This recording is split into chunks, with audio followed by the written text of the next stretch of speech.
This is Audible. The Sorcerer's Ring, Book 2, A March of Kings. Written by Morgan Rice.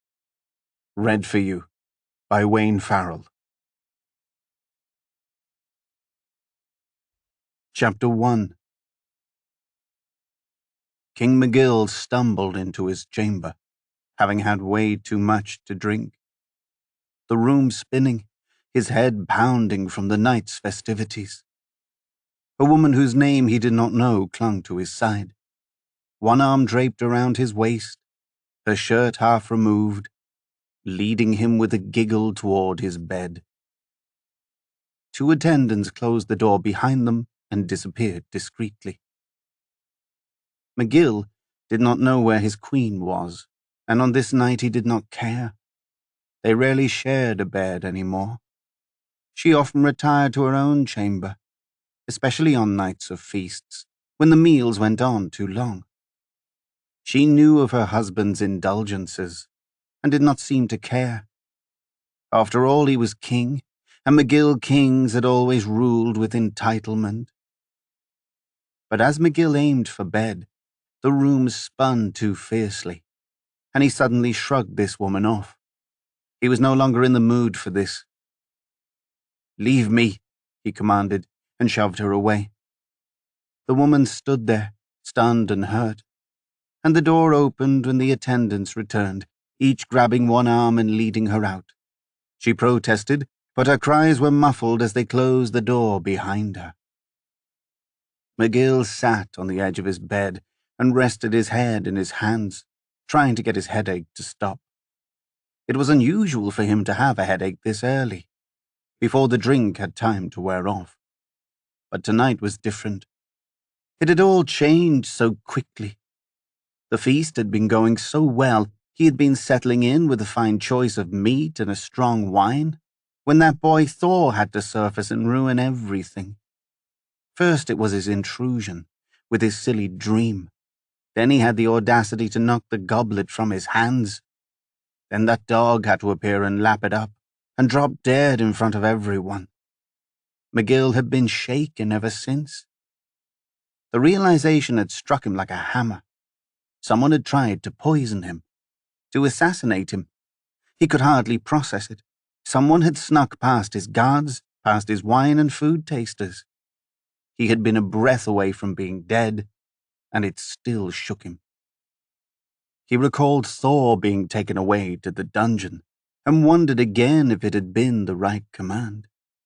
On the one hand, of course, there was no way the boy could have known that goblet was poisoned unless he himself had poisoned it, or was somehow complicit in the crime. On the other hand, he knew Thor had deep, mysterious powers. Too mysterious, and perhaps he had been telling the truth. Maybe he had indeed envisioned it in a dream. Maybe Thor had, in fact, saved his life. And maybe McGill had sent to the dungeon the only person truly loyal. McGill's head pounded at the thought, as he sat there rubbing his two-lined forehead, trying to work it all out. But he had drunk too much on this night. His mind was too foggy, his thoughts swirled, and he could not get to the bottom of it all. It was too hot in here, a sultry summer night, his body overheated with hours of indulging in food and drink, and he felt himself sweating. He reached over and threw off his mantle, then his outer shirt, undressing to nothing but his undershirt. He wiped the sweat off his brow, then his beard. He leaned back and pulled off his huge, heavy boots, one at a time, and curled his toes as they hit the air. He sat there and breathed hard, trying to regain his equilibrium. His belly had grown today, and it was burdensome. He kicked his legs up and lay back, resting his head on the pillow. He sighed and looked up, past the 4 posters to the ceiling, and willed the room to stop spinning. Who would want to kill me? He wondered yet again. He had loved Thor like a son, and part of him sensed that it could not be him. He wondered who else it could be, what motive they might have, and most importantly, if they would try again. Was he safe? Had Argon's pronouncements been right? McGill felt his eyes grow heavy as he sensed the answer just outside of his mind's grasp. If his mind was just a little clearer, maybe he could work it all out, but he would have to wait for the light of morning to summon his advisors to launch an investigation. The question in his mind was not who wanted him dead, but who did not want him dead.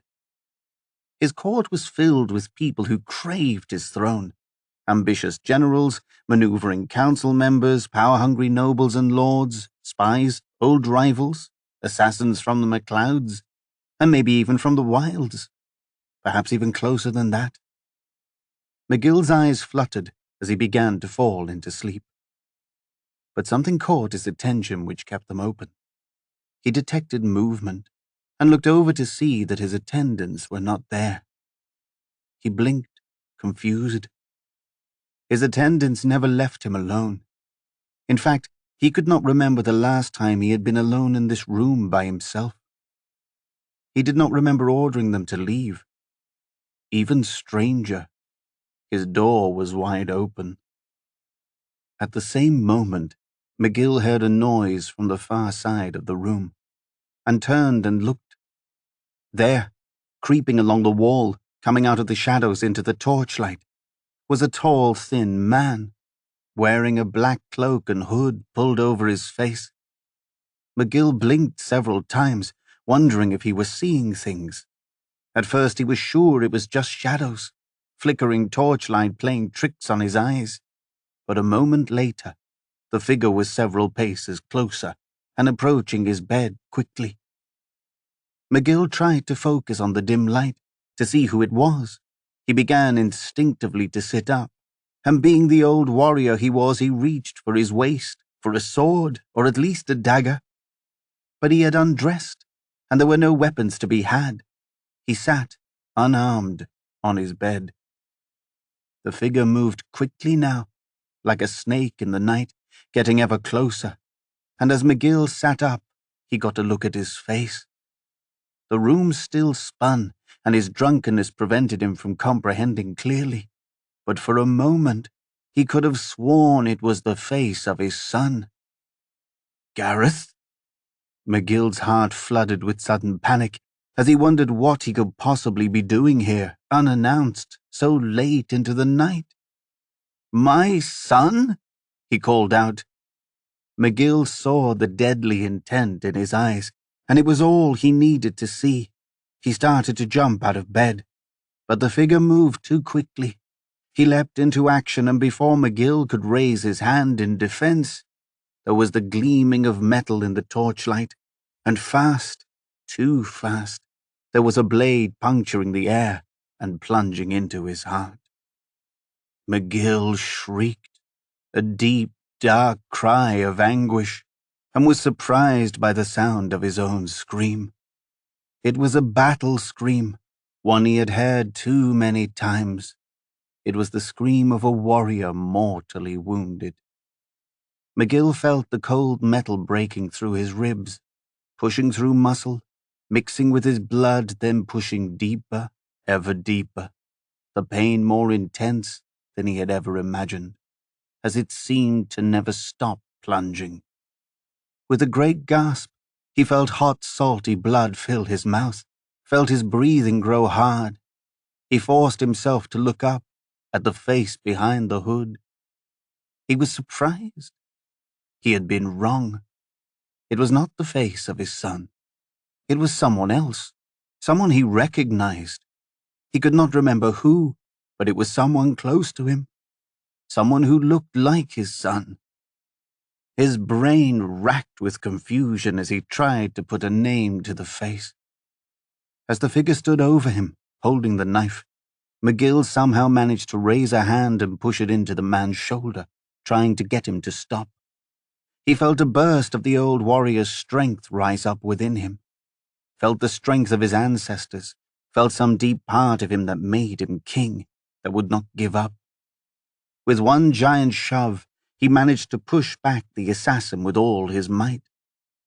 The man was thinner, more frail than McGill thought, and went stumbling back with a cry, tripping across the room. McGill managed to stand, and with a supreme effort reached down and pulled the knife from his chest. He threw it across the room, and it hit the stone floor with a clang, skidding across it, and slammed into the far wall. The man, whose hood had fallen back around his shoulders, scrambled to his feet and stared back, wide-eyed with terror, as McGill began to bear down on him. The man turned and ran across the room, stopping only long enough to retrieve the dagger before he fled. McGill tried to chase him, but the man was too fast. And suddenly, the pain rose up, piercing his chest. He felt himself grow weak. McGill stood there alone in the room and looked down at the blood pouring from his chest into his open palms. He sank to his knees. He felt his body grow cold and leaned back and tried to call out. "Guards!" came his faint cry. He took a deep breath and with supreme agony managed to muster his deep voice, the voice of a once king. "Guards!" he shrieked. He heard footsteps coming from some distant hallway, slowly getting closer. He heard a distant door open, sensed bodies getting closer to him. But the room spun again, and this time it was not from drink. The last thing he saw was the cold stone floor rising up to meet his face. Chapter 2. Saul grabbed the iron knocker of the immense wooden door before him and pulled with all his might. It opened slowly, creaking, and revealed before him the king's chamber. He took a step in, feeling the hairs on his arms tingle as he crossed the threshold. He could feel a great darkness here, lingering in the air like a fog.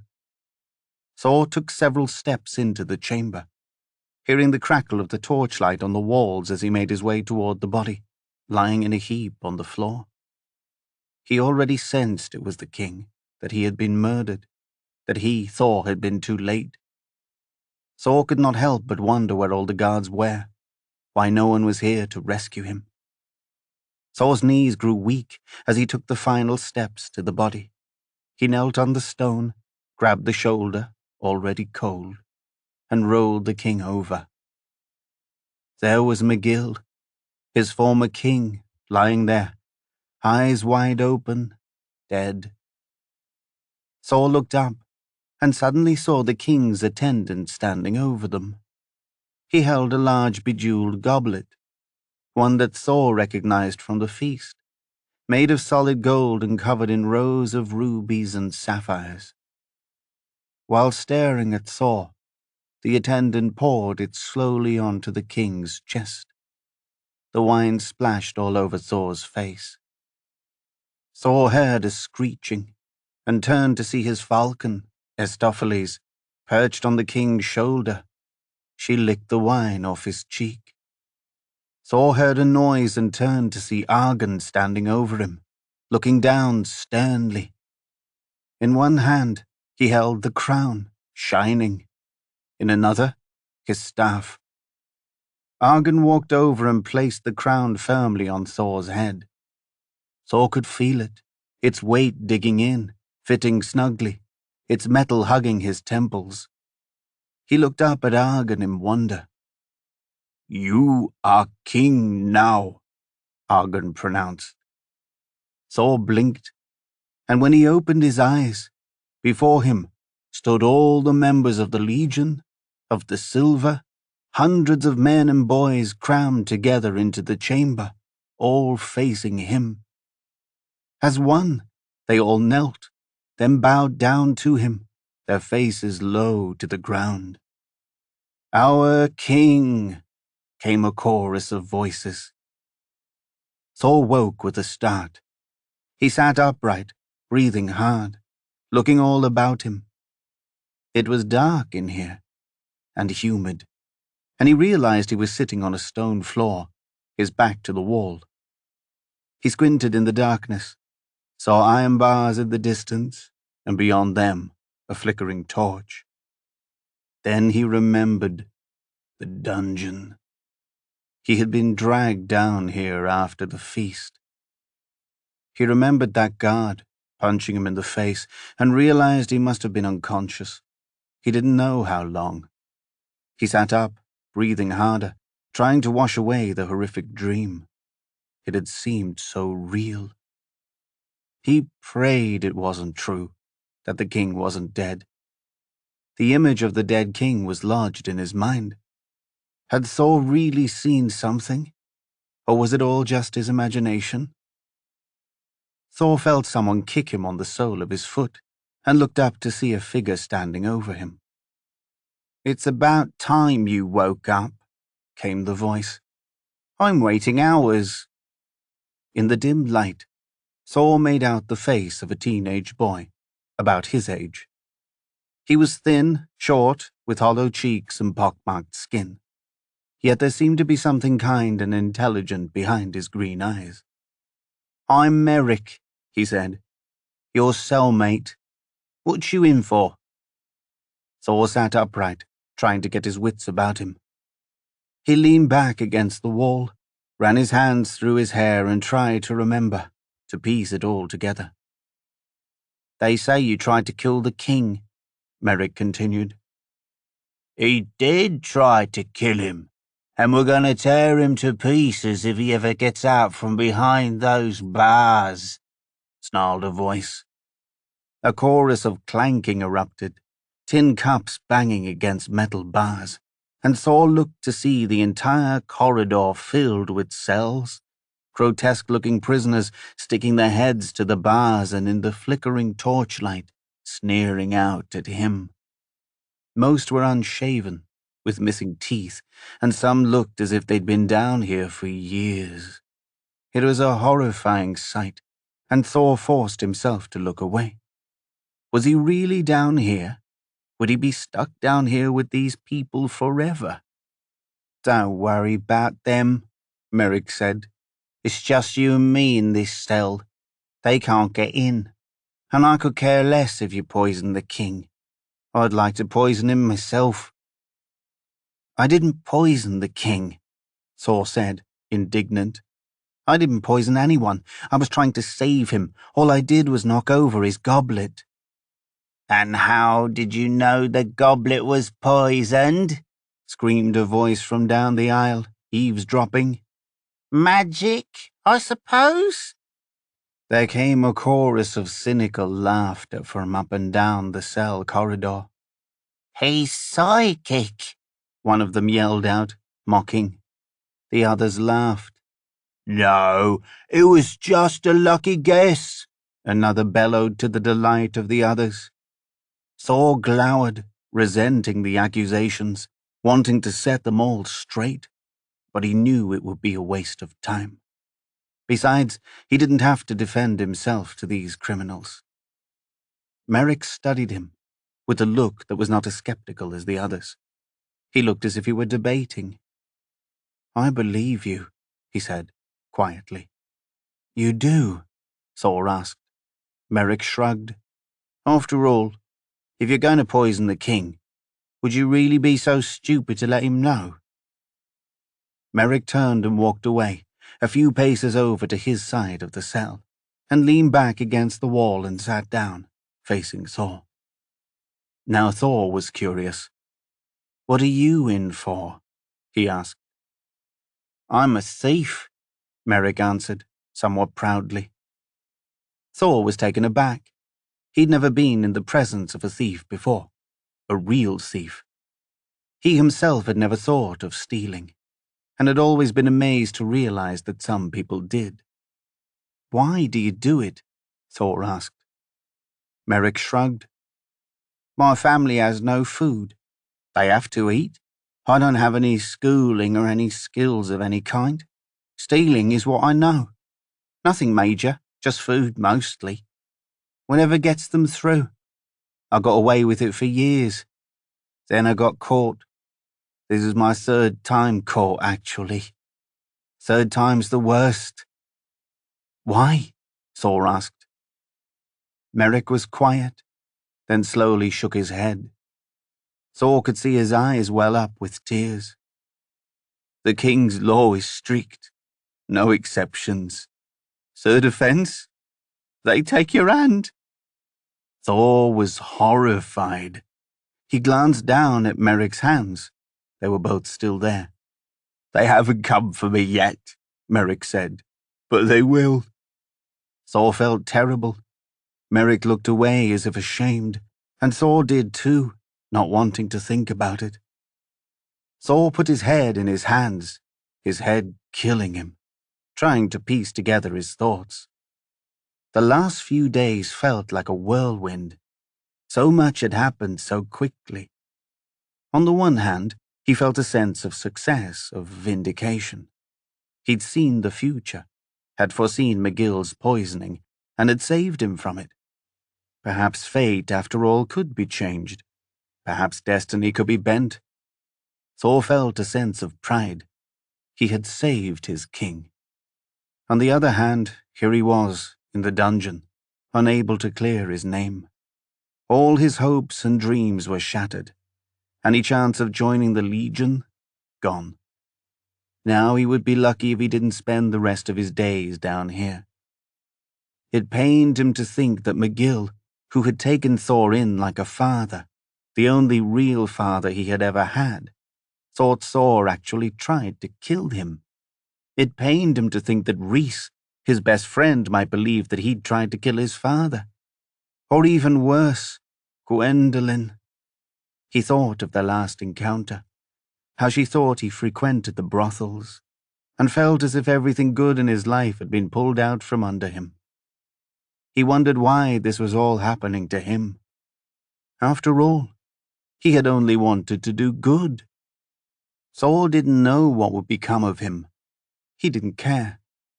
All he wanted now was to clear his name, for people to know that he hadn't tried to hurt the king, that he had genuine powers, that he really saw the future. He didn't know what would become of him, but he knew one thing. He had to get out of here, somehow. Before Thor could finish the thought, he heard footsteps, heavy boots clumping their way down the stone corridors. There came a rattling of keys, and moments later, there came into view a burly jailkeeper, the man who had dragged Thor here and punched him in the face. At the sight of him, Thor felt the pain well up on his cheek, felt aware of it for the first time, and felt a physical revulsion. "Well, if it isn't the little pip who tried to kill the king," the warder scowled as he turned the iron key in the lock. After several reverberating clicks, he reached over and slid back the cell door. He carried shackles in one hand, and a small axe hung from his waist. "You get yours," he sneered at Thor, then turned to Merrick. "But now it's your turn, you little thief. Third time," he said with a malicious smile. "No exceptions." He dove for Merrick, grabbed him roughly, yanked one arm behind his back, clamped down the shackle, then clamped the other end into a hook on the wall. Merrick screamed out, tugging wildly against the shackle, trying to break free, but it was useless. The warder got behind him and grabbed him, held him in a bear hug, took his free arm, and placed it on a stone ledge. "This will teach you not to steal," he snarled. He removed the axe from his belt and raised it high above his head, his mouth open wide, his ugly teeth sticking out as he snarled. "No!" Merrick screamed. Thor sat there, horrified, transfixed as their warder brought down his weapon, aiming for Merrick's wrist. Thor realized that in seconds, this poor boy's hand would be chopped off forever, for no reason other than his petty thievery for food to help feed his family. The injustice of it burned inside him, and he knew he could not allow it. It just wasn't fair. Thor felt his entire body growing hot, and then felt a burning inside, rising up from his feet and coursing through his palms. He felt time slowed down. felt himself moving faster than the man, felt every instant of every second as the man's axe hung there in midair. Thor felt a burning energy ball in his palm and hurled it at his warder. She watched in amazement as the yellow sphere went flying from his palm, through the air, lighting up the dark cell as it left a trail, and went right for the warder's face. It hit him in his head, and as it did, he dropped his axe and went flying across the cell, smashing into a wall and collapsing. Thor saved Merrick a split second before the blade reached his wrist. Merrick looked over at Thor, wide-eyed. The warder shook his head and began to rise to apprehend Thor. But Thor felt the power burning through him, and as the warder reached his feet and faced him, Thor ran forward, jumped into the air and kicked him in the chest. Thor felt a power he had never known rush through his body, and heard a cracking noise as the kick sent the large man flying back through the air, smashing against the wall and down into a heap on the floor, truly unconscious this time. Merrick stood there, shocked, and Thor knew exactly what he had to do. He grabbed the axe, hurried over, held Merrick's shackle up against the stone, and chopped it. A great spark flew through the air as the chain link was severed. Merrick flinched, then raised his head and looked at the chain dangling down to his feet, and realized he was free. He stared back at Thor, open-mouthed. "I don't know how to thank you," Merrick said. "I don't know how you did that, whatever it is, or who you are, or what you are, but you saved my life. I owe you one, and that is something I do not take lightly." "You owe me nothing," Thor said. "Wrong," Merrick said, reaching out and clasping Thor's forearm. "You're my brother now, and I will repay you, somehow, someday." With that, Merrick turned, hurried out the open cell door, and ran down the corridor to the shouts of the other prisoners. Thor looked over, saw the unconscious guard, the open cell door, and knew he had to act too. The shouts of prisoners were growing louder.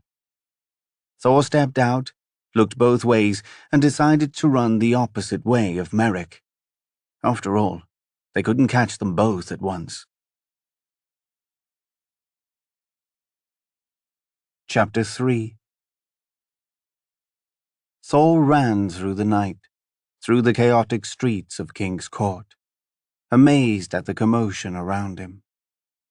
The streets were crowded, throngs of people hurrying about in an agitated stir.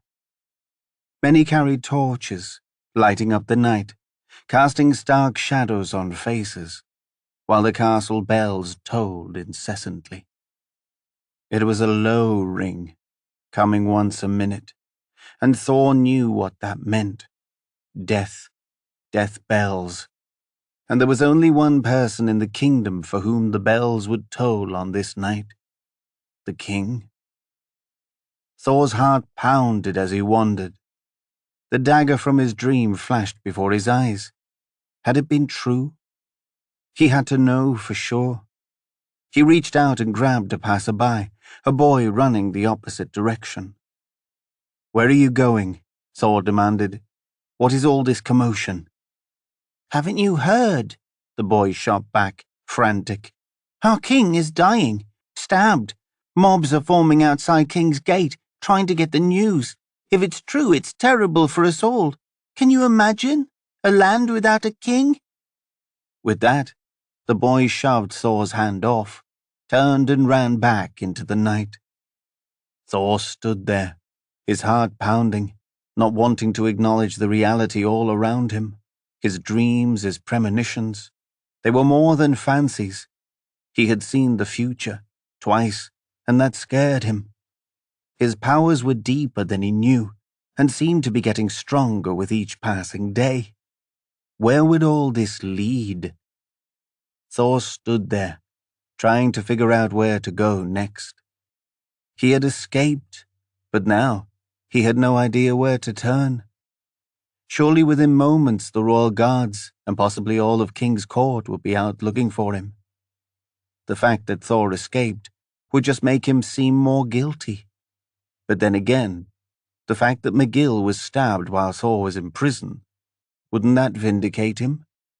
Or would it make him seem like part of a conspiracy? Thor couldn't take any chances. Clearly no one in the kingdom was in the mood to hear rational thought. It seemed everyone around him was out for blood, and he would probably be the scapegoat.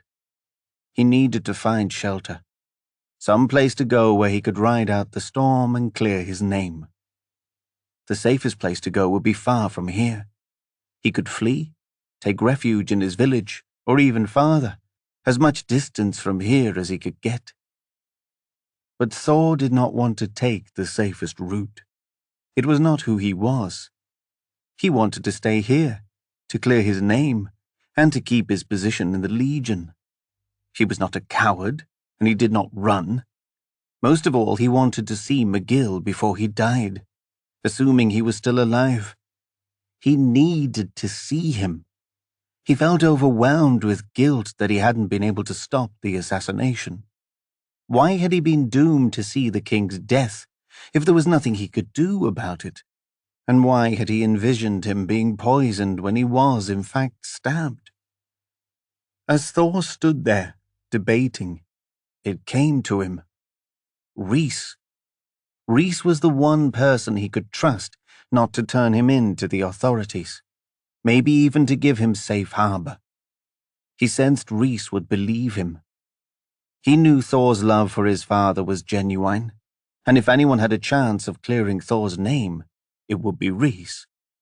He had to find him.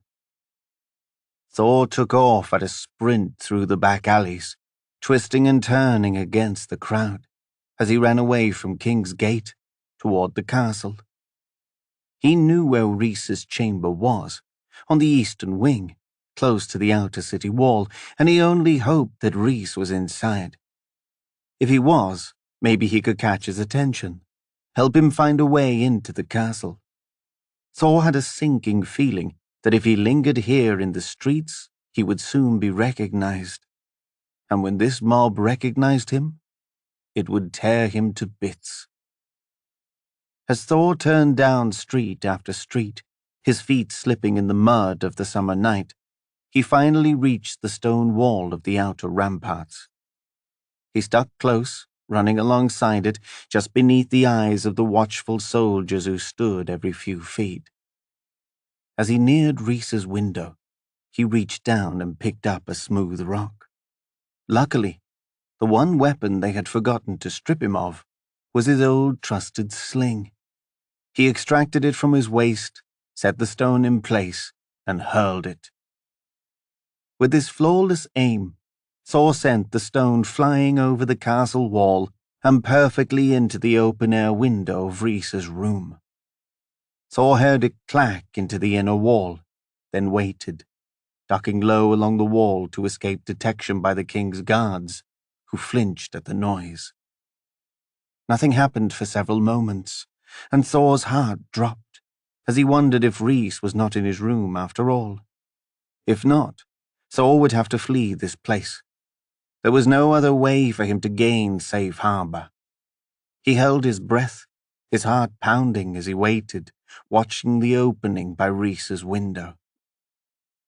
After what felt like an eternity, Thor was about to turn away, when he saw a figure lean his head out the window, brace both palms on the windowsill, and look around with a puzzled expression. Thor stood, darting out several steps away from the wall, and waved one arm high. Rhys looked down and noticed him. Rhys's face lit up in recognition, visible in the torchlight even from here, and Thor was relieved to see joy on his face. That told him all he needed to know. Rhys would not turn him in. Rhys signaled for him to wait, and Thor hurried back to the wall, squatting low just as a guard turned his way. Thor waited, for he did not know how long, ready at any moment to flee from the guards, until finally Rhys appeared, bursting through a door in the outer wall, breathing hard as he looked both ways and spotted Thor. Rhys hurried over and embraced him. Thor was overjoyed. He heard a squeaking and looked down to see, to his delight, Crone, bundled up in Rhys's shirt. Crone nearly jumped out of the shirt as Rhys reached down and handed him to Thor. Crone, the ever-growing white leopard cub Thor had once rescued, leaped into Thor's arms as Thor hugged him back, whining and squealing and licking Thor's face. Rhys smiled.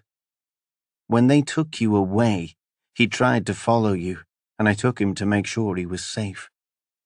Thor clasped Rhys's forearm in appreciation. Then he laughed as Crone kept licking him. I missed you too, boy, Thor laughed, kissing him back. Quiet now, or the guards will hear us.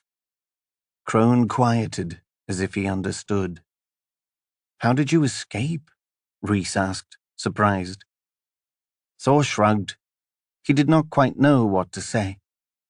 He still felt uncomfortable speaking about his powers, which he did not understand. He didn't want others to think of him as some kind of freak. I got lucky, I guess, he responded. I saw an opportunity and I took it. I'm amazed a mob did not tear you apart, Rhys said. It's dark, Thor said. I don't think anyone recognized me. Not yet, anyway. Do you know that every soldier in the kingdom is looking for you? Do you know that my father has been stabbed? Thor nodded, serious. Is he okay? Rhys's face fell. No, he answered, grim. He's dying. Thor felt devastated, as if it were his own father. You know I had nothing to do with it, don't you? Thor asked, hopeful. He didn't care what anyone else thought, but he needed his best friend, McGill's youngest son, to know that he was innocent. Of course, Rhys said, or else I would not be standing here. Thor felt a wave of relief and clasped Rhys on the shoulder gratefully. But the rest of the kingdom will not be so trusting as I, Rhys added. The safest place for you is far from here. I will give you my fastest horse, a pack of supplies, and send you far away. You must hide until all this dies down, until they find the true killer. No one is thinking clearly now. Thor shook his head. I cannot leave, he said. That would make me seem guilty. I need others to know I did not do this. I cannot run from my troubles. I must clear my name. Rhys shook his head. If you stay here, they'll find you. You'll get imprisoned again and then executed, if not killed by a mob first. That is a chance I must take, Thor said.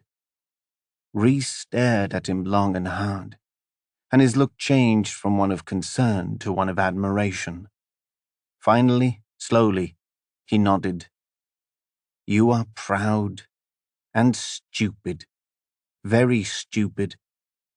That is why I like you. Rhys smiled. Thor smiled back. I need to see your father, Thor said. I need to have a chance to explain to him face to face that it wasn't me, that I had nothing to do with it. If he decides to sentence me, then so be it. But I need one chance. I want him to know. That is all I ask of you. Rhys stared back earnestly, summing up his friend. Finally, after what felt like an eternity, he nodded. I can get you to him. I know a back way. It leads to his chamber. It's risky, and once you're in, you'll be on your own. There is no way out. There will be nothing I can do for you then. It could mean your death. Are you sure you want to take that chance?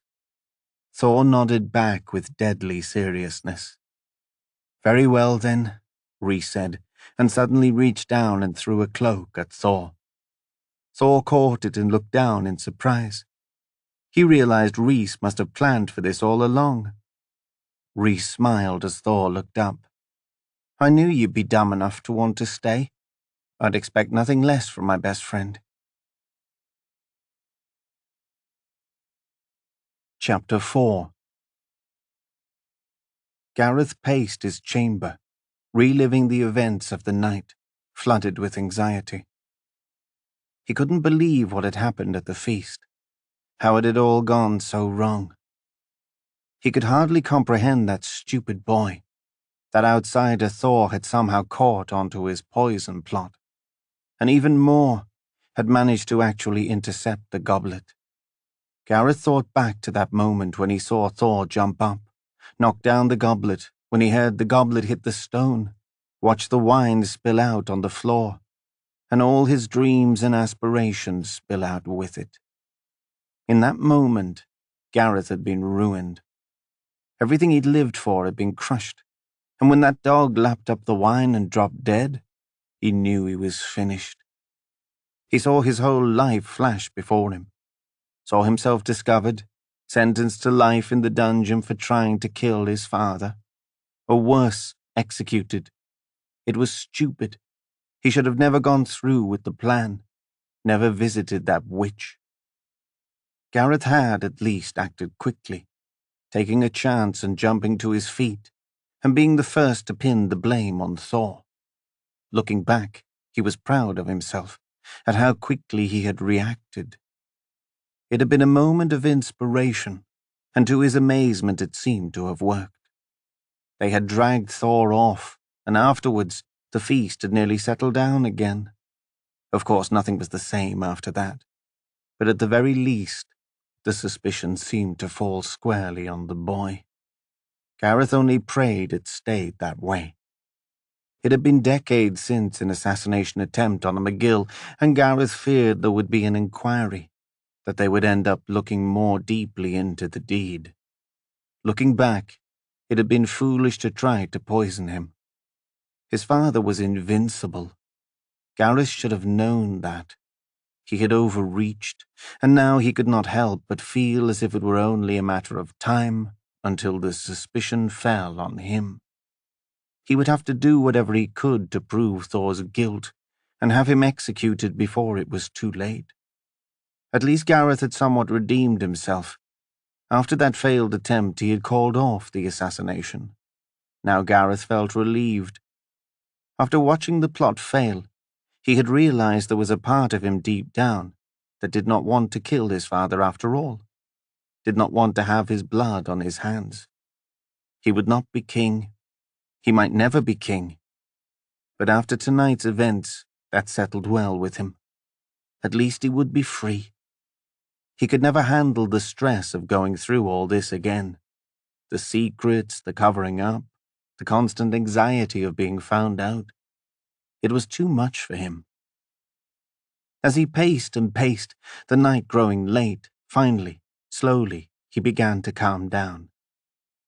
Just as he was beginning to feel like himself, preparing to settle in for the night, there came a sudden crash, and he turned to see his door burst open. In burst Firth, wide-eyed, frantic, rushing into the room as if he were being chased. "He's dead!" Firth screamed. "He's dead! I killed him! He's dead!" Firth was hysterical, wailing, and Gareth had no idea what he was talking about. Was he drunk? Firth ran throughout the room, shrieking, crying, holding up his hands, and it was then that Gareth noticed his palms, covered in blood, his yellow tunic stained red. Gareth's heart skipped a beat. Firth had just killed someone. But who? "Who is dead?" Gareth demanded. "Who do you speak of?" But Firth was hysterical and could not focus.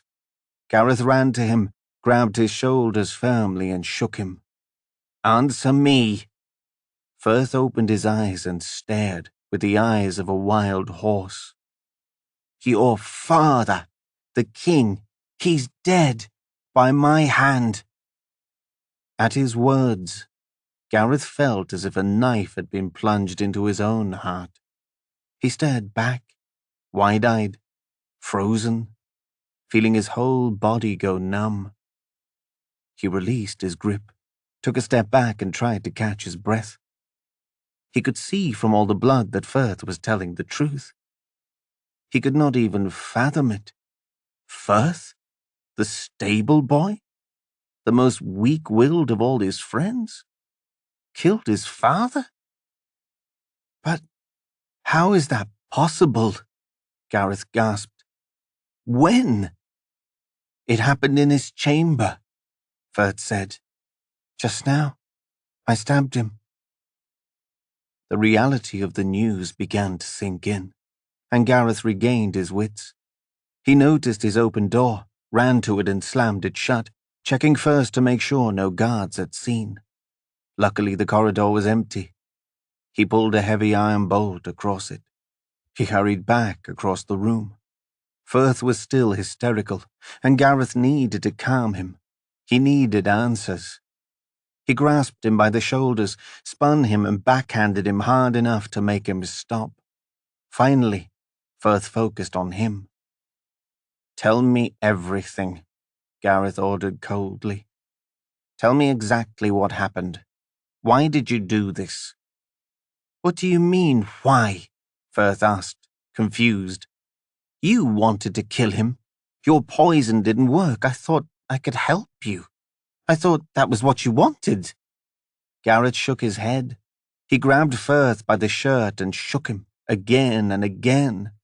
Why did you do this? Gareth screamed. Gareth felt his whole world crumbling. He was shocked to realize he actually felt remorse for his father. He could not understand it.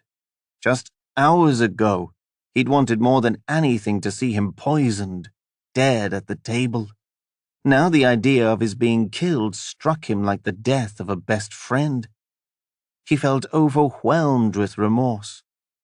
A part of him had not wanted him to die after all, especially not this way, not by Firth's hand, and not by a blade.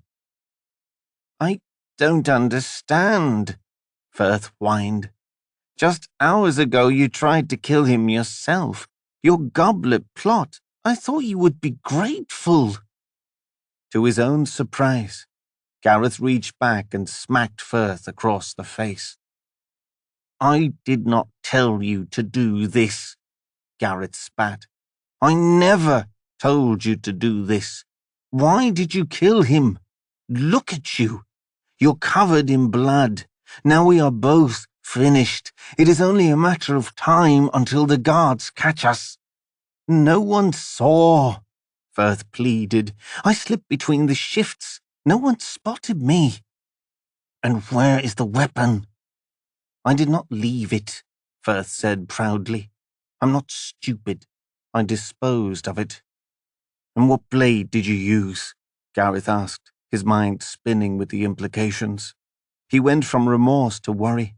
His mind raced with every detail of the trail that this bumbling fool might have left, every detail that might lead to him.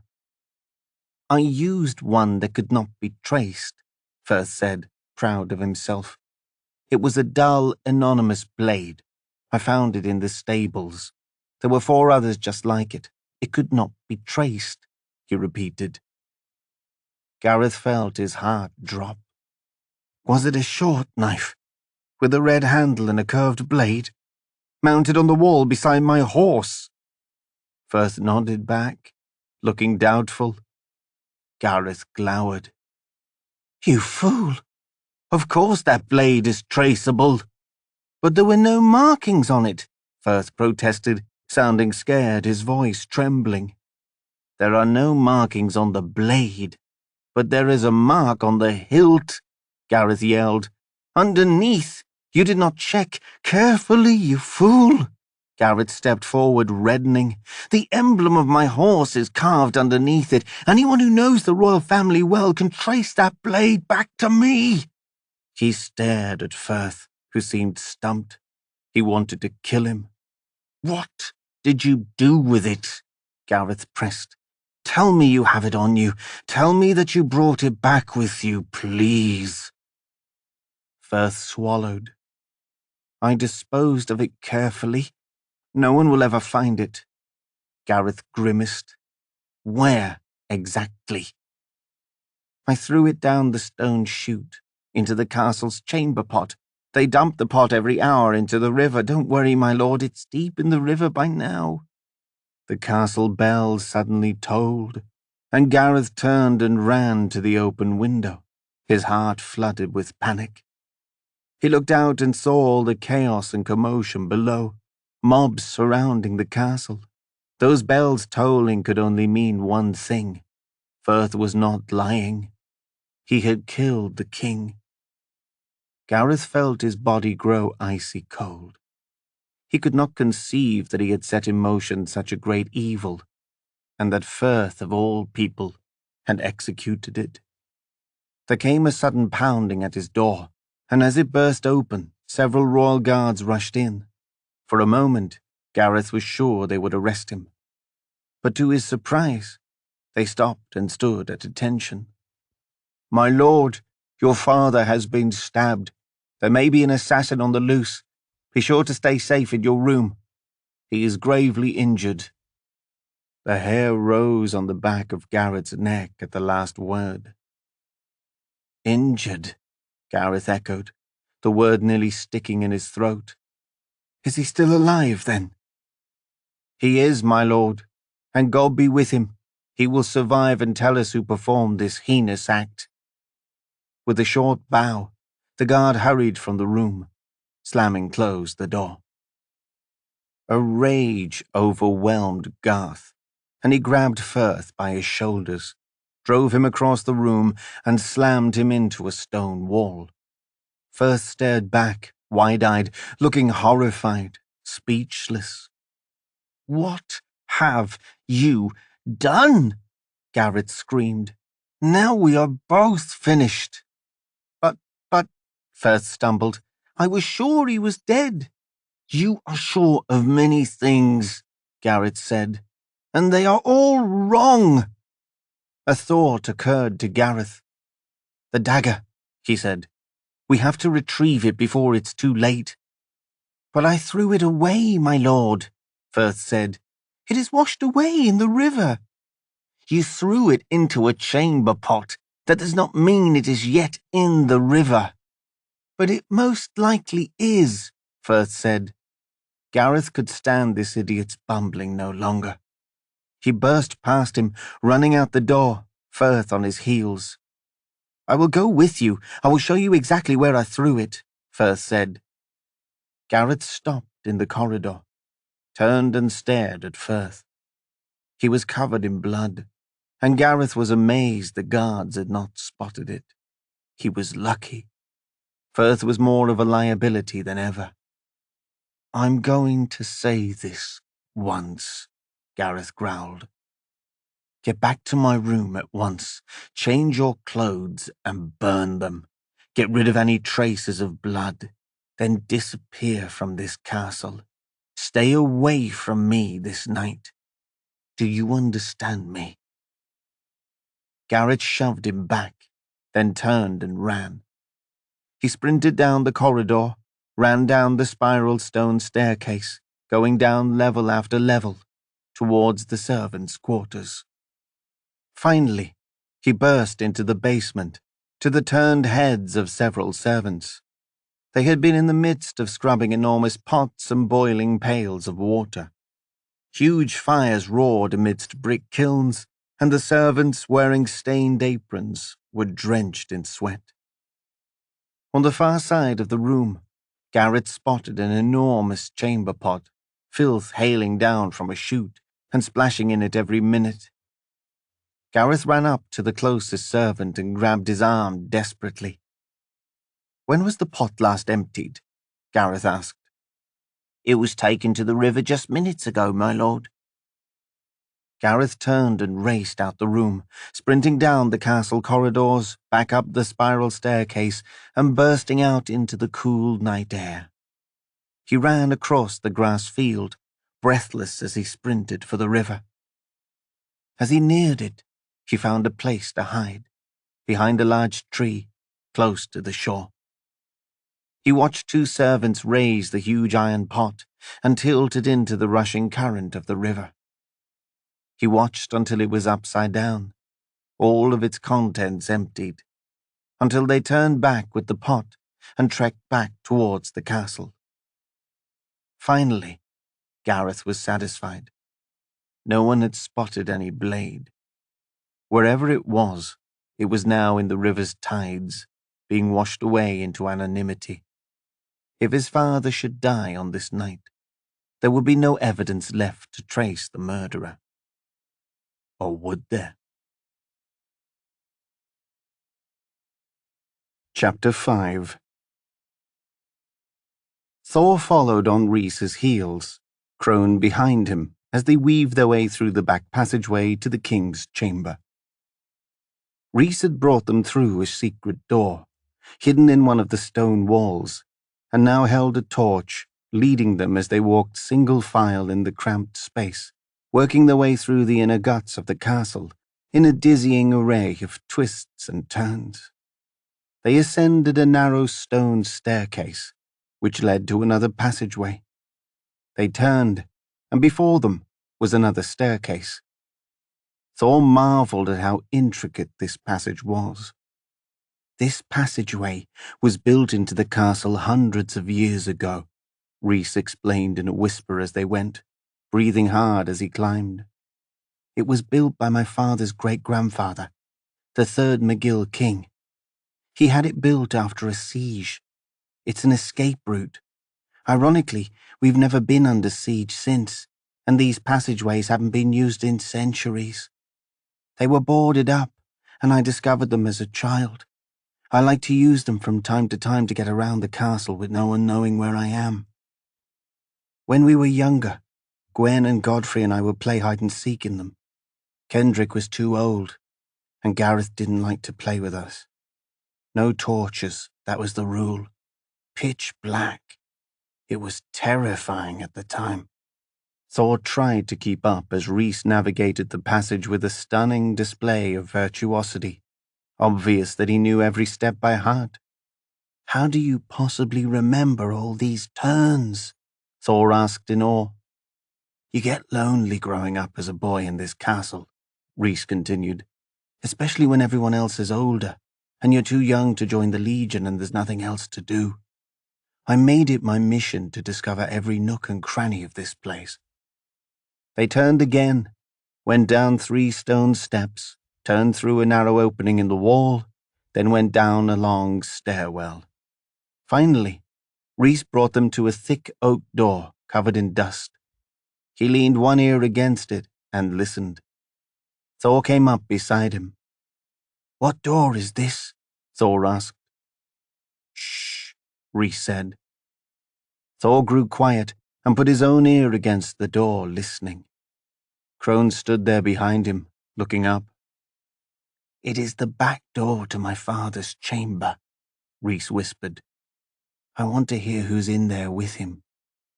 Thor listened, his heart pounding to the muffled voices behind the door. Sounds like the room is full, Rhys said. Rhys turned and gave Thor a meaningful look. You will be walking into a firestorm. His generals will be there, his council, his advisors, his family, everyone. And I'm sure every one of them will be on the lookout for you, his supposed murderer. It will be like walking into a lynching mob. If my father thinks you tried to murder him, you'll be finished. Are you sure you want to do this? Thor swallowed hard. It was now or never. His throat went dry as he realized this was one of the turning moments of his life. It would be easy to turn back now, to flee. He could live a safe life somewhere, far from King's Court. Or he could pass through that door and potentially spend the rest of his life in the dungeon with those cretins, or even executed. He breathed deep and decided. He had to face his demons head on.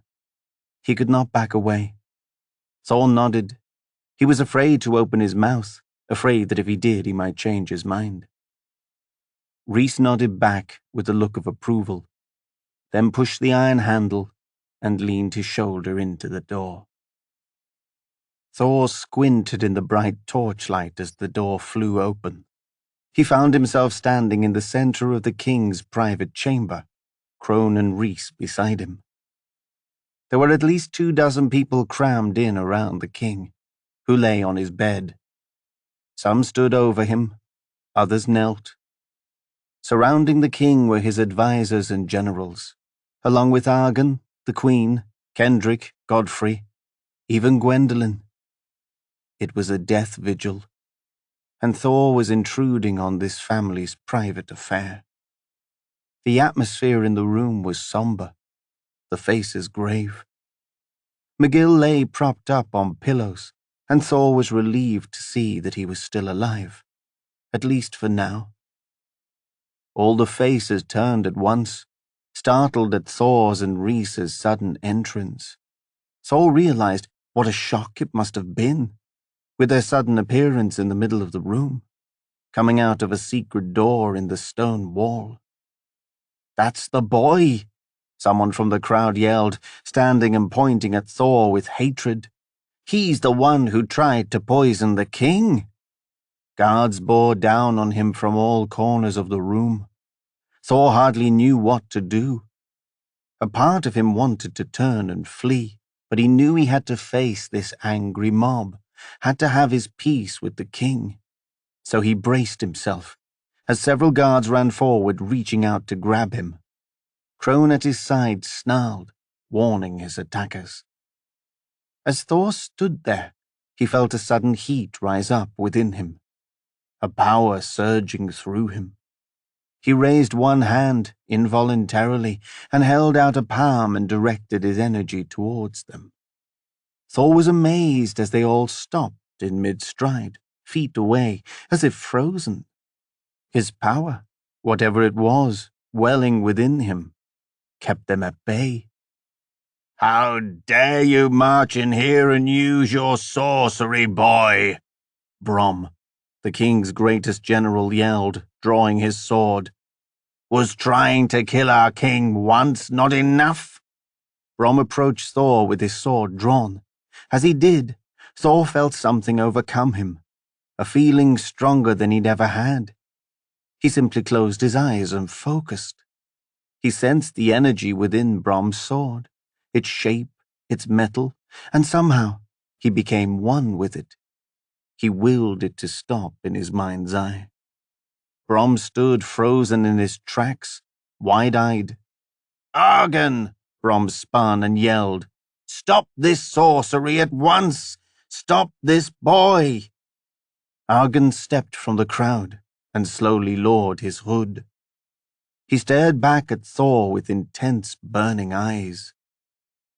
"I see no reason to stop him," Argan said.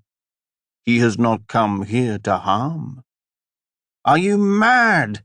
He's nearly killed our king." "That is what you suppose," Argan said. "That is not what I see." "Leave him be," came a gravelly, deep voice. Everyone turned as McGill sat up.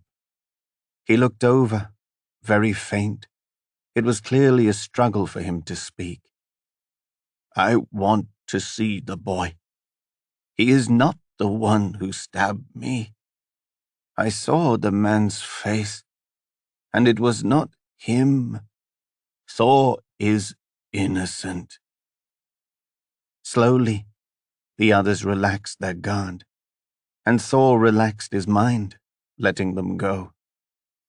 The guards backed away, looking at Thor warily, as if he were from another realm, and slowly put their swords back in their scabbards. "I want to see him," McGill said. "Alone. All of you, leave us."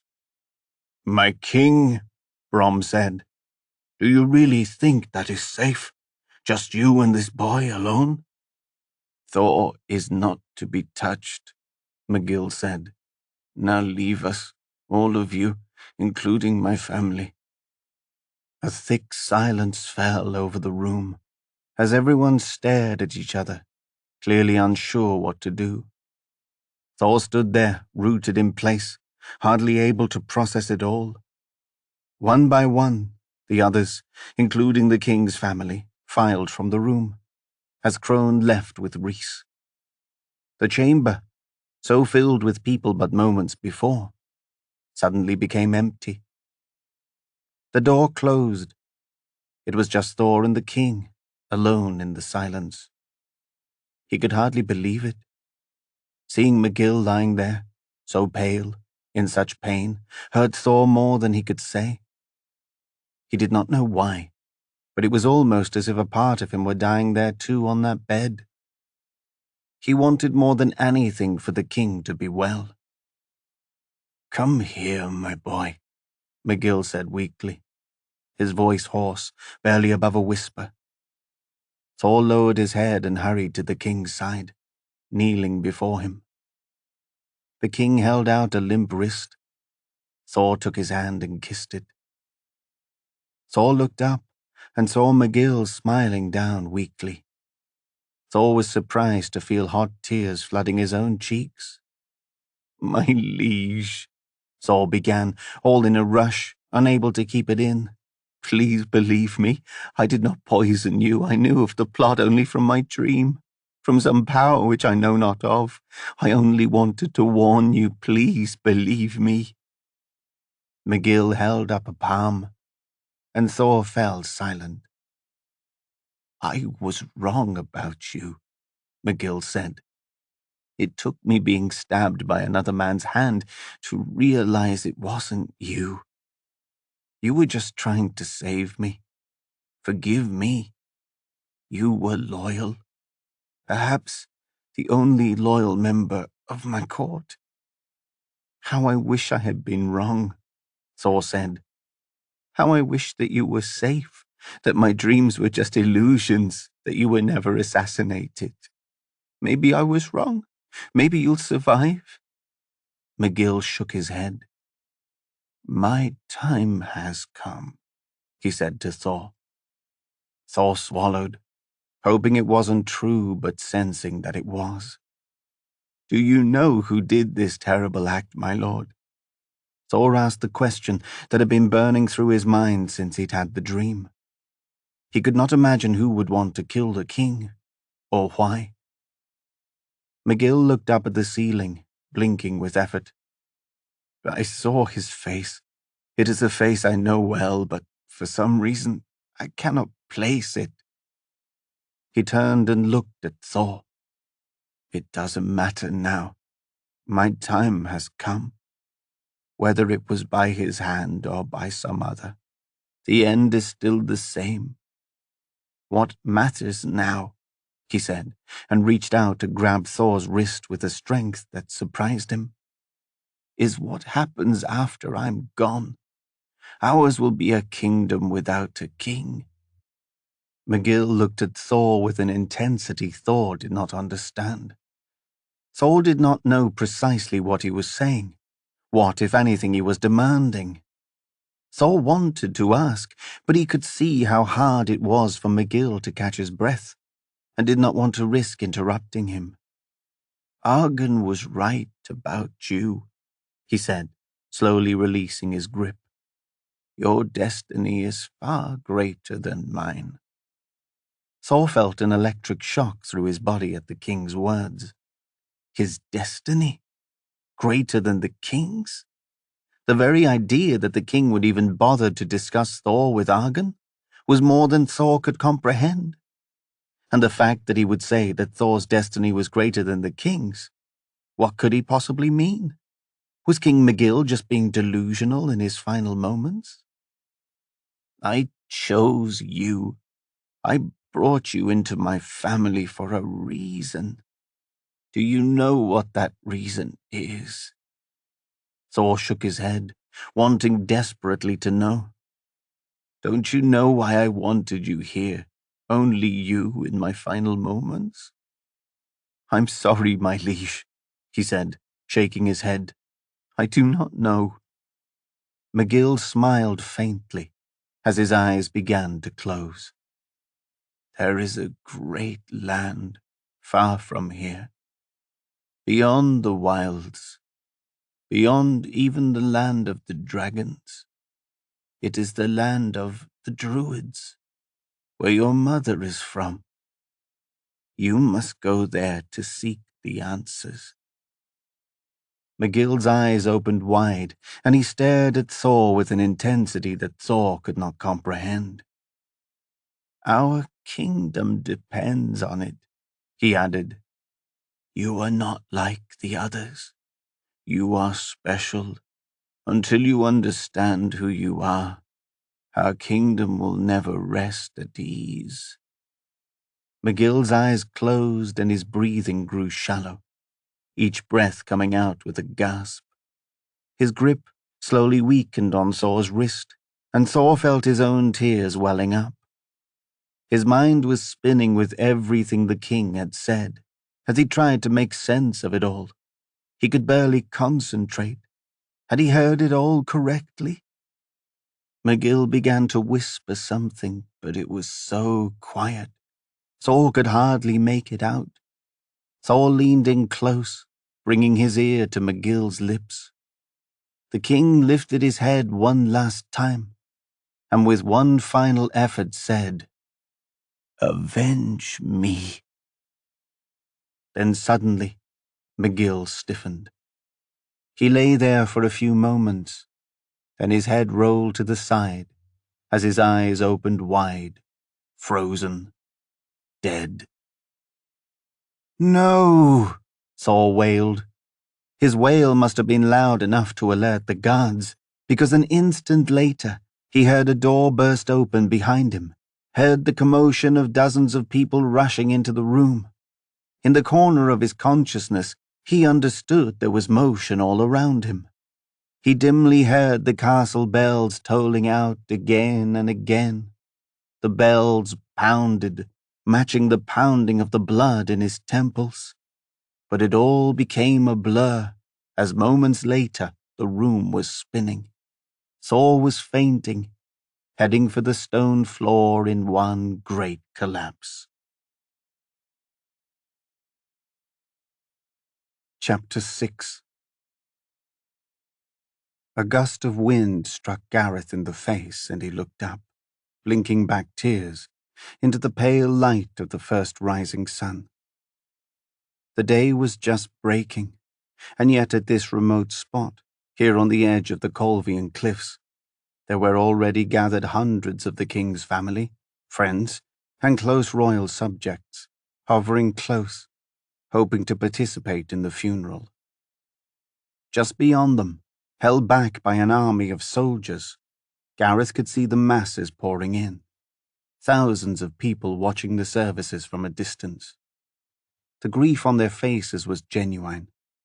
His father was loved, that was certain. Gareth stood with the rest of the immediate family, in a semicircle around his father's body, which sat suspended on planks over a pit in the earth, ropes around it, waiting to be lowered. Argon stood before the crowd, wearing the deep scarlet robes he reserved only for funerals, his expression inscrutable as he looked down at the king's body, the hood obscuring his face. Gareth tried desperately to analyze that face, to decipher how much Argon knew. Did Argon know he murdered his father? And if so, would he tell the others, or let destiny play out? To Gareth's bad luck, that annoying boy Thor had been cleared of guilt. Obviously, he could not have stabbed the king while he was in the dungeon. Not to mention that his father himself had told all the others that Thor was innocent, which only made things worse for Gareth. A council had already been formed to look into the matter, to scrutinize every detail of his murder.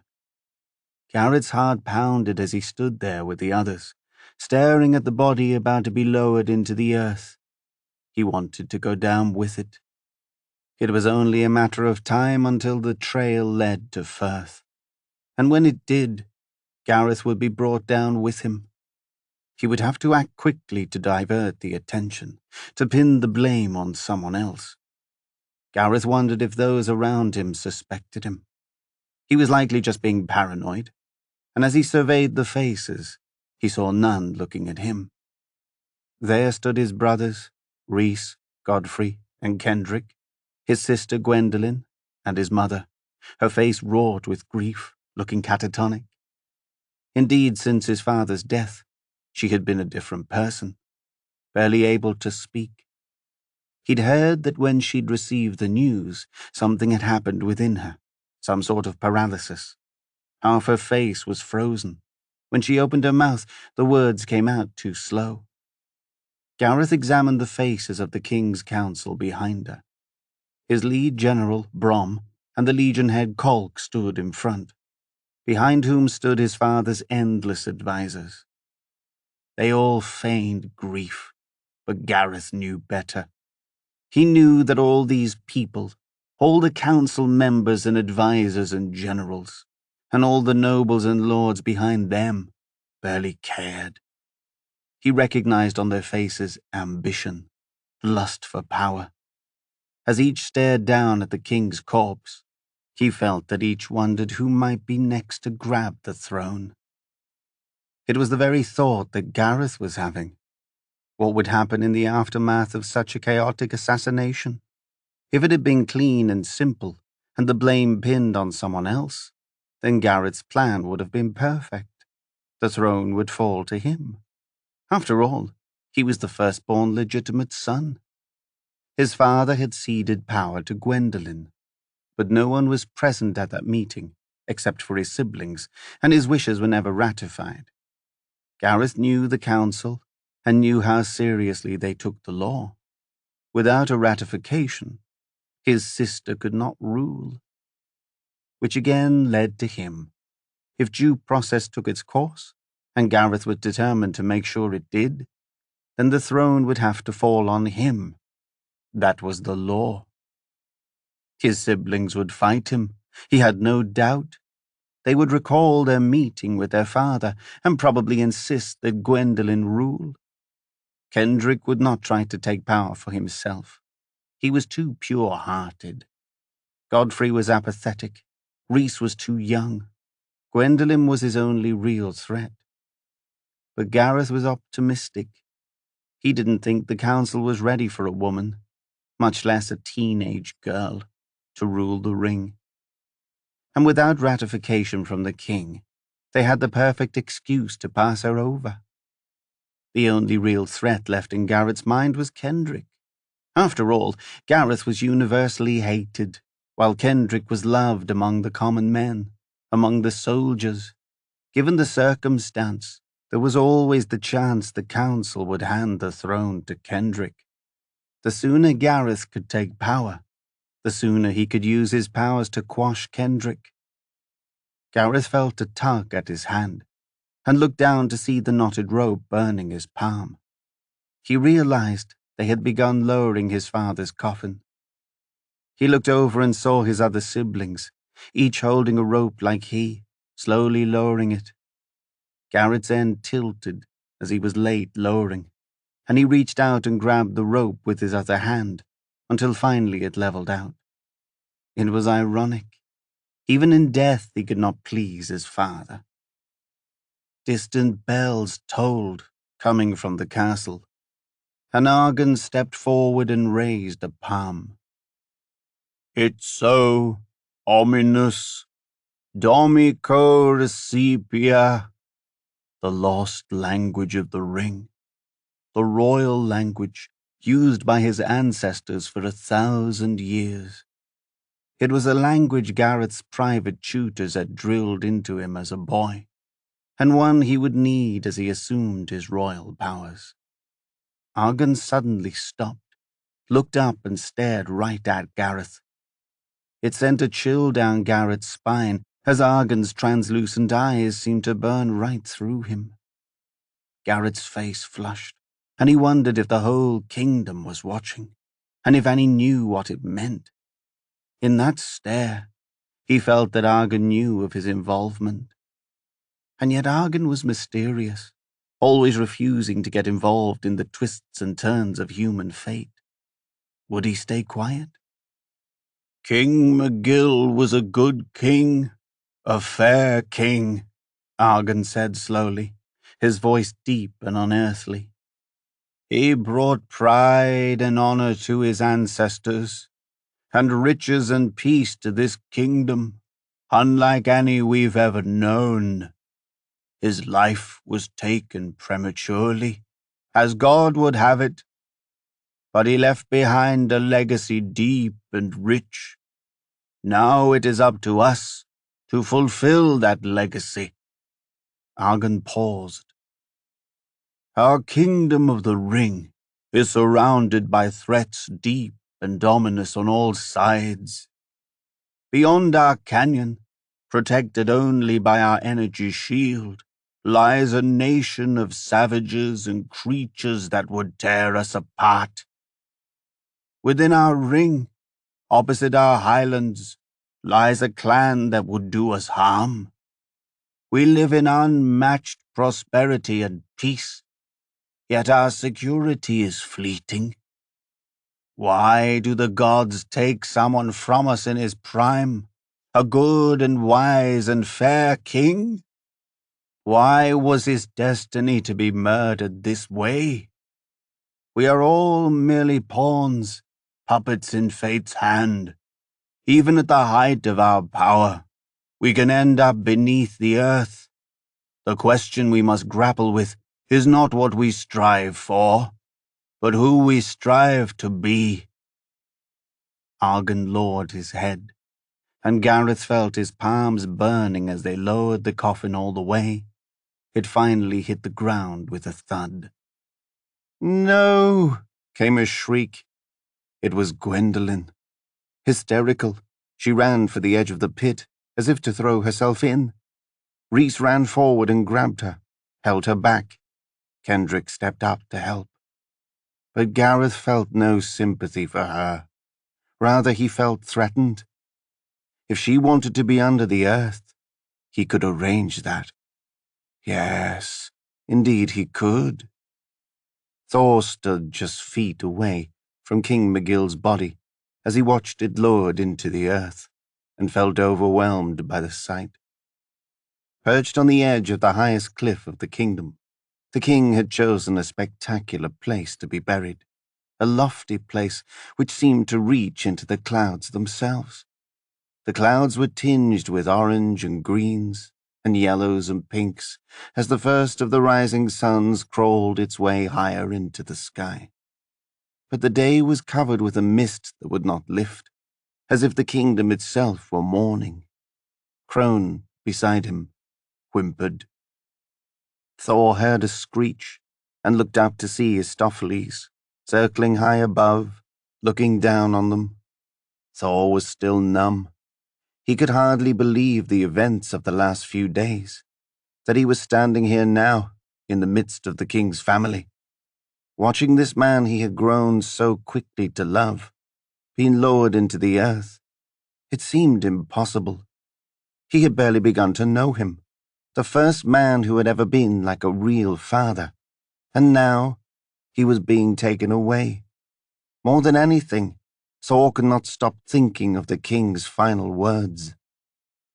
"You are not like the others. You are special. And until you understand who you are, our kingdom will never rest at ease." What had the king meant by that? Who was he exactly? How was he special? How did the king know? And what did the fate of the kingdom have to do with Thor? Had the king just been delirious?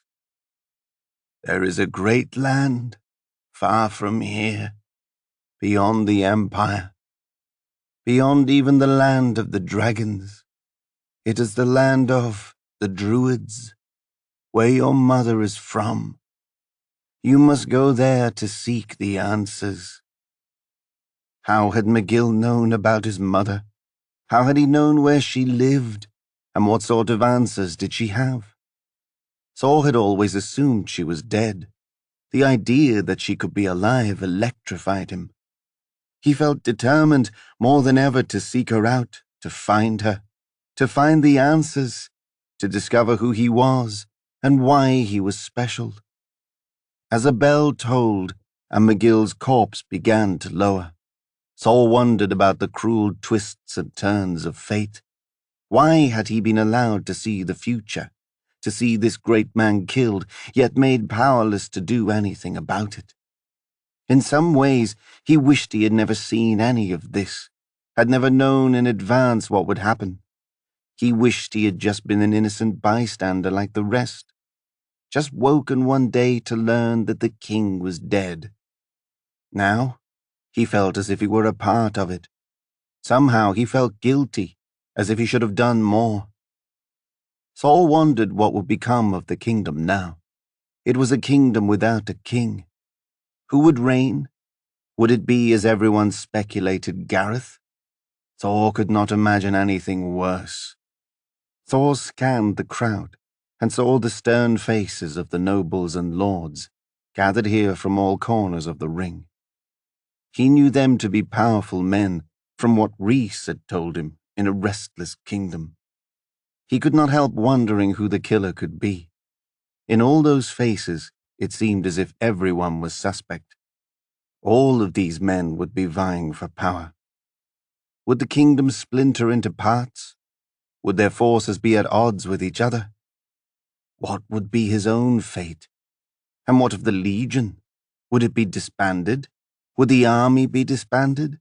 Would the Silver revolt if Gareth was named king?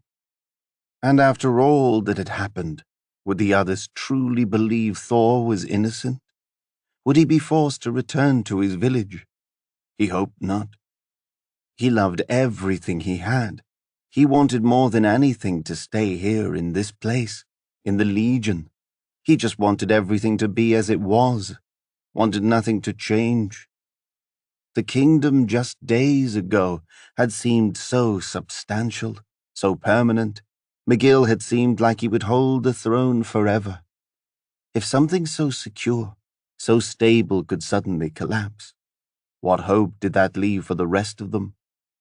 Nothing felt permanent to Thor anymore. Thor's heart broke as he watched Gwendolen try to jump into the grave with her father. As Rhys held her back, attendants came forward and began shoveling the mound of dirt into the pit, while Argon continued his ceremonial chanting. A cloud passed in the sky, blocking out the first sun for a moment, and Thor felt a cold wind whip through on this rapidly warming summer day. He heard a whining, and looked down and saw Crone at his feet, looking up at him. Thor hardly knew what would become of anything anymore, but he knew one thing. He had to talk to Gwen. He had to tell her how sorry he was, how distraught he was too over her father's death. Tell her that she was not alone. Even if she decided never to see Thor again, he had to let her know he had been falsely accused, that he hadn't done anything in that brothel. He needed a chance, just one chance to set the record straight before she dismissed him for good. As the final shovelful of dirt was thrown on the king, and the bells tolled again and again, the crowd rearranged itself. Rows of people stretched back as far as Thor could see, winding their way along the cliff, each holding a single black rose, lining up to pass the fresh mound of dirt that marked the king's grave. Thor stepped forward, knelt down and placed his rose on the already growing pile. Crone whined. As the crowd began to disperse, people milling about in every direction, Thor noticed Gwendolen break free from Rhys's grip and run, hysterical, away from the grave. "Gwen," Rhys called out after her, but she was inconsolable. She cut through the thick mob and ran down a dirt trail along the cliff's edge. Thor could not stand to see her like that. He had to try to speak with her. Thor burst through the crowd himself, Crone at his heels, weaving this way and that through the thickening crowd, trying to follow her trail and catch up with her. Finally, he broke free from the outskirts and spotted her running, far away from the others. "Gwendolen!" he cried out. She kept running, and Thor chased after her, running double speed, Crone yelping alongside him. Thor ran faster and faster, until his lungs burned, and finally he managed to close the gap between them. He grabbed one of her arms, stopping her. She wheeled, her eyes red, flooded with tears, her long hair clinging to her cheeks, and threw his hand off. "Leave me be," she screamed. "I don't want to see you ever again." "Gwendolen," Thor pleaded. "I did not kill your father. I had nothing to do with his death. He said so himself, don't you realize that? I was trying to save him, not to hurt him." She tried to flee, but he held her wrist and did not let her go. He could not let her go, not this time. She struggled against him, but did not try to run any more. She was too busy, weeping. "I know you didn't kill him," she said, "but that doesn't make you any better. How dare you come and try to speak with me after you humiliated me in front of all the others, especially now of all times?" "But you don't understand. I didn't do anything in that brothel. It was all lies. None of it is true. Someone is trying to slander me." She narrowed her eyes at him. "So then, are you telling me you did not go to that brothel?" Thor hesitated, unsure what to say. "I did. I went with all the others." "And are you saying you did not enter a room with some strange woman?" Thor looked down, embarrassed, unsure how to respond. "I suppose I did, but—" "No buts," she interrupted. "You admit it, then. You're disgusting. I want nothing more to do with you." Her face transformed from distraught to furious. She stopped her crying as her expression changed to one of rage. She got very calm, got close to him and said, "I never want to see your face. Never again. Do you understand me? I don't know what I was thinking to spend any time with you at all. My mother was right. You're just a commoner. You are beneath me." Her words stung him to his very soul. He felt as if he'd been stabbed.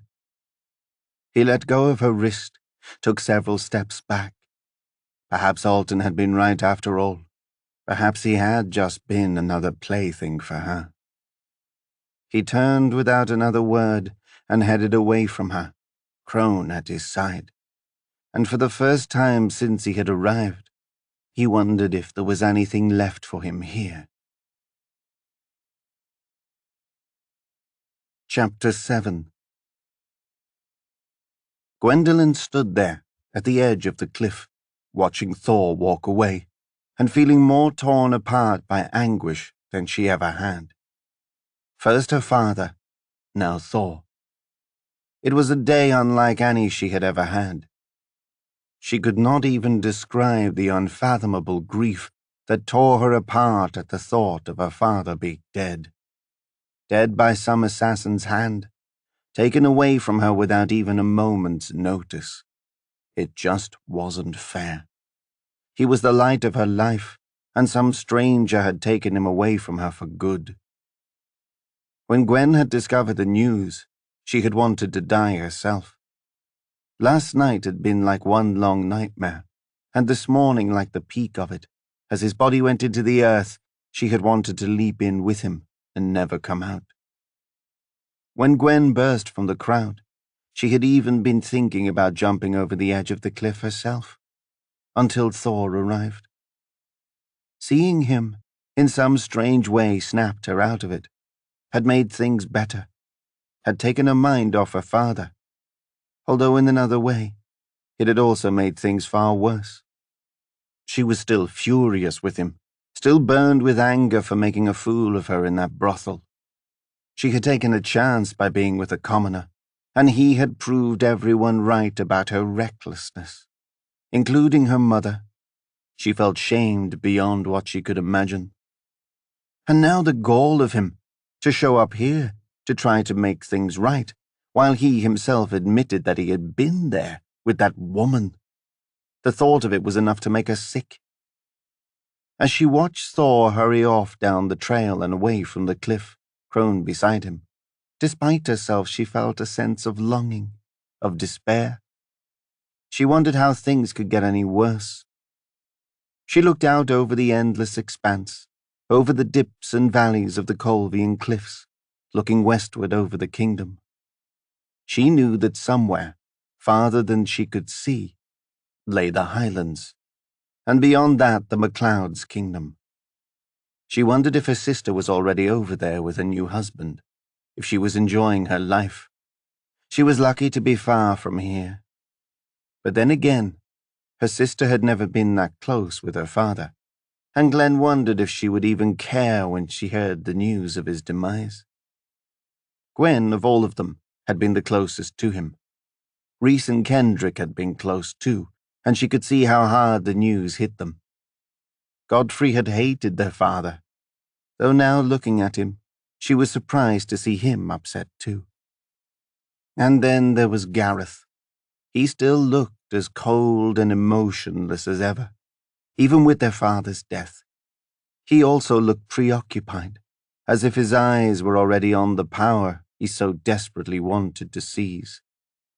The thought of it made her shudder. She remembered her father's fateful speech, assigning the rule of the kingdom to her for some far-off day, for a day she was sure she would never see. She remembered her vow to him, her promise that she would rule. And now here she was, the kingdom plopped into her hand. Would they make her rule? She hoped not. How could she? And yet she had vowed to her father that she would. What was to become of her? "There you are," came a voice. Gwen turned to see Rhys standing a few feet away, looking at her with concern. "I was worried for you." "What? Did you think I was going to jump?" She snapped back at him. Too harsh. She didn't mean for it to come out that way, but she was reeling, barely able to control herself. "No, of course not," Rhys said. "I was just worried about you, that's all." "Don't worry about me," she said. "I'm your older sister. I can take care of myself." "I never said you couldn't," Rhys said, defensive. "I just want you to know you're not the only one who's suffering. I loved father too." Gwen thought about that. She saw the tears in his eyes and knew that he was right. She was being selfish. Their father's death was hurting them all. "I'm sorry," she said softly. "I know you did. And I know he loved you too, very much. In fact, I think he saw himself most in you." Rhys looked up at her with a hopeful, sad look. He looked so lost. Her heart broke for him. Who would raise him now, she wondered. He was 14, not a boy, but hardly a man. This was the time a boy needed his father the most, needed a man to model himself after. Since the king's death, their mother had been nearly catatonic, withdrawn, not present for any of them. Her older sister was gone. Gareth was never present. Godfrey lived in the alehouse and Kendrick lived on the battlefield. It fell to Gwen to be Rhys's mother and father. "You're going to be fine," she said, gaining courage herself as she said it. "We are all going to be fine." "Did I see Thor come this way?" Rhys asked. The thought of it made Gwen's stomach turn. "He did," she answered flatly, "and I sent him on his way." "What do you mean?" Rhys asked warily. "I thought you two were close." She grunted. "Not anymore. Not after what he did." "What did he do?" he asked, wide-eyed. "As if to tell me you don't know, as if to tell me the whole kingdom does not know what a fool he has made of me." "A fool? What are you talking about?" Rhys asked, sounding genuinely curious. She studied him, and could see he did not seem to know, which surprised her. She had imagined that the whole kingdom knew, and was making fun of her behind her back. Maybe it was not as bad as she had imagined. Maybe it was not as bad as Alton had said. "I heard all about his exploits at the brothel, his time with those women," she said. Rhys's face dropped. "And who did you hear this from?" Gwen paused, suddenly not so sure of herself. "Why, Alton, of course." Rhys grinned. "And you believed it?"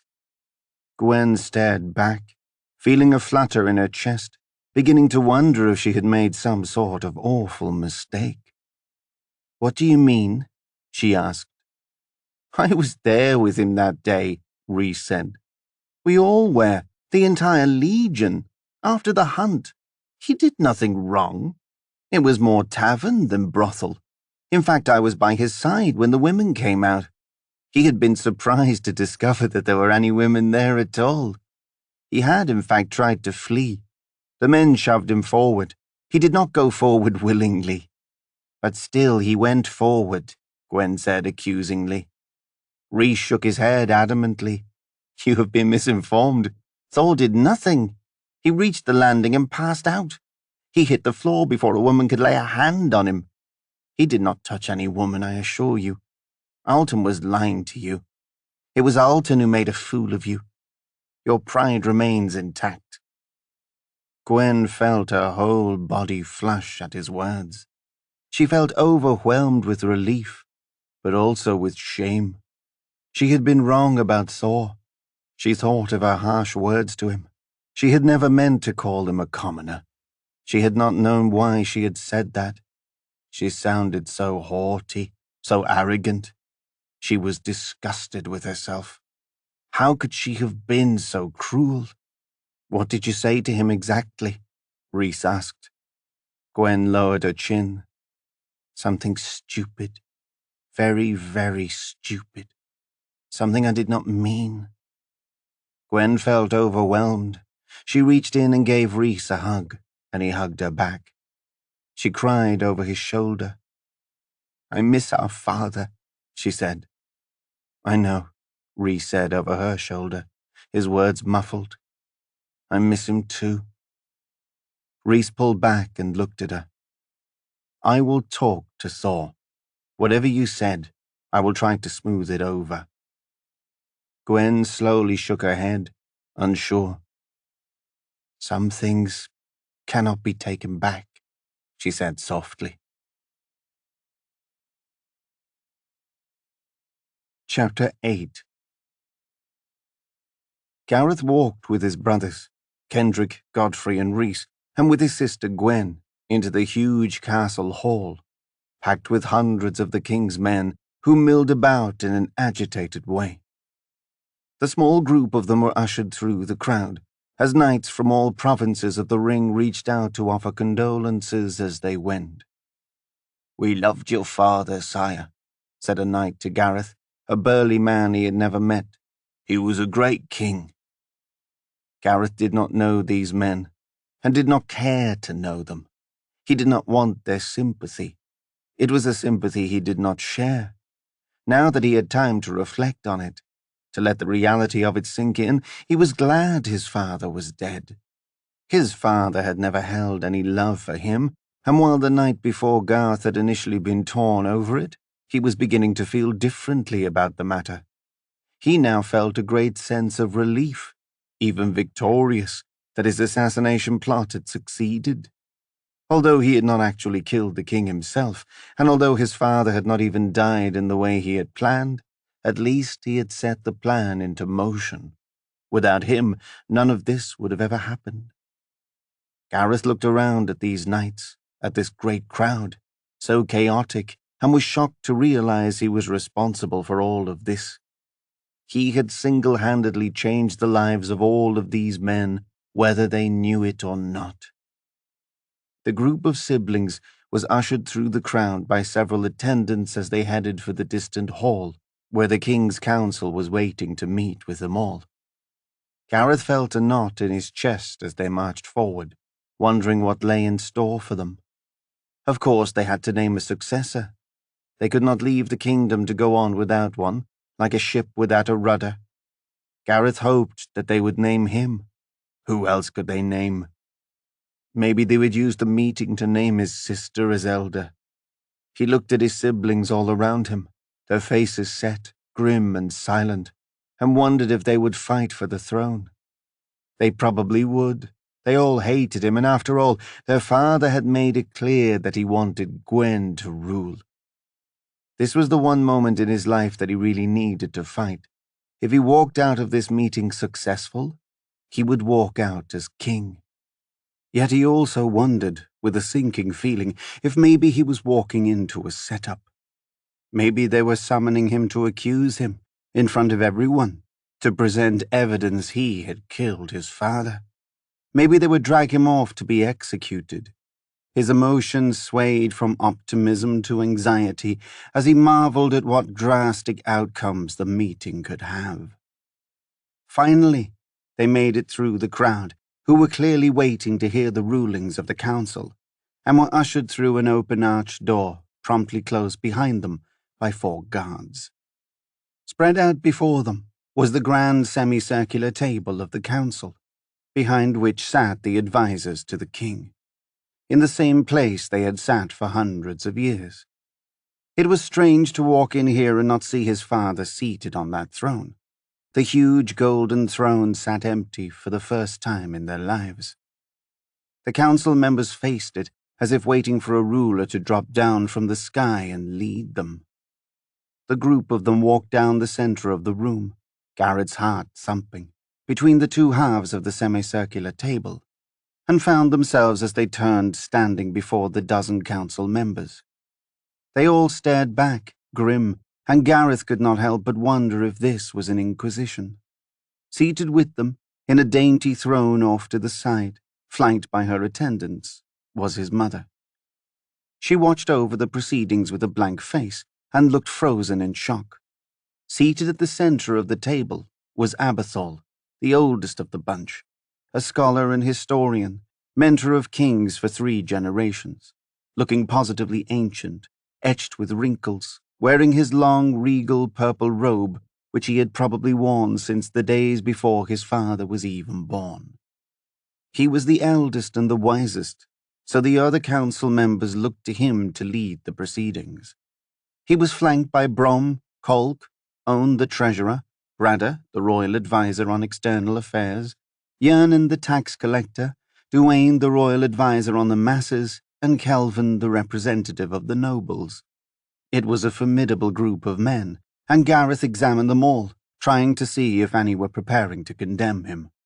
None seemed to look at him directly. Abathol cleared his throat as he looked down at the scroll, then looked up silently at the group of siblings. Our council wishes to begin by extending our sincerest condolences for the death of your father. He was a great man and a great king. His presence in this chamber and in this kingdom will be sorely missed. I think it's fair to say that this kingdom will never be the same without him. I had known him since the time he could walk. I counseled his father before him, and he was a dear friend to me. We will do everything in our power to find his assassin. Abathol slowly surveyed them, and Gareth tried not to be paranoid as the man's gaze settled on him. I have known the lot of you since you were born. I am certain that your father is very proud of you. As much as we would like to give you time to mourn, there are pressing matters of ruling this kingdom that must be addressed, which is why we have summoned you here. He cleared his throat. The most pressing matter is our inquiry into your father's assassination. We will gather a commission to investigate the cause and manner of his death and to bring the killer to justice. Until we do, I think it is safe to say that no member of this kingdom will sit at ease, including myself. Gareth could have sworn he saw his eyes stop at him, and he wondered if he were giving him a message. He looked away, trying not to let his mind go there. Garrett's mind raced as he scrambled to come up with a plan to divert attention away from him. He needed to frame a killer, and he needed to do it quickly. In the meantime, we sit in a kingdom without a king. It is a restless empire, and this is not a safe place to be. The longer we lack a ruler, the longer others may conspire to seize power, to overthrow the royal court. I needn't tell you that there are many men who would like to have the throne. He sighed. The law of the ring holds that the kingship must pass to the firstborn son of the father. In this case, it pains me to add, the firstborn legitimate son, with no offense meant to you, Kendrick. Kendrick bowed his head. None taken, sire. That would mean, then, Abathol said, clearing his throat, that the kingship must pass to Gareth. Gareth felt a thrill at his words. He felt a rush of power beyond what he could describe. But my liege, what of our sister Gwendolen? Kendrick shot back. Gwendolen? Abathol asked, surprise in his voice. Before our father died, Kendrick continued, he told us it was his wish that Gwendolen should succeed him. Gareth's face burned red as the entire council turned and stared at Gwendolen. She looked down to the ground, distraught, maybe even embarrassed. He assumed she was just putting on a show of humility. She probably wanted to rule even more than he. Is it true, Gwendolen? Abathol asked. It is, my lord, she answered softly, still looking down. It is what my father wished. He made me vow to him that I would accept, and I vowed. I wish I hadn't. I can think of nothing I want less. An excited and disturbed gasp spread amongst the council members as they turned to each other, clearly caught off guard. A woman has never ruled the kingdom, Brom said, agitated. Much less a young girl, Colk added. If we were to hand over the kingship to a girl, Kelvin said, surely the nobles would rebel, would vie for power. It would put us in a position of weakness. Not to mention the MacLeods, Bradder added. They would attack. They would test us. Abathol raised a hand, and slowly they all quieted. He sat there, looking down at the table, his palm flat on it, looking like an ancient tree rooted to the place. Whether the king wished for it or not, it is not for us to say. That is not the issue here. The law is the issue, and legally speaking, our late king's most unusual choice of an heir was never ratified, and without ratification, it is not law. But it would have been ratified at the next council meeting, Kendrick said. Perhaps, Abathol responded, but to his bad fortune, that meeting had not yet come. Thus we have no written record and no ratification into law. But we have witnesses, Kendrick yelled out, impassioned. It is true, Rhys yelled out. I was there. As was I, Godfrey yelled. Gareth held his tongue, even as the others looked at him. Inside, he was burning with rage. He felt as if his dreams of being king were crumbling all around him. He despised his siblings more than ever, who all seemed to gang up on him. I'm afraid that witnesses alone do not suffice when it comes to a matter as important as the kingship, Abathol said. All official decrees must be ratified by the council. Without this they cannot become law, which means the law must stand as it always has for centuries of McGill's kings. The eldest, the firstborn, must inherit. I'm sorry, Gwendolen. Mother, Kendrick yelled, pleading, turning towards the Queen. You know father's wishes. Do something. Tell them. But the Queen sat there, hands folded in her lap, staring into space. She was in a catatonic state and was inscrutable. After several moments of silence, Kendrick finally turned back to the council. But it is not right, he yelled. Whether ratified or not, it was the king's will, our father's will. You all served him. You should respect that. Gareth should not rule. Gwendolen should. My dear brother, please, it will be well, Gwen said softly to Kendrick, laying a hand on his wrist. And who is to say that I should not rule? Gareth finally yelled back, seething, unable to take it any more. I am the king's firstborn son, after all, unlike you, he spat to Kendrick. Gareth's face burned with anger, and he immediately regretted it.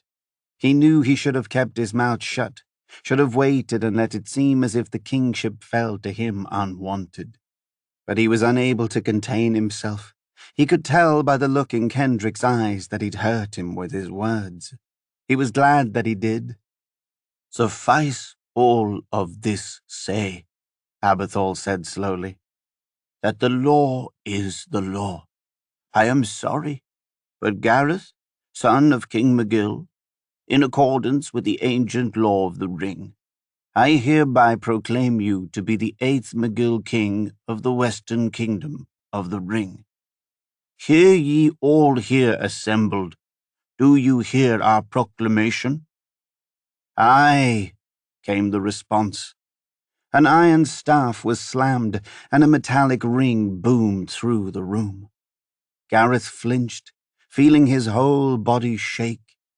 With that boom, he felt himself transported. With that sound, he was king. Chapter 9. King MacLeod rode at the head of the small military contingent, dressed in his battle gear, wearing the distinctive burnt orange armor of the MacLeods. A tall, stout man, twice as wide as any other. There was little fat on him, with a short-cropped red beard, long hair mostly grey, a wide nose crushed from too many battles, and an even wider jaw. He was a man who feared nothing in life. He was already, having just reached his 50th year, famed as the most aggressive and brutal MacLeod who had ever lived. It was a reputation he cherished. MacLeod was a man who always squeezed from life whatever it could give him, and what it would not give him, he would take. In fact, he liked to take more than to receive. He enjoyed making others miserable, enjoyed ruling his kingdom with an iron fist.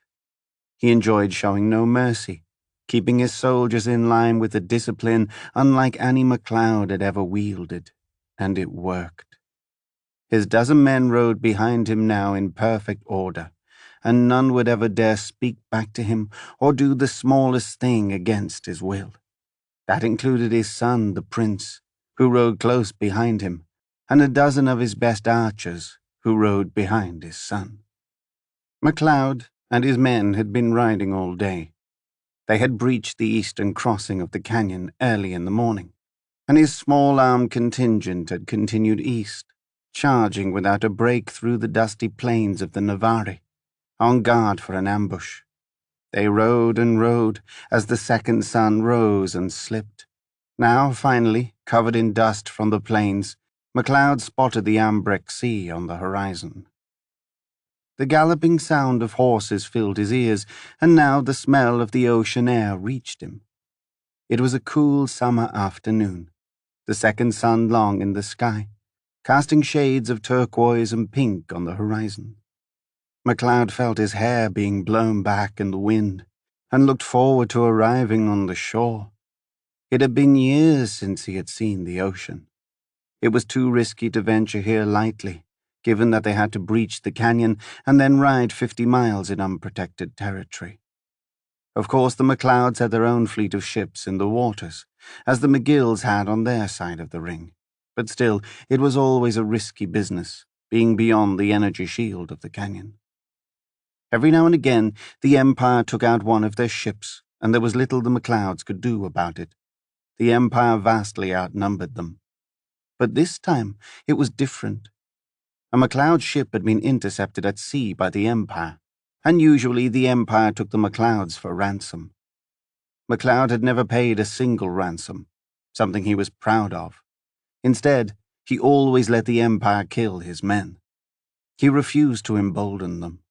But something had shifted, because this time they had freed his men and sent the ship back with a message. They wanted to meet with MacLeod. MacLeod assumed it could only be about one thing: breaching the canyon, invading the ring, and partnering with him to take down the McGills.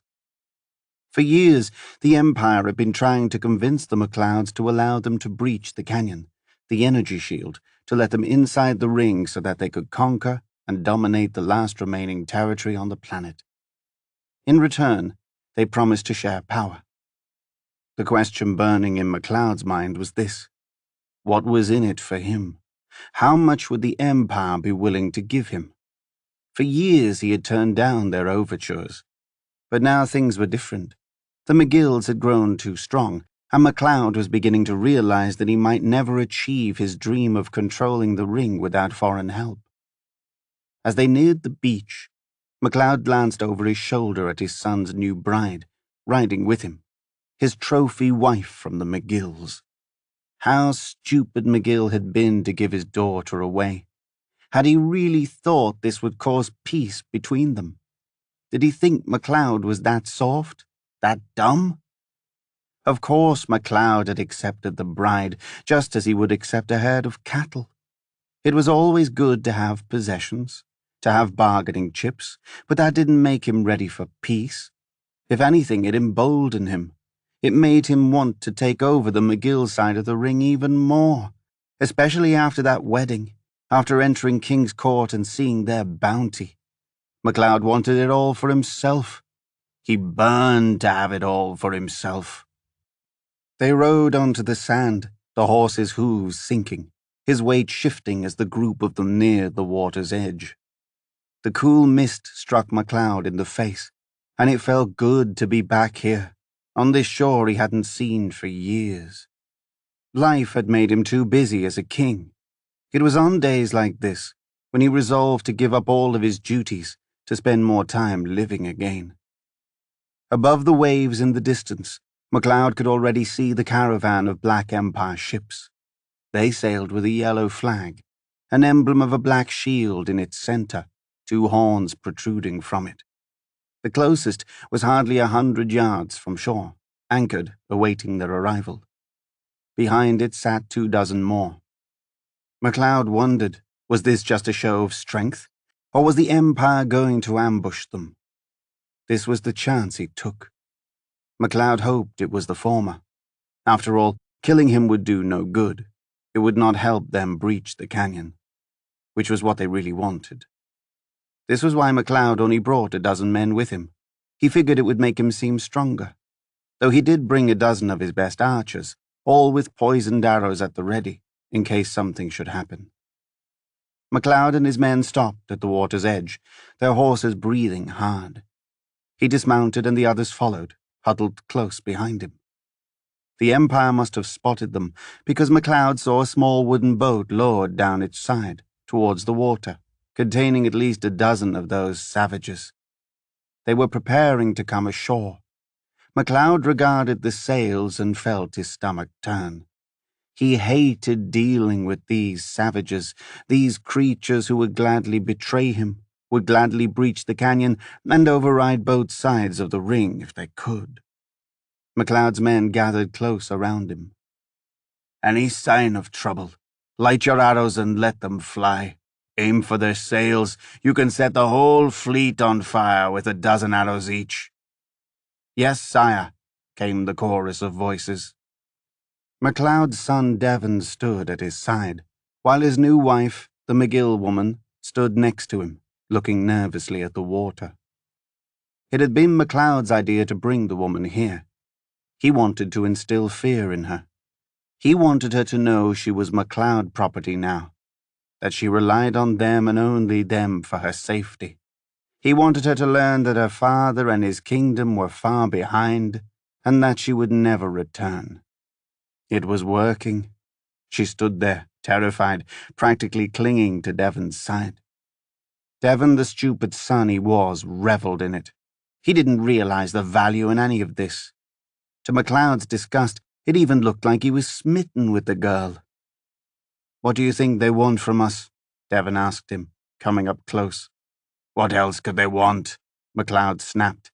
"Stupid boy, to open the gates to the canyon." "Will you let them? Will you make a deal with them, father?" MacLeod turned and glared at his boy, sending his wrath through his eyes until finally his boy looked away. "I never discuss my thoughts with anyone. You will know my decision when I make it. In the meantime, stand and watch, and learn." They all stood there in the thick silence as the Empire boat neared shore. It was still several minutes away, rowing hard against the waves, which crashed outward towards the sea in these strange currents of the Ambrick. They broke about 100 yards out, and one had to fight them, to get over them, to make it to shore. It made MacLeod happy he was not rowing. He remembered from his youth what hard work it was, as he watched the boat crest and crash in wave after wave. Suddenly, MacLeod heard the galloping of a horse. It made no sense. There was supposed to be no one within miles of him, and he was immediately on guard. His men spun too, and they all drew their swords and bows, prepared for an attack. MacLeod had feared this. Had it all been just a trap? But as he watched the horizon, he did not see an army approach. He was confused by what he saw. It was a single horse, galloping over the plains, raising a cloud of dust, and continuing to ride right onto the beach, right for them. The man who rode was one of his, dressed in orange, with the blue stripes of a messenger across his shoulders. A messenger, racing towards them in this barren place. He must have followed them all the way from the kingdom. MacLeod wondered, what could be so urgent that his people would send him a message here in this place? It must be significant news. The messenger rode right up to them and dismounted from his horse while it had barely stopped. He stood there, reeling hard, gasping for air, took several steps toward MacLeod, and kneeled down before him, bowing his head. "My liege, I bring you news from the kingdom," he said, gasping. "What is it, then?" MacLeod snapped, impatient, checking back over his shoulder at the Empire ship, rowing its way closer. Why now, of all moments, had this messenger had to come? At the moment when he most needed to stand on guard against the Empire. "Quickly, out with it," MacLeod yelled. The messenger stood, breathing hard. "My liege, the McGill king is dead." A surprised gasp erupted from his men, most of all from MacLeod himself. "Dead?" he asked, uncomprehending. He had just left him, a king at the height of his power. "Murdered," the messenger replied, "stabbed to death in his chamber." A horrible shriek arose beside him, and MacLeod turned to see the McGill daughter wailing, flailing her arms hysterically. "No!" she screamed. "My father!" She was shrieking and flailing, and Devon tried to stop her, to grab her arms, but she could not be pacified. "Let me go," she cried. "I must go back right now. I must see him." "He's dead," Devon said to her. "No," she wailed. MacLeod could not afford to have the Empire see one of their women screaming, out of control. Nor did he want her to give away the news. He had to quiet her. MacLeod stepped forward and punched the woman across the face, so hard he knocked her out. She collapsed into Devon's arms, and he looked up at his father, horrified. "What have you done?" Devon called out. "She is my bride," he snapped, indignant. "She is my property," MacLeod corrected. He glared at his son long enough until his son looked away. MacLeod turned back to the messenger. "Are you certain he's dead?" "Quite certain, sire. Their entire side of the ring mourns. His funeral was this morning. He is dead. What's more," the messenger added, "they have already named a new king. His firstborn son, Gareth." "Gareth?" MacLeod thought. How perfect. The weakest of the lot, the one who would make the worst king. MacLeod could not have asked for better news. MacLeod nodded slowly, rubbing his beard, taking it all in. This was opportune news indeed. McGill, his rival, dead, after all these decades, assassinated. He wondered by whom. He would like to thank the man. He was only sorry he had not done it himself. He, of course, had tried to send assassins over the years, had tried to infiltrate the court, but had never been successful. And now apparently one of McGill's own men had succeeded where he could not. This changed everything. MacLeod turned back, took several steps towards the sea, and watched the Empire boat get closer and closer. It crested the waves and was now hardly 30 yards from shore. McGill stepped towards the water and stood there alone, several feet away from the others, hands on his hips, thinking. This news would change his meeting with the Empire. With McGill dead and with that weakling as king, the McGills would be vulnerable. Now indeed would be the perfect time to attack. Now they might not even need the help of the Empire. The boat came to shore, and MacLeod stepped back as it reached the sand, his men flanking him. There were at least a dozen Empire men inside, rowing hard, all savages, all dressed in the bright red loincloths of the wilds. As they all stood, he saw how huge and imposing they were. MacLeod was a huge man himself, but even so, each of these savages was at least a head taller than he, with broad shoulders and muscles rippling on their red skin. They had huge jaws, like animals. Their eyes sat too far apart, and their noses were sunken into their skin in a small triangle. With narrow lips, long fangs, and curled yellow horns coming from their bald heads, MacLeod had to admit to himself that he felt afraid. These were monsters. Their leader, Andronicus, stood at the rear of the boat, and he was even taller than the others. He was a specimen, nearly twice as tall as MacLeod. His yellow eyes flashed as he smiled an evil smile, showing rows of sharp teeth. In 2 strides he jumped from the boat and stood on the shore. He wore a shining necklace, its rope of gold, and on it hanging the shrunken heads of his enemies. He reached up and fingered it, showing hands that, like the others, ended in 3 sharp claws. As he jumped onto the sand, his men jumped out around him, forming a semicircle with their leader in the middle. Andronicus. MacLeod had heard stories of this man. He had heard of his cruelty, his barbarism, his iron control over the entire empire. Every single province except the Ring. MacLeod had never fully believed the stories of how imposing he was, not until now as he stood before him. He felt it himself. For the first time in as long as he could remember, he felt in danger. Even with his men around him, he regretted calling this meeting. Andronicus stepped forward and brought his arms out wide to his sides, palms up, claws glistening, and smiled a wide smile, more of a snarl, a gurgling sound coming from the back of his throat. "Greetings," he said, his voice impossibly deep. "We send you a gift from the wilds." He nodded, and one of his men stepped forward and held out a large bejeweled chest. It sparkled in the late afternoon sun, and MacLeod looked down at it and wondered. The attendant pulled back the lid and reached in, and held out the severed head of a man. MacLeod was horrified as he looked down at it. The man looked to be in his 50s, eyes wide open in a death stare, with a bushy black beard, blood still dripping from what was left of his throat. MacLeod stared at it and wondered. He looked up at Andronicus and tried to seem unaffected. "Is it a gift?" MacLeod demanded.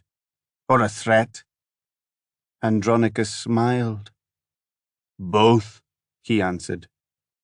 "In our kingdom it is ritual to give as a gift the severed head of one of your enemies. It is said that if you drink the blood from the throat while it is still fresh, it will give you the power of many men." The attendant reached out, and MacLeod took the bloody, matted hair of the skull and held the head aloft. The look of it disgusted him, but he did not want to tip his hand to these savages. He calmly reached back and handed it to one of his people without looking at it again. "Thank you," he said. Andronicus smiled wider, and MacLeod had the uncanny feeling that he was seeing right through him. He felt off guard.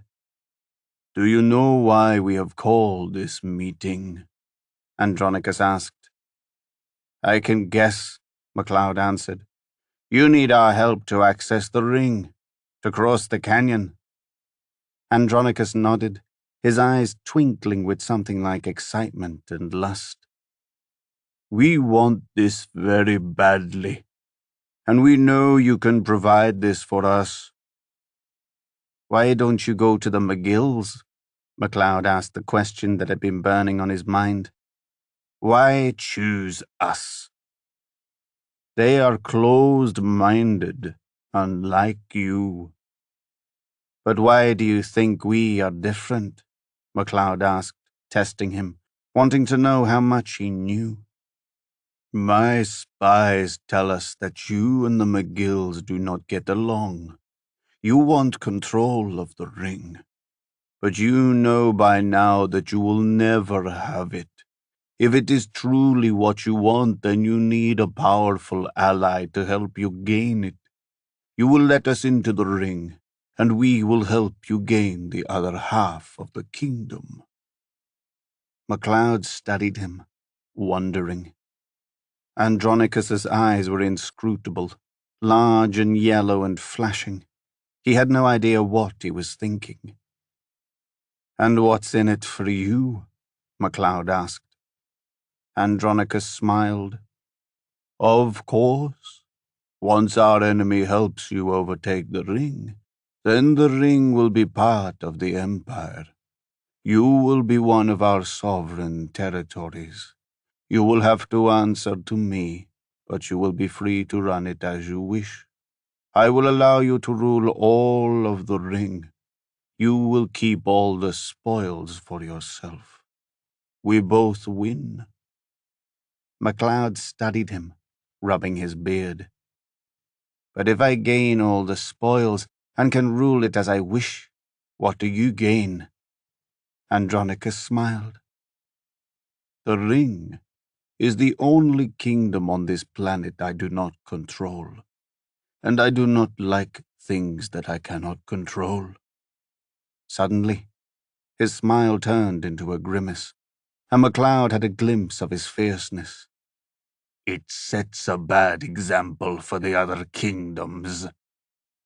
As the waves crashed all around them, and the sun dipped lower, MacLeod stood there thinking. It was the answer he had expected, but he still didn't have the answer to the question burning most in his mind. And how do I know I can trust you? MacLeod asked. Andronicus smiled wide. You don't, he answered. The honesty of his answer surprised MacLeod, and ironically made him trust him even more. But we too don't know if we can trust you, he added. After all, our armies will be vulnerable inside the ring. You could seal off the canyon once we were inside. You could ambush our men. We must trust each other. But you have far more men than we do, MacLeod answered. But every life is precious, Andronicus said. Now MacLeod knew that he was lying. Did he really expect him to believe that? Andronicus had millions of soldiers at his disposal, and MacLeod had heard stories of his sacrificing entire armies, millions of men, to gain a small piece of ground just to make a point. Would he do the same to betray MacLeod? Would he let MacLeod control the ring and then one day when he wasn't expecting it kill him too? MacLeod thought it over. Before today, it had been a chance he'd been willing to take. After all, it would enable him to control the entire ring, to oust the McGills, and the way MacLeod saw it, he could betray the Empire first, use their men to conquer the ring, then reactivate the shield and kill the Empire men stuck inside. But after today, after hearing that McGill was dead, that Gareth was the new king, MacLeod felt differently. He might not need the Empire after all. If only he had received this message sooner, before he'd agreed to this meeting. But MacLeod didn't want to completely alienate the Empire either. They might prove useful at some later date. He had to stall them, to buy time while he tried his new strategy. He reached up and stroked his beard, pretending to consider the offer as the waves crashed all around him and the sky turned purple. I am grateful for your offer, and will consider it thoroughly. Andronicus suddenly stepped forward, so close that MacLeod could smell his awful breath as he scowled down. He wondered if he had offended him, and had an impulse to reach down for his sword, but he was too nervous to do so. This man could tear him in two if he chose. "Don't think too long," he seethed, all his humor gone. "I don't like a man who needs time to think, and my offer will not stand long. If you do not let us in, we will find a way, and if we get in on our own, we will crush you. Keep that in mind as you consider the possibilities." MacLeod glowered, reddening. No one ever spoke to him in this way. "Is that a threat?" MacLeod asked. He wanted to sound confident, but despite himself, he found his voice shaking. A deep, throaty sound rippled through Andronicus's chest, then up through his throat. At first, MacLeod thought it was a cough, but then he realized it was a laugh. "I never threaten," he said down to MacLeod. "You will come to learn that about me very, very well." Chapter 10. Thor walked with his head hanging, downcast, kicking pebbles on the road. Crone walked at his side, and Aristophanes circled somewhere high above as Thor made his way slowly to the Legion barracks. Since the funeral and his encounter with Gwen, he felt deflated. The pain of watching King McGill being lowered into the earth took something out of him, as if a part of him sank into the earth with the casket. The king had taken him under his wing, had shown him kindness, had given him Aristophanes, had been a father figure to him. Thor felt as if he owed him something, that it had been his responsibility to save him, and he had failed. As the bells had tolled, Thor felt as if they told the announcement of his failure. Then there was his encounter with Gwen. She hated him now, that much was obvious. Nothing he could say would change her mind. Even worse, her true thoughts came out today. She felt he was beneath her, a commoner. It seemed Dalton had been right all the while. The thought of it crushed him. First he had lost the king, then he had lost the girl he had grown to love. As he walked back towards the Legion, he realized it was the one thing left that he could cling to here. He cared not for his village, or his father or his brothers. Without the Legion and Rhys and Crone, he did not know what he would have left. Crone yelped and Thor looked up to see the barracks before him. The king's banner flew at half-mast, and he could already see dozens of boys sulking, and could tell the mood was somber. It was a day of mourning here. The king, their leader, had been murdered. And worse, no one knew who did it or why.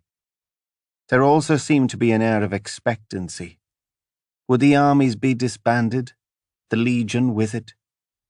Thor saw the wary looks of the boys as he walked through the large arched stone gate. They were stopping and staring at him. He wondered what they thought of him. Just the night before he'd been thrown into the dungeon, and Thor was sure the rumor had spread that he had something to do with poisoning the king. Did these boys know he had been vindicated? Did they still suspect him? Or did they think he was a hero for trying to save the king? From their looks he could not tell, but the tension in the air was thick, and he could tell he had been the subject of many conversations. As Thor entered the large wooden structure of the barracks, he noticed dozens of boys stuffing their clothes and various objects into canvas sacks. It looked as if the Legion were packing up. Is the Legion disbanding? He wondered, in a sudden panic. "There you are," came a voice he recognized. He turned to see O'Connor standing there, smiling in his typical good-natured way, his bright red hair and freckles framing his face. He reached out and clasped Thor's forearm. "I feel like I haven't seen you in days. Are you okay? I heard you were thrown in the dungeon. What happened?"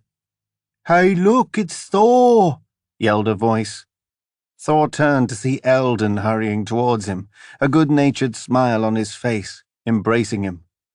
Thor was still amazed at Eldon's attitude towards him ever since he had saved his life across the canyon, especially when he recalled the hostile greeting Eldon had once given him.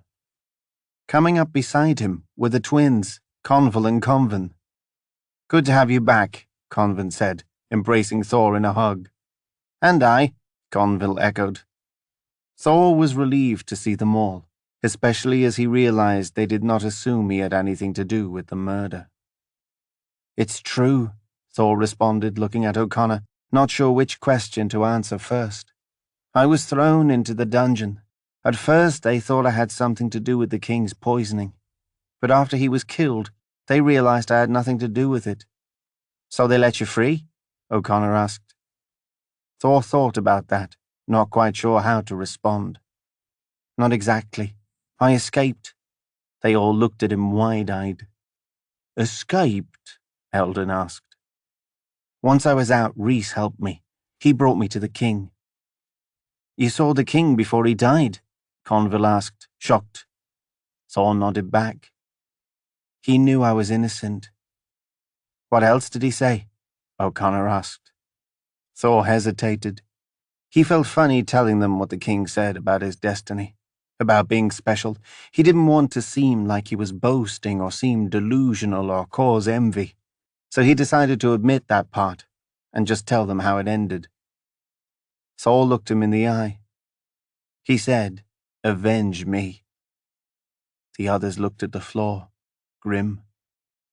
"Do you have any idea who did it?" O'Connor asked. Thor shook his head. "As much as you do." "I would love to catch him," Convan said. "As would I," Eldon added. "But I don't understand," Thor said, looking around. "What is all this packing? It seems as if everyone is getting to leave."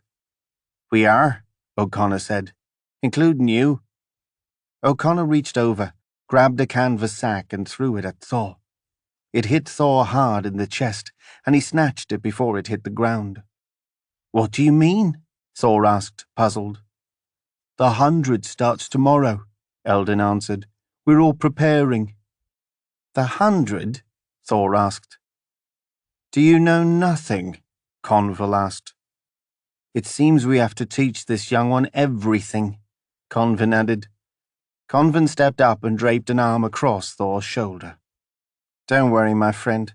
There's always much to learn in the Legion. The 100 is the Legion's way of making us all hardened warriors and weeding us out. It is a rite of passage. Every year at summertime, they send us for 100 days of the most grueling training you'll ever know. Some of us will return. Those who do are granted honors, weapons, and a permanent place in the Legion." Thor looked around, still puzzled. "But why are you packing?" "Because the 100 is not here," Eldon explained. "They ship us off, literally, far from here. We must journey across the canyon, into the wilds, across the Tartuvian Sea, and all the way to the Isle of Mist. It is 100 days of hell. We all dread it, but we must go through it if we are to stay in the Legion. Our ship sails tomorrow, so pack quickly." Thor looked down at the sack in his hand, unbelieving. He could hardly imagine packing up what few things he had, crossing the canyon into the wilds, boarding a ship, and spending 100 days on an island with all the Legion members. The thought of it excited him. It also terrified him. He'd never been on a ship, had never been across the sea. He loved the idea of advancing his skills and hoped he would make it and not be weeded out. "Before you pack, you should report to your knight," Convan said. "You are squire to Kendrick now that Eric is gone, aren't you?" Thor nodded back. "Yes. Is he here?" "He was outside with some of the other knights," he answered. "He was preparing his horse, and I know he was looking for you." As Thor stood there, his mind reeling, the thought of the 100 excited him more than he could say. He wanted to be tested, to be pushed to the extreme, to see if he was as good as the others. And if he made it back, and he felt sure he would, he would return a stronger warrior. "Are you sure that I'm included? That I'm allowed to come too?" Thor asked. "Of course you are," O'Connor said. "Assuming, of course, your knight doesn't need you here. You need his permission." "Ask him," Eldon said, "and be quick of it. There is much to do to prepare, and you're already far behind. The ships will not wait, and whoever does not go cannot stay in the Legion." "Try the armory," O'Connor said. "I saw Kendrick there just an hour ago." Thor needed no prodding. He turned and ran from the barracks, out the door and across the fields, heading for the armory, Crone yelping and running at his heels. In moments he reached it, breathing hard, and found Kendrick there. He stood alone, inside the armory, looking up at a wall of halberds. He looked pensive, intense, lost in thought. Thor felt as if he had intruded on private time, and felt guilty for interrupting. Kendrick turned. His eyes were red from crying. Thor thought of the king's funeral, remembered Kendrick lowering him into the ground, and felt terrible. "Forgive me, sire," Thor said, catching his breath.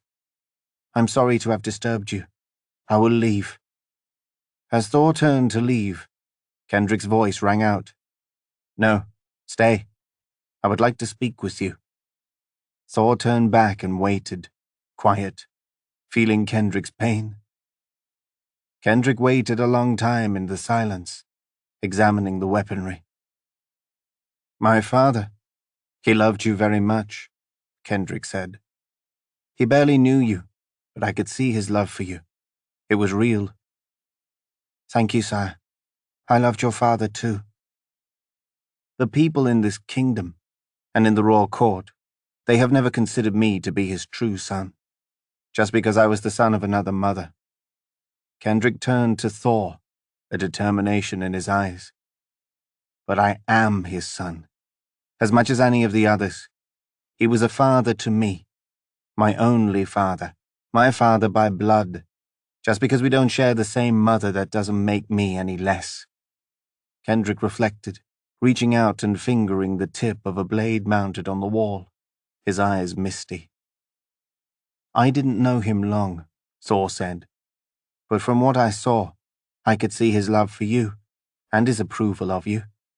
It seemed to me to be as real and as strong as it was for any of the others." Kendrick nodded, and Thor could see the appreciation in his eyes. He was a good man. He could be a hard man and a tough man, but he was a good man, always fair. Our kingdom will not be the same without him. "I wish you could be king," Thor said. "You would be the best one to rule." Kendrick looked at the blade. "Our kingdom has its laws, and I must abide by them. I feel no envy for my brother Gareth. The law dictates he should rule, and he will. I do feel upset for my sister, who was passed over. This was not my father's wish. But for myself, I have no regret. I don't know if Gareth will be a good king, but that is the law, and the law is not always fair. It is uncompromising. That is its nature." Kendrick turned to Thor and examined him. "And why have you come here?" he asked. "Since Eric has left, I am told that I have been assigned to be your squire now. It is a great honor, sire." "Ah, Eric," Kendrick said, looking off, glassy-eyed. "The finest knight we have. He's off for his selection year, isn't he? Yes, I am pleased to have you as my squire, though I am sure it will not last long. He'll be back. He can never leave King's Court for long." Kendrick's expression suddenly morphed to one of understanding. "So then you're coming to ask me for permission to leave for the 100, are you?" he asked. "Yes, sire, if that seems well with you. If it is not, I understand, and I am here to serve your needs." Kendrick shook his head. "Every young Legion member must go through the 100. It is a rite of passage. Selfishly, I would like you here, but I will not hold you back. Go. You'll come back a stronger warrior and a far better squire." Thor was overwhelmed with gratitude towards Kendrick. He was about to ask him more about what lay in store with the 100, when the door to the armory burst open. Thor and Kendrick turned to see Alton standing there, dressed in his royal finest, flanked by 2 guards of the royal court. "There he is," Alton screamed, pointing a haughty finger at Thor. "He's the one who struck me at the feast last night. A commoner, can you imagine? He struck a member of the royal family. He has violated our law. Arrest him." The 2 guards began to walk towards Thor, when Kendrick stepped forward and drew his sword from its sheath. The sound of the metal resonated in the armory, and as Kendrick stood there, fierce, holding his sword drawn before him, the 2 guards stopped in their tracks. "Come any closer, and you will pay the price," Kendrick threatened. Thor could hear in his voice something deep and dark, a tone he had never heard before. The guards must have sensed it too, because they dared not move. "I am a member of the royal family," Kendrick corrected. "An immediate member. You, Alton, are not. You are son to a 3rd cousin to the king. Guards, you will answer to me first, not this pretender. And Thor is my squire. He is not to be touched, not now or ever." "But he broke the law," Alton whined, bunching his fists like a baby. "A commoner cannot strike royalty." Kendrick smiled. "In this case, I am very glad he did. In fact, if I were there, I would have struck you myself. Whatever it is that you did, I'm sure you deserved it, and a lot more." Alton scowled, turning red. "I suggest you guards leave now, or if you prefer, come closer and pay the price. I'm itching to use my sword, actually." The 2 guards gave each other a wary look. They both turned, resheathed their swords, and strutted out the armory. Only Alton was left there, standing alone, watching in frustration as the guards left. "I would suggest you follow them quickly, before I find a good use for this blade in my hand." Kendrick took a step forward, and Alton suddenly turned and ran out the door. Kendrick, smiling, resheathed his sword and turned to Thor. "I don't know how to thank you," Thor said. Kendrick took a step forward and laid a hand on his shoulder. "You already have. Just seeing the look on that Pip's face actually made my day." Kendrick laughed and Thor laughed too. Then Kendrick looked at him with all seriousness. "My father did not take people under his wing lightly. He saw something great in you. I see it too. You will make us proud. Go to the 100 and excel. Go and become the warrior that I know you will be." Thor walked in the summer fields outside the Legion's compound, Crone beside him. Late in the day, the second sun dropping, filling the sky with spectacular pinks and oranges and purples. Crone whined in delight as Thor led him deeper and deeper into the fields, giving him a chance to run, to play, to chase animals and catch his dinner. Crone carried an Ursatue in his mouth now, a strange creature about the size of a rabbit, with purple fur and 3 heads, which he had proudly caught but minutes before.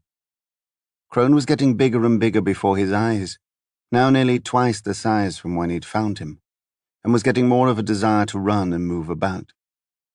Crone was also becoming more playful and demanded that Thor take him farther and farther and run with him.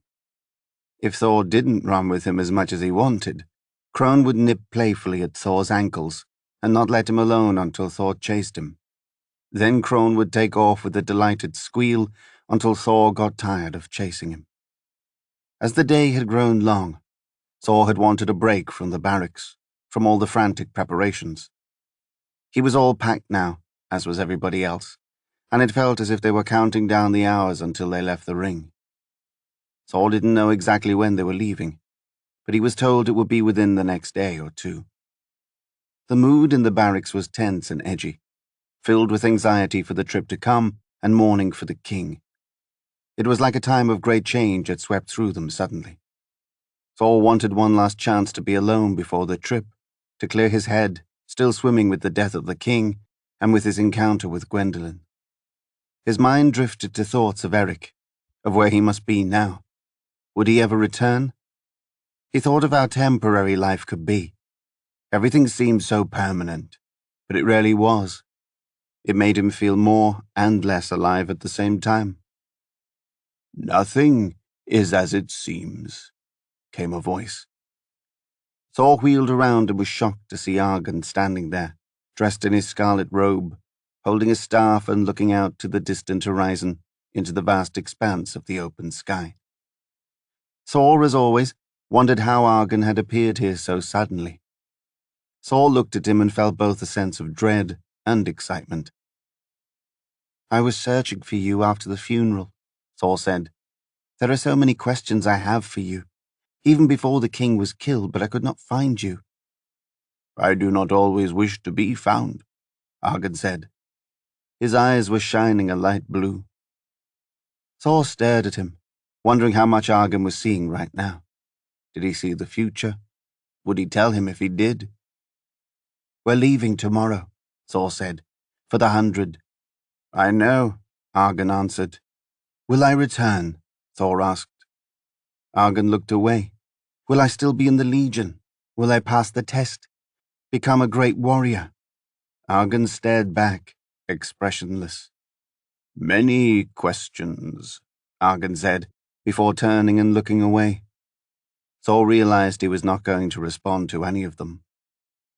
"If I told you your future, it might affect it," Argon added. "Every choice you make, that is what creates it." "But I saw McGill's future," Thor said. "In that dream, I saw that he was going to die, and yet I tried to help and it did no good. What was the point of foreseeing it? I wish I'd never known." "Don't you?" Argon asked. "But knowing affected destiny. He was meant to be poisoned. You prevented that." Thor stared back, puzzled. He had never thought of that. "But he was killed anyway," Thor said. "But not by poison, by dagger.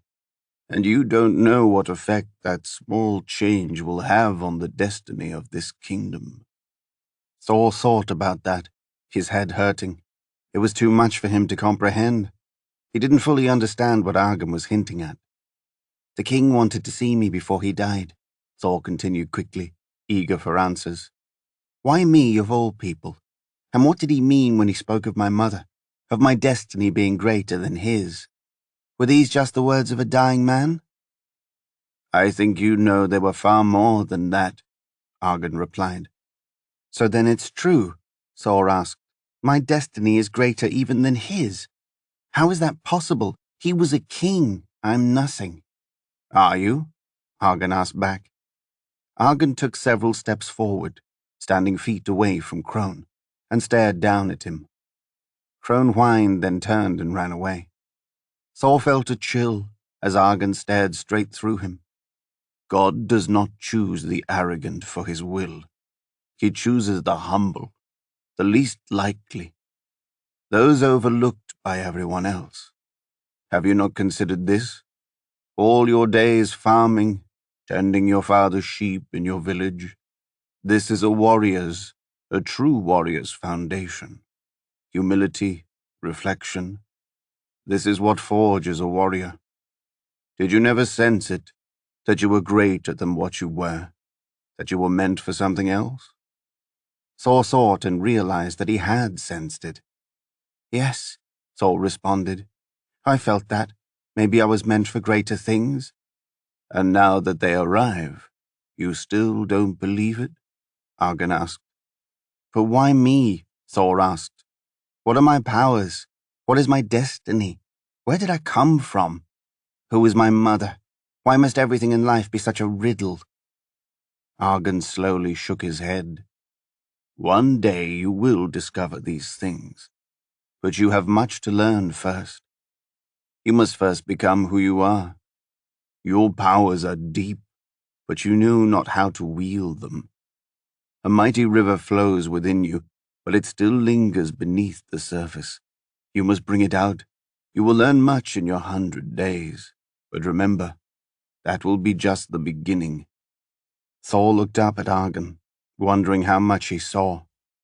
"I feel guilty even to be alive," Thor said. He wanted desperately to tell Argan what was on his mind, the one person who could understand. The king is dead and yet I live. I feel that his death is on my head and it hurts to go on. Argan turned and looked at him. One king dies and another follows. That is the way of the world. A throne is not meant to sit empty. Kings will flow, like a river, through our ring. All will seem permanent, and all will be fleeting. Nothing in this world, not you, not I, can stop the current. It is a parade of puppets in the service of fate. It is a march of kings. Thor sighed, looking out at the horizon for a very long time. The ways of the universe are inscrutable, he finally continued. You will not understand them. Yes, it hurts to go on, but we must. You have no choice. And remember, he said, smiling at Thor with a smile that terrified him, one day you will join McGill too. Your time here is but a flash. Don't let life weigh you down with fear and guilt and regret. Embrace every moment of it. The best thing you can do for McGill now is to live. To really live. Do you understand me? Argan reached out and grabbed Thor by the shoulders, and it felt like two fires burning through his arms. He stared down with such intensity, Thor finally had to turn his head and blink his eyes shut. He raised up his hands to protect his eyes, and then suddenly he felt nothing. He looked up. Argan was gone, vanished. Thor stood there alone in the field, turning in every direction. He saw nothing but the open sky, the open plains, and the howling of the wind. Thor sat around the fire on the cool summer night, staring into the flames silently with the other Legion members, as the wood cracked and popped. He leaned back on his elbows and looked up at the night sky, and in the distance, countless stars twinkled red and orange. Thor wondered, as he often did, about distant worlds out there. He wondered if there were planets that weren't divided by canyons, seas that weren't protected by dragons, kingdoms that were not divided by armies. He wondered about the nature of fate and destiny. The fire crackled, and he looked over at the roaring flames around which sat his brothers in arms, hunched over, arms resting on their knees, looking somber and on edge. Some of them roasted pieces of meat on sticks.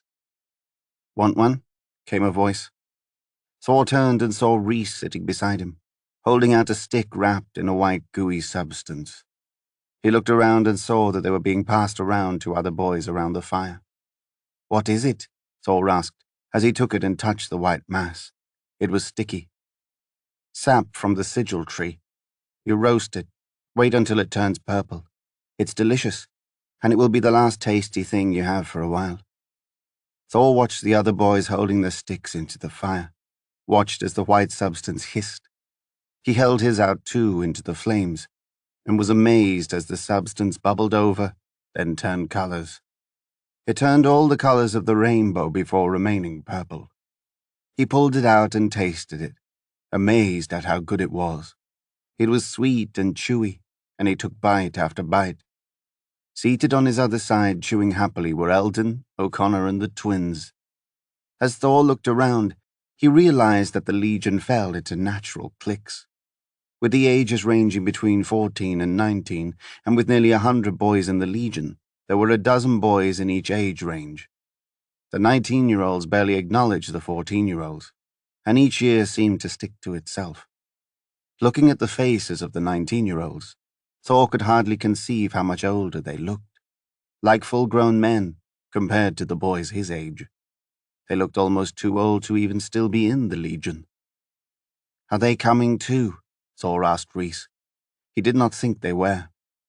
The 100 was on everyone's mind this night, and no one seemed to think or talk of anything else. Of course, Rhys answered. Everyone goes, no exceptions. Every age range. The only difference, Eldon interceded, is that when they return they are done with the Legion. It only goes to 19, and then they graduate. And then what? Thor asked. If they make it through their final 100, Rhys answered, then they go before the king, and the king chooses which become knights. Then if they are chosen, the kingdom places them in posts for patrol duty throughout the kingdom. They have to do 2 years of rotation. Then they return to King's Court and are eligible to join the Silver. Is it possible that they wouldn't pass the 100 after all these years? Thor asked. Rhys furrowed his brow. It is different for every age and every year. I know stories of many who have not made it, at any age. The group of boys fell silent as Thor stared into the flames, wondering what lay ahead of them. After a long while, there was a commotion, and the boys turned to see Kolk marching into the center of the circle, his back to the flames, flanked by 2 warriors. Kolk scowled down at the boys, slowly pacing, looking each one in the eye as he went. Rest up and eat up, he said. This will be the last time you do. From here on, you're no longer boys, but men. You're about to embark on the hardest 100 days of your life. When you return, if you return, those of you who return will finally be worth something. Now, you're nothing. Cole continued pacing, walking slowly, looking as if he wanted to strike fear into each and every one of them. The 100 is not a test, he continued. It is not practice. It is real. What you do here, the sparring, the training, that is practice. But in the next 100 days, that is all gone. You will be entering a war zone. We are crossing the canyon, will be beyond the shield, trekking for miles through the wilds into unguarded territory. We will be boarding ships and crossing the Tartuvian Sea. We will be in enemy waters far from the coast. We will be going to an island that is unmanned and unprotected from attack in the heart of the Empire. We could be ambushed any time. There will be enemy forces all around us, and dragons lurk not far from there. Without fail, there will be battle. A few of us warriors will accompany you, but mostly you will be on your own. You will be men, forced to fight real men's battles, sometimes to the death. This is how you learn battle. Some of you will die. Some will be injured permanently. Some will drop out from fear. And the select few who return, those are the ones who merit joining the Legion. If you are too scared to go, don't show up tomorrow. Every year at this night, a few of you will pack up and leave. If that is you, I hope you do. We don't want cowards joining us. With that, Kolk turned and walked away, his men following. A low whisper spread among the boys as they looked solemnly at each other. Thor could see fear on many of their faces. Is it really that bad? O'Connor asked a boy sitting beside him. The boy was older, maybe 18, and he stared into the flames, his wide jaw locked in a grimace. He nodded. It is different every time, he said. I've had many of my brothers not come back with me. Like he said, it's real. The best advice I can give you is to prepare for life and death.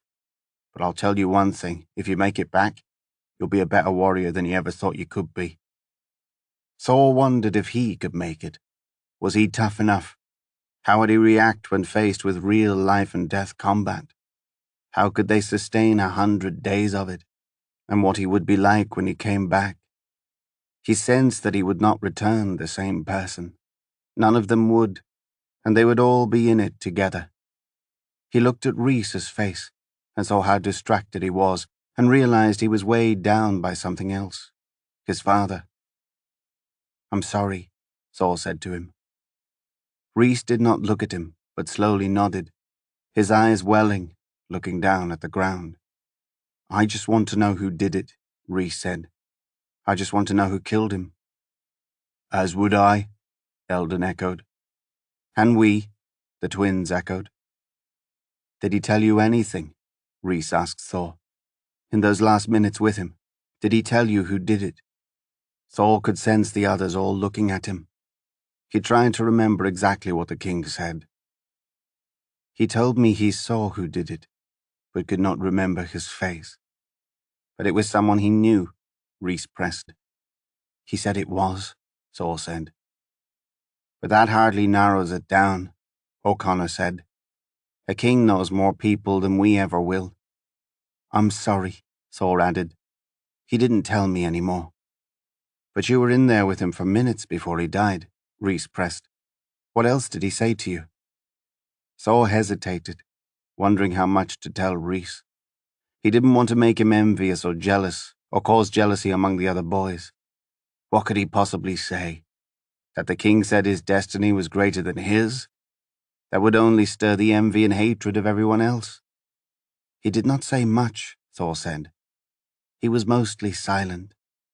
But then why did he want to see you? You specifically right before he died. Why did he not want to see me? Rhys pressed. Thor sat there, not knowing how to respond. He realized how bad Rhys must have felt, being his son and having his father choose to see someone else in his final moments. He did not know what to say to comfort him, and had to think of something fast. He wanted to tell me how much he cared for you, Thor lied. I think it was easier for him to tell a stranger. Thor felt Rhys examining him to see if he was lying. Finally, Rhys turned and looked away, seeming satisfied. Thor felt bad not telling the complete truth. He hated to lie, and he never did, but he did not know what else to say, and he did not want to hurt his friend's feelings. And what of the sword now? Conval asked. Rhys turned and looked at him. What do you mean? You know what I mean, the destiny sword. Now that the king is dead, the next McGill will have a chance to try to wield it. I hear that Gareth is being crowned, is that true? All the boys around the fire, even the older ones, grew quiet and looked at Rhys. Rhys slowly nodded. It is, he said. It means Gareth will get to try, O'Connor said. Rhys shrugged. According to tradition, yes, if he chooses to. Do you think he'll be able to wield it? Eldon asked. Do you think he is the one? Rhys snorted in derision. Are you kidding? He's my brother by blood only, not by choice. I have nothing to do with him. He's not the one. He's not even a king. He's barely a prince. If my father were alive, he would never be king. I would bet my life that he would be unable to wield that sword. And then how shall that look to the other kingdoms? If our new king should try and fail, Conval asked. Another failed McGill king. It will make us seem weak. Are you saying that my father was a failure? Rhys snapped, on edge. No, Conval said, backing down. I didn't mean that. I'm just saying that our kingdom will look weak if our new king fails to wield the sword. It could invite attack by others. Rhys shrugged. There is nothing we can do. When the right time comes one day, and McGill will wield that sword. Maybe it'll be you, Eldon said. All the others turned and stared at Rhys. After all, Eldon added, you are the king's other true son. So is Godfrey, Rhys answered. He is also older than me. But Godfrey would never rule, and after Gareth that leaves you. None of that matters, Rhys said. Gareth is king now, not me. Maybe not for long, said one of the other boys, a deep voice from somewhere in the crowd. What do you mean? Rhys asked into the night, searching out the face, but only silence came in return, as the others looked away. There are rumors of a revolt, Eldon said finally. Gareth is nothing like you, nothing like us. He's made many enemies, especially among the Legion and among the Silver. Anything can happen. You might one day find yourself king. Rhys reddened. I would only wish to be king if it were legitimate, not under those circumstances, not because of my father's early death, and not because Gareth was betrayed. Besides, my eldest brother Kendrick would be far better than me. But he is not eligible, said O'Connor. Well then, there is also my sister Gwendolen. That was my father's final wish. For a woman to rule, someone yelled out in surprise. That would never happen. But that was his wish, Rhys insisted. But he shall not get his wish now, shall he? Someone remarked. Slowly, Rhys shook his head. For better or for worse, we're all in Garrett's hands now, he said. Who knows what we shall return to in 100 days, Eldon remarked. The group fell silent as they all stared into the flames. Thor sat there thinking. The mention of Gwendolyn's name left a pit in his stomach. He turned and whispered to Rhys. Your sister, he said. Did you see her after the funeral? Rhys looked at Thor and slowly nodded. We spoke. I cleared your name. She knows you had nothing to do in the brothel. Thor felt a great sense of relief, felt his stomach relax for the first time in days. He was overwhelmed with gratitude towards Rhys. Did she say she wants to see me again? Thor asked, hopefully. Rhys shook his head. I'm sorry, my brother, he said. She's a proud one. She does not like to admit when she's wrong, even if she is. Thor turned and looked back into the flames and slowly nodded. He understood. He felt a hollowness in his stomach, but it gave him strength. There would be 100 long days ahead of him, and it would be best if he had nothing left to care for. Thor stood in the king's chamber over his bed, the room dark save for a single torch at the far end that flickered softly. Thor took 3 slow steps, knelt down beside the king and held his hand. His eyes were closed. He looked peaceful. He was cold and still, and Thor could feel that he was dead. McGill's crown still sat on his head, and as Thor watched, Histopheles suddenly flew into the room, swooped down through an open window and landed on the king's head. She took the crown in her mouth and flew away with it. She screeched as she flew out the window, her huge wings flapping, carrying the crown high into the sky. Thor looked back at McGill and saw that now in his place lay Gareth. Thor quickly withdrew his hand as Gareth's hand transformed into a snake. He looked up and saw that Gareth's face was becoming the head of a cobra. He had scaly skin and a tongue which flickered out at him. Gareth smiled an evil smile, his eyes flashing yellow. Thor blinked, and when he opened his eyes he found himself standing in his village back home. The streets and houses were deserted, doors and windows open as if the entire village had left in haste.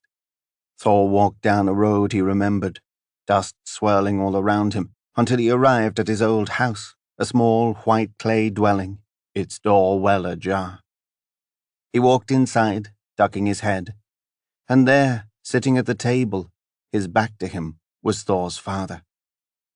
Thor walked around, his heart thumping, not wanting to see him again, but at the same time feeling compelled to. Thor reached the far end of the table and sat down at the other head, facing his father. His father's wrists were chained to the wood with big iron shackles, and he stared sternly back. You have killed our king, his father said. I did not, Thor responded. You were never part of this family, his father said. Thor's heart pounded as he tried to process his father's words. I never loved you, his father screamed, standing, breaking the shackles. He took several steps towards Thor, the shackles flailing. I never wanted you, he shrieked. He charged Thor, raising his huge hands as if to choke him. Just as his hands closed in on Thor's throat, Thor blinked.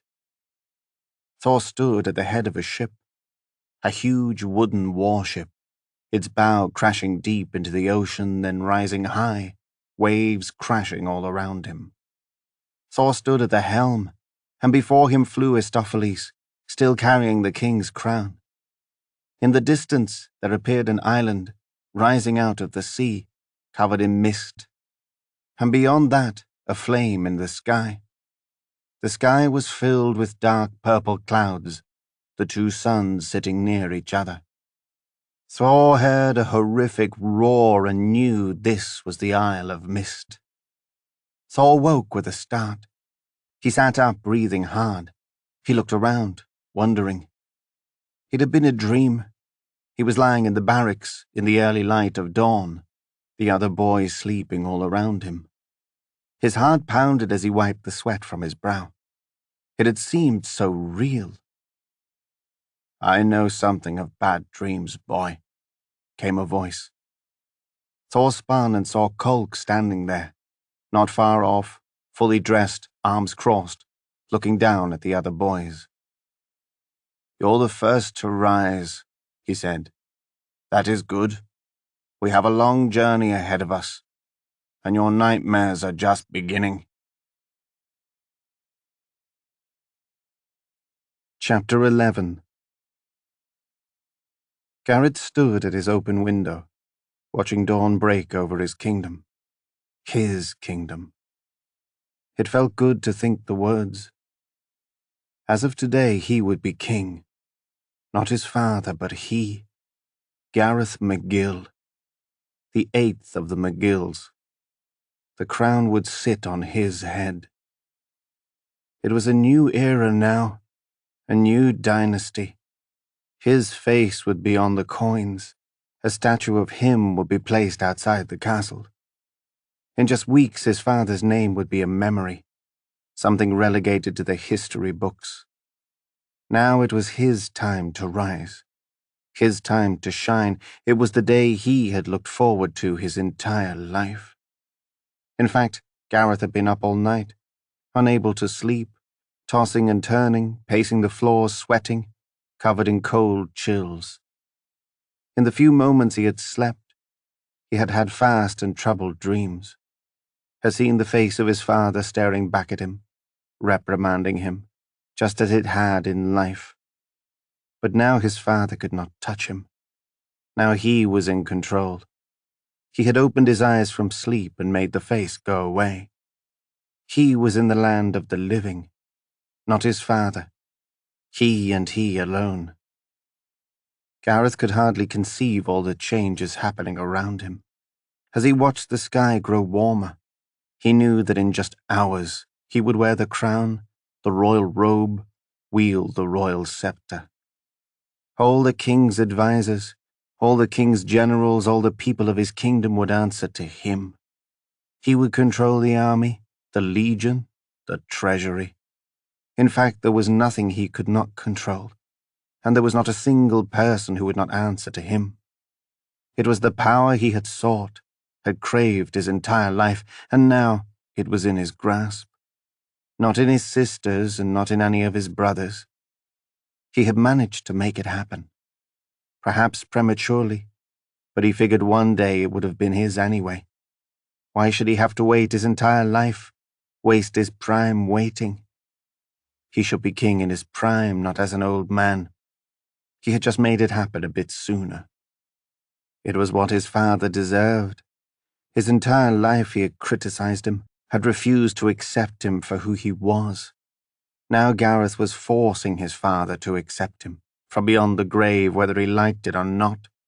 He was forcing him to have to look down and see his least loved son as ruler, the very son he had never wanted. That was his punishment for withdrawing his love, for never even giving him love to begin with. Gareth didn't need his love now. Now he had the whole kingdom to love and adore him, and he would squeeze out every ounce of it that he could. There came a pounding on the door, the iron knocker resonating on the wood.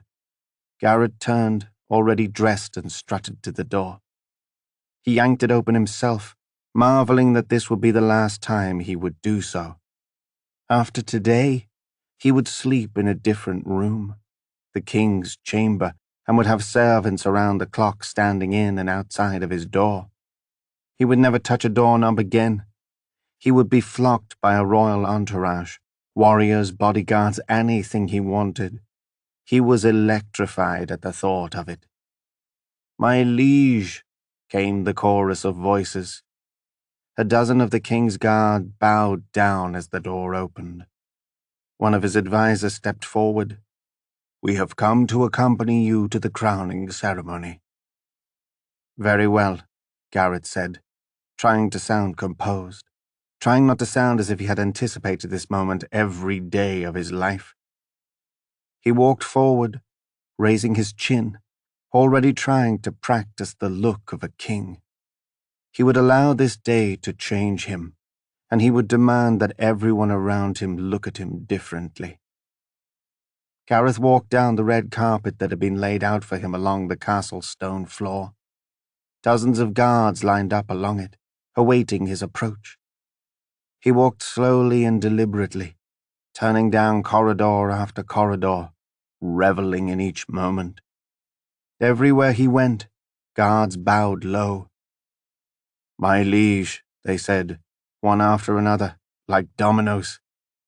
It felt good to hear the words, surreal, walking in the footsteps that his father had just walked the day before.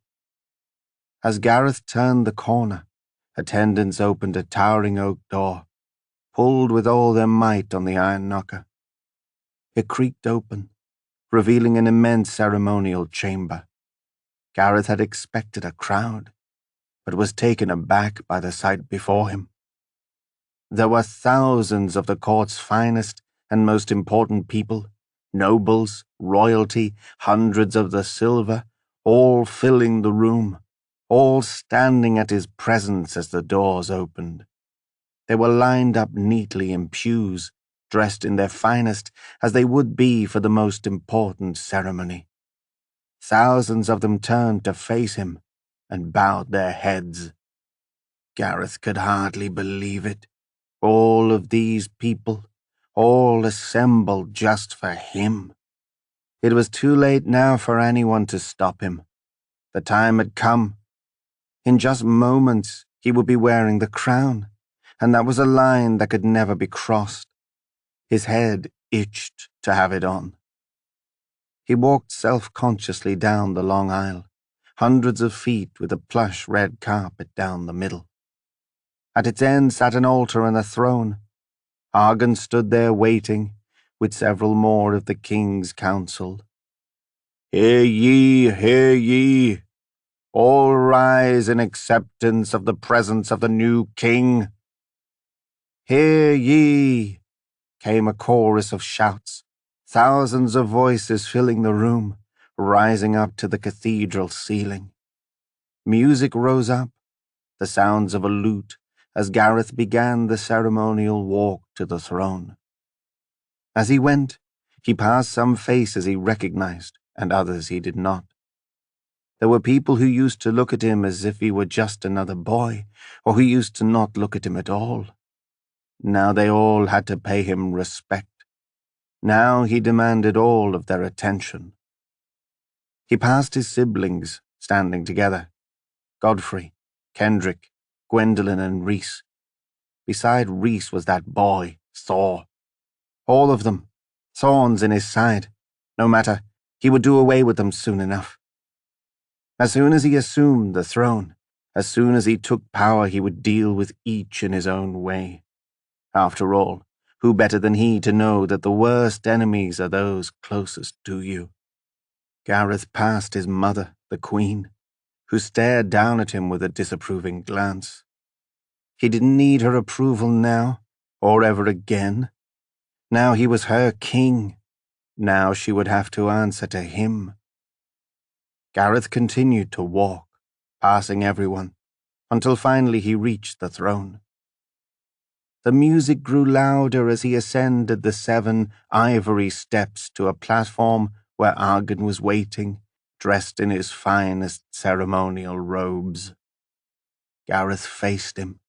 As he did, the entire room, thousands of people, sat. The music stopped, and the room grew deathly still.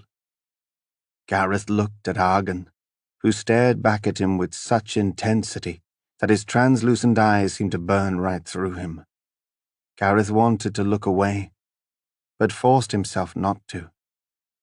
He wondered again what Argan saw. Did he see the future? Or worse, did he see the past? Had he seen what Gareth had done? And if he had, would he reveal it? Gareth made a mental note to oust Argan too. He would ask anyone and everyone who had been close to his father, and who might suspect his guilt. Gareth braced himself as Argan was about to open his mouth, praying he did not say anything to reveal him as the assassin. "As the fates would have it," Argan announced slowly, "we are all put here on this day to mourn the loss of a great king, and to at the same time acknowledge the crowning of his son. For the law of the ring dictates the kingship must be passed to the firstborn legitimate son, and that is Gareth McGill." Each and every one of Argan's words felt like a denunciation to Gareth. Why had he had to qualify it, to use the word legitimate? It was clearly a snub. He was clearly implying that he wished Kendrick could be king instead. Gareth would make him pay for that. "As sorcerer to the McGills for 7 generations, it is my duty to place the royal crown on you, Gareth, in the hopes that you will carry out the supreme law of the kingship of the ring. Do you, Gareth, accept this privilege?" "I do," Gareth responded. "Do you, Gareth, vow to uphold and protect the laws of our great kingdom?" "I do." "Do you, Gareth, promise to follow in the footsteps of your father, in all his ways, and in the footsteps of your ancestors, to protect the ring, to uphold the canyon, and to defend us from all enemies, internal and external?" "I do." Argan stared at him long and hard, expressionless, then finally reached over, picked up a large bejeweled crown, the one his father wore, raised it high, and slowly placed on Gareth's head. As he did, he closed his eyes and began to chant, over and over again in the ancient lost language of the ring. "Atimus, lex vi mas primus." Argan chanted a deep, guttural chant, and it continued for some time. Finally, he stopped, reached up with his hand and placed it on Gareth's forehead. "By the powers vested in me, by the western kingdom of the ring, I, Argan, hereby name you, Gareth, the 8th McGill King." A muted applause rose up in the room, far from enthusiastic, and Gareth turned and faced all of his subjects. They all stood politely, and Gareth looked over their faces. He took 2 steps back and sat in his father's throne, sinking into it, feeling what it felt like to rest his hands on its well-worn arms. He sat there, staring at his subjects, who looked up at him with hopeful, maybe fearful eyes. He also saw in the crowd those who did not cheer, who looked at him skeptically. He remembered their faces well. Each of them would pay. Saul walked out of the king's castle, surrounded by Legion members, as they all filed out from the ceremony they had been forced to watch before their departure. He felt hollowed out. It made him physically sick to stand there and watch Gareth be crowned king. It was surreal. Just hours ago, McGill had sat there, indomitable, on that throne, wearing that crown, holding that staff. Just hours ago, the entire kingdom had paid tribute to his father. Where had all their loyalty gone? Of course, Thor understood that a kingdom had to have a ruler, and that a throne could not sit vacant for long. But could it not have sat vacant for just a little longer? Was it the nature of a throne that it could never sit empty for more than a few hours? What was it about a throne, about a kingship, about a title, that always made others rush to fill it? Was Argan right? Would there always be a march of kings? Would it ever end? As Thor had watched Gareth sit in it, the throne seemed more like a gilded prison than a seat of power. It was not a seat, Thor discovered that he would ever want for himself.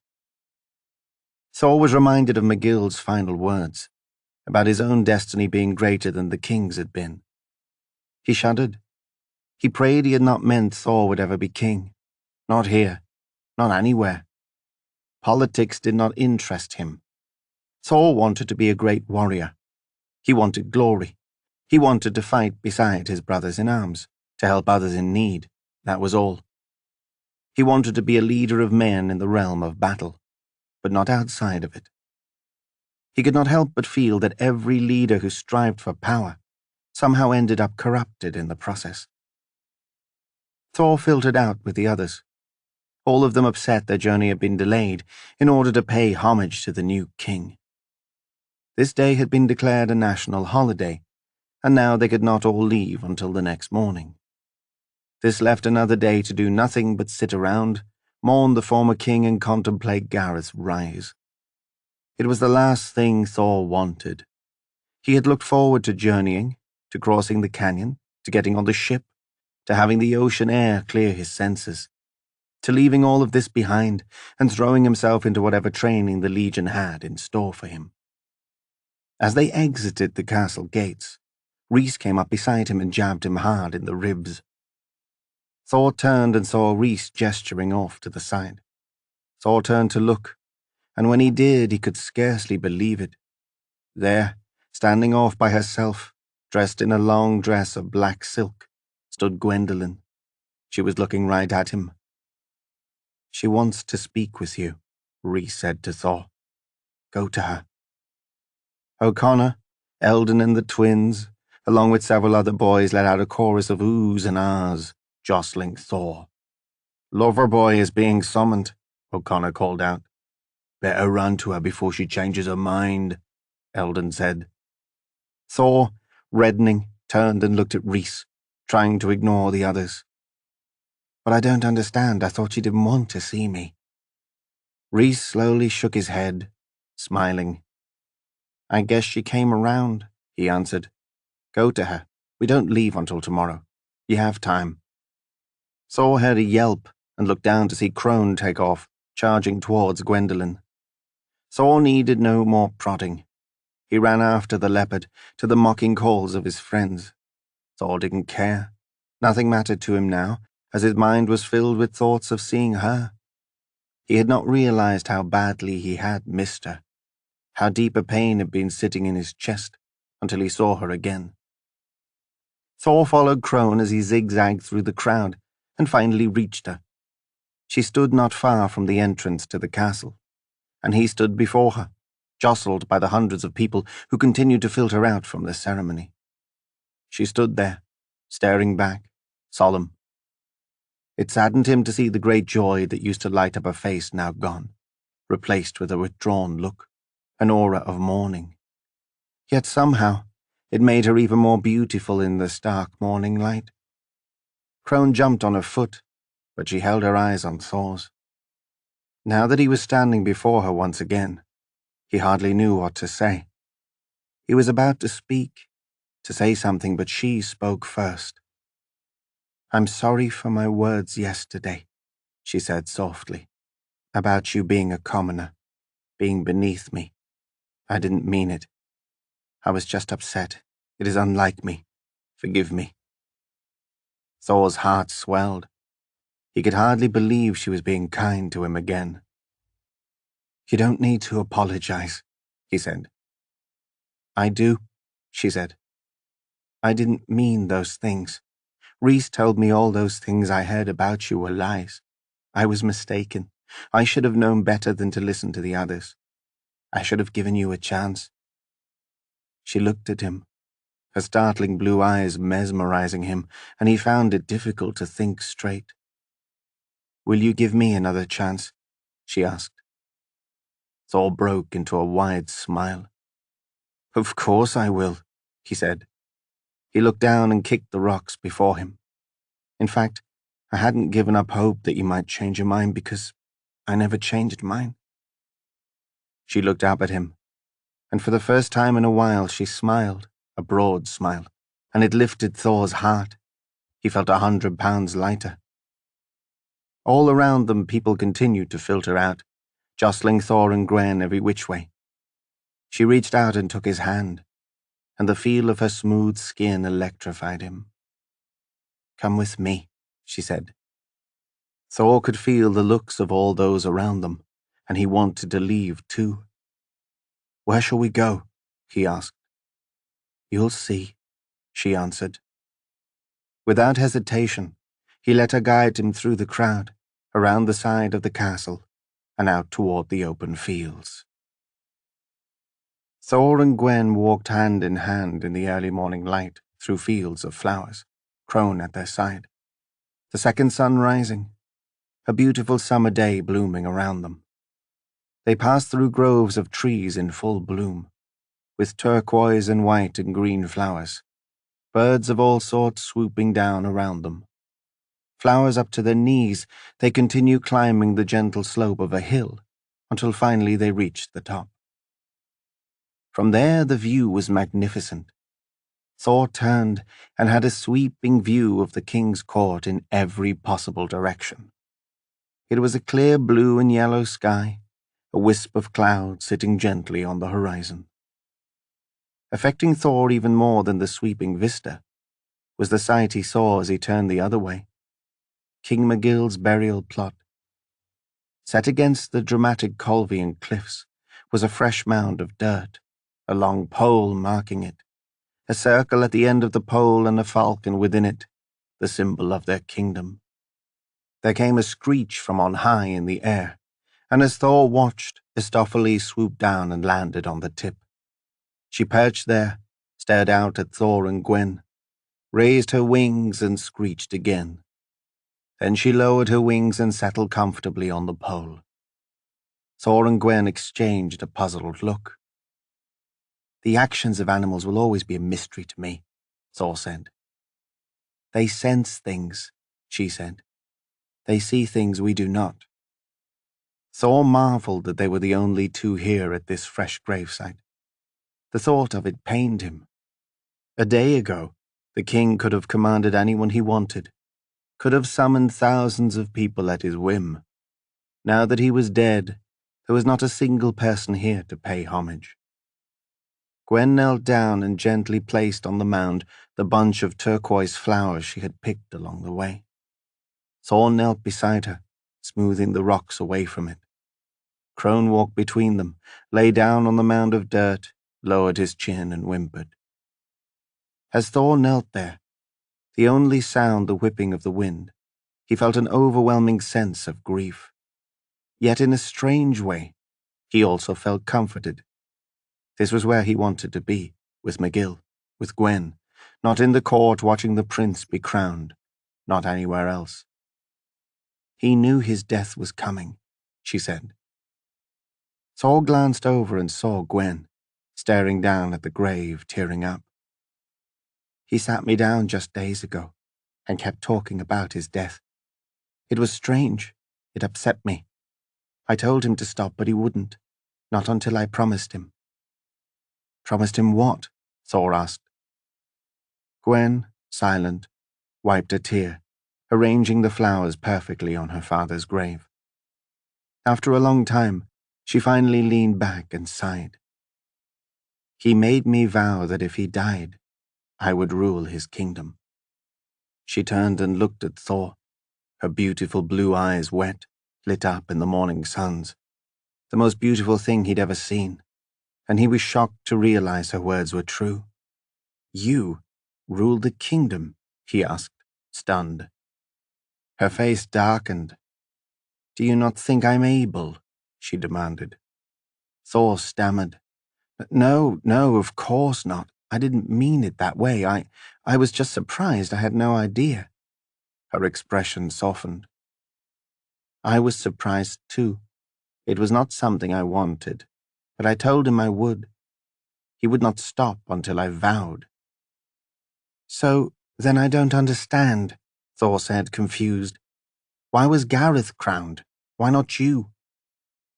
She looked back down towards her father's grave. "My father's wish was never ratified. The council would not abide by it." "But that is not fair," Thor yelled out. feeling the indignity of it rising within. "It was not what your father wanted." She shrugged. "It is just as well," she said. "It is truly not something I want. But it is not just that Garrett should be the one to rule." She sighed, wiping back a tear, collecting herself.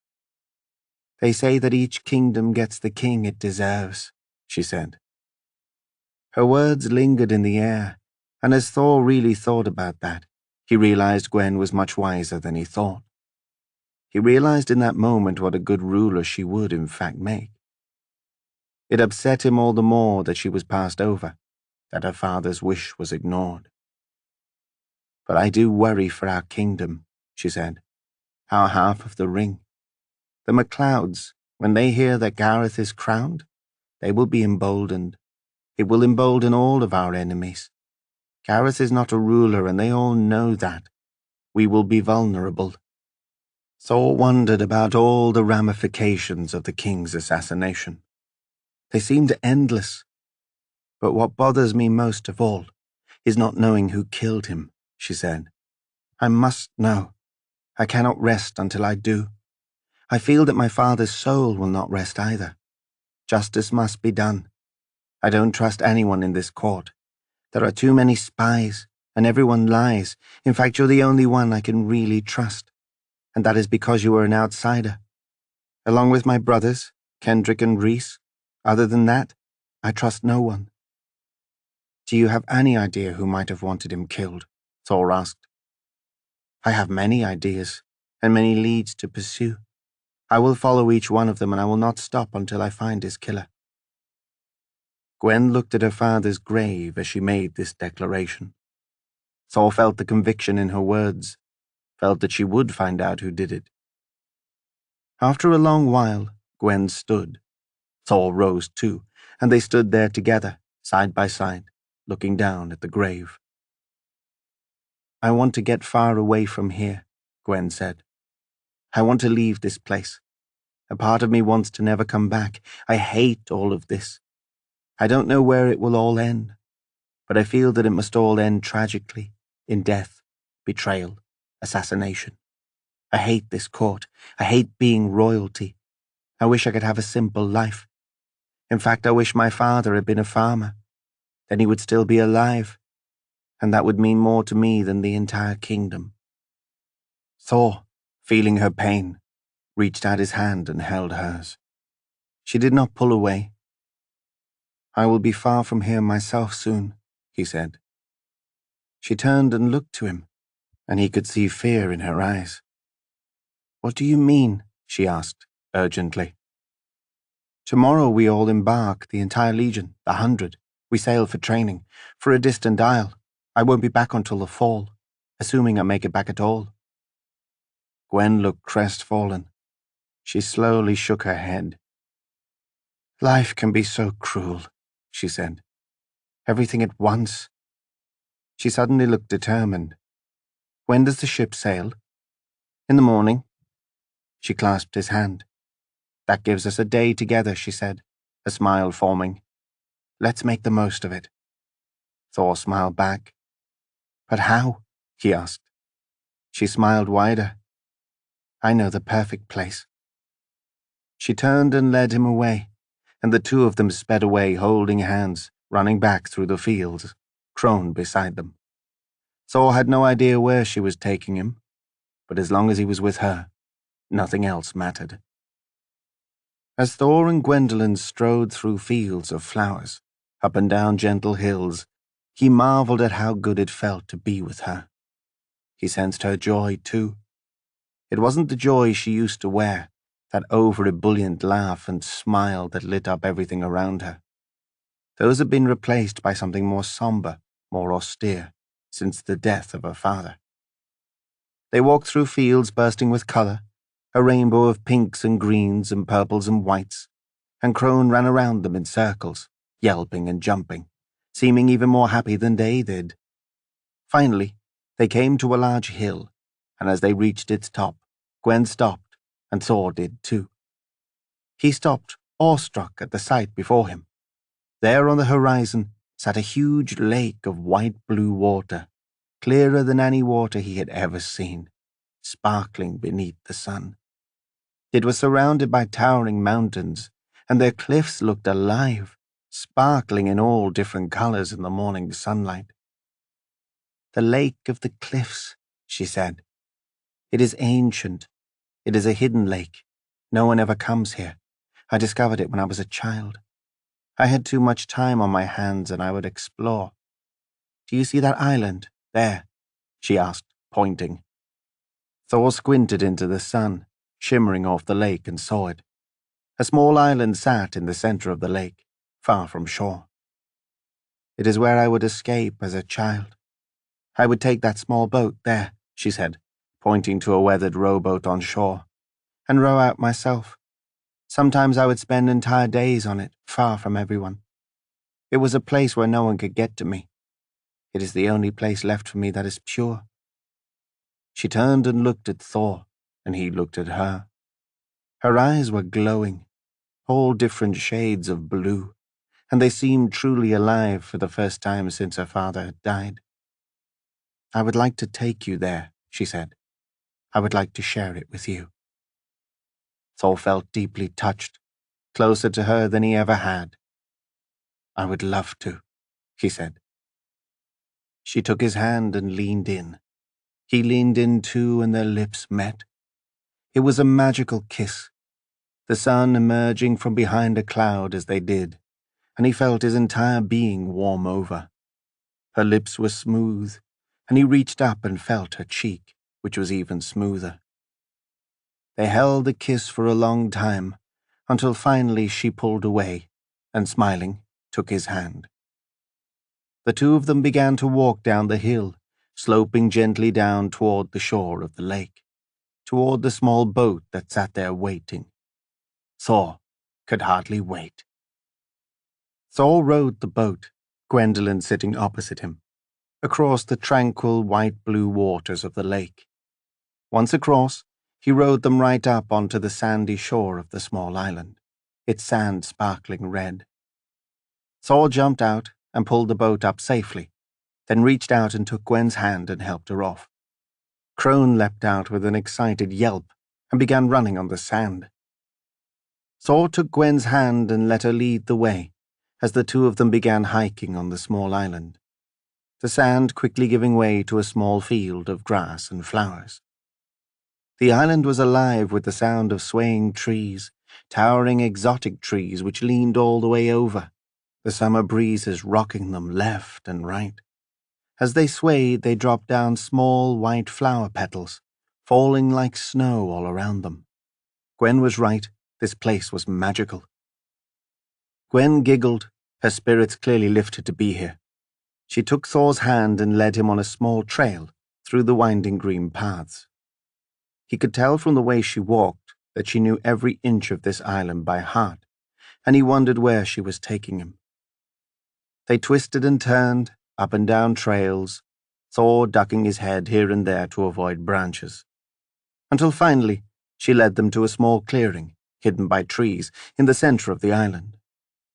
Thor was surprised to see the ruins of a small, crumbling stone structure, its walls still standing, but its inside hollowed out long ago. It was open to the elements on all sides, and its floor was comprised of a thick, soft moss. Inside, there was a small mound of earth which curved gently upward, providing a small, naturally inclined bed. Gwen led Thor, and they lay down on it beside each other, their backs resting on the slope, looking up at the sky.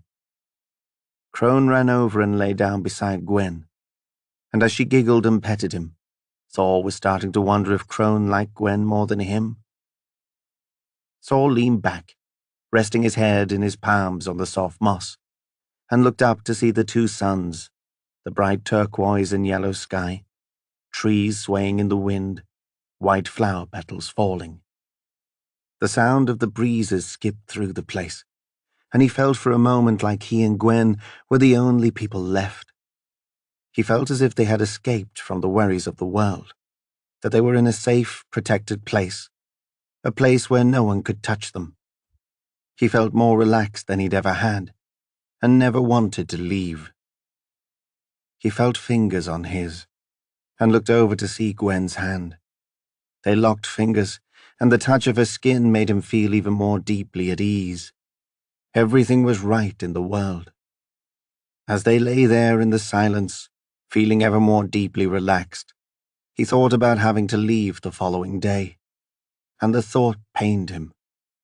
As excited as he had been to go on the 100, now the thought of leaving Gwen upset him.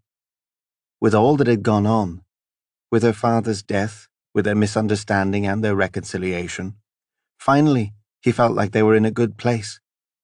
He wondered if leaving would upset that, and he wondered what things would be like 100 days from now, and whether she would still care for him. "I wish I did not have to leave you tomorrow," he said. He found himself nervous to say it, hoping he did not sound too desperate. But to his surprise, she turned and looked right at him, her face alight with a smile. "I was hoping you would say that," she said. "I have been able to think of nothing else since you told me. The idea of your leaving pains me in a way I cannot describe. Seeing you again was the one thing that gave me solace." She squeezed his hand, leaned in and kissed him, and he kissed her back. They kissed for a long time, then lay side by side again. "And what of your mother?" Thor asked. "Will she still forbid your seeing me?" She shrugged. "Since my father's death, she's a different person. I don't recognize her anymore. She hasn't spoken a word to anyone. She just stares. I think a part of her died with him. I can't imagine her rousing to stop us. And if she does, I no longer care. I'm my own person. I will find a way. I will leave this place if I have to." Thor was surprised. "You would leave the royal court? For me?" She looked at him and nodded, and he could see the love in her eyes. He could see it was true, and his heart swelled with gratitude. "But where could we go?" he asked. "Anywhere," she said, "as long as I'm with you." His heart soared at her words. He couldn't believe she had said that, because he had been thinking the exact same thing. "Isn't it funny," she said softly, "how certain people come into your life at a certain time? You, coming into my life just as my father died. It is strange. I don't know what I would have done if you weren't here. And to think I almost lost you, and over a silly misunderstanding." "I often wonder that myself," Thor answered. "What if I hadn't met Argon that day in the forest? What if I had not tried to come to King's Court to join the Legion? What if I had never met you? How would my life be different?" A long, comfortable silence fell between them. "It's hard to fathom that in a day you will be so far from here," she said. "On a ship on an ocean, in a distant land, under a different sky." She sat up and turned and looked to him, fierceness in her eyes. "Do you promise that you'll come back for me?" she asked, with a sudden urgency. He could see how deeply she felt things, but it did not scare him. He was the same way. He looked at her with equal seriousness. "I promise," he answered. "Vow to me," she said. "Vow that you will come back, that you will not leave me here, that, no matter what, you will return for me." She held out her hands, and Thor took hers, and looked into her eyes with a seriousness to match hers. "I vow," he answered. "I will come back for you, no matter what." Gwen looked into Thor's eyes for a long time, then leaned in and kissed him. It was a long, passionate kiss, and he reached up and held her cheeks, pulling her close. He tried to ingrain in his memory the feel of her skin, the sound of her voice, the smell of her hair, tried to hold it in his mind so that even in 100 days he would not forget it. But his new powers arose within him, and a sixth sense was whispering to him. It was telling him, even in this moment, even at the height of his greatest joy, that something dark would come between them, and that the vow he had just made might cost him his life. Chapter 12. Eric rode from the rising of the first sun to the time the second crossed the sky, when the country path widened, gradually became finer and smoother, the rough holes less frequent. Its jagged rocks were replaced by fine pebbles, then these replaced by smooth white shells, and Eric knew he was, finally, approaching a city. He started to see people on foot, carrying goods and wares, sheltering their heads with wide hats from the summer heat. The road became more and more populated, people moving in both directions on this glorious summer day, some leading oxen or riding on carts. Judging from the number of days he had ridden, Eric assumed he was nearing Savaria, the stronghold of the south. It was a city famed for its fine women, its strong wine, and its magnificent horses. A city Eric had heard much about, but had never had a chance to visit. It was famed also for its annual jousting competition, the prize for the winner being the bride of his choice. Women gathered from all over the ring hoping to be picked, and knights of fame and honor poured in from all the provinces hoping to win. Eric figured it would be a good place to begin his selection year. He did not expect to find his bride here so soon, but he thought, at the very least, it would keep his jousting skills sharp. Being the king's hand, the finest knight in the kingdom, Eric had no doubt he could defeat any adversary. This was not hubris, just knowledge of his own skills compared to others. It had been years since he had been defeated by anyone. Whether he could find his bride was a different story. Eric climbed a hill, and as he reached its peak, saw spread out below him a great city with castles, parapets, spires, steeples, and a brook running before it. It was framed by an ancient wall, as thick as 2 men. Savaria. It was a beautiful city, quaint, not nearly the size of King's Court, yet still substantial. It was constructed low to the ground, its buildings all made of stone with slate roofs and smoke rising from chimneys. As Eric stopped his horse, taking in the sight, he spotted a lookout high up on one of the towers, her boy dressed in the red and green colors of the south. The boy jumped to his feet, waved frantically towards Eric, and blew a long trumpet. It was the official greeting of the king's guard, and as Eric watched, the portcullis beyond the drawbridge was raised. There was an excited shout, and 2 horses came galloping out towards him. It occurred to Eric that members of the Silver rarely journeyed this far south, and that the arrival of one would be hailed as a major event, especially one coming right from King's Court.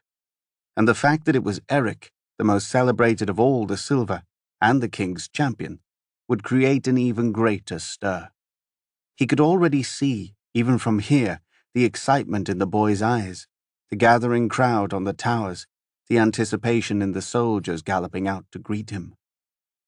The soldiers pulled to a stop before him, their horses breathing hard, and greeted him with smiles from behind the friendly red beards of the Savarians. "My liege," one of them called out, "a great honor to have you here. We have had no visitors from King's Court in years." "What brings you to us?" asked the other. "Is it the festival?" "It is," Eric responded. "It is my selection year, and I'm afraid I've been too picky." The soldiers both laughed in response. "That I can understand," one of them said. "I failed to choose by my year as well, and also failed to find one during my selection year. Thus I was assigned a bride. I lament it to this day," he said with a hearty laugh. "Not a day passes when she doesn't nag me to death, that she does not remind me that I did not choose her." Eric laughed. "My selection year comes up next season," said the other soldier. "I hope to find someone before then." "Well, I've just begun my journey," Eric said. "I don't know that I will find my bride here, but I would like to see your city, and I will join the tournament." "Very well, my liege," one of them said good-naturedly. "Our duke will be thrilled at your presence. It will be a great honor if we can accompany you. You must understand that the arrival of the king's hand is a major event. You will be treated like royalty within our gates." Eric laughed. "I'm hardly royalty," he said humbly.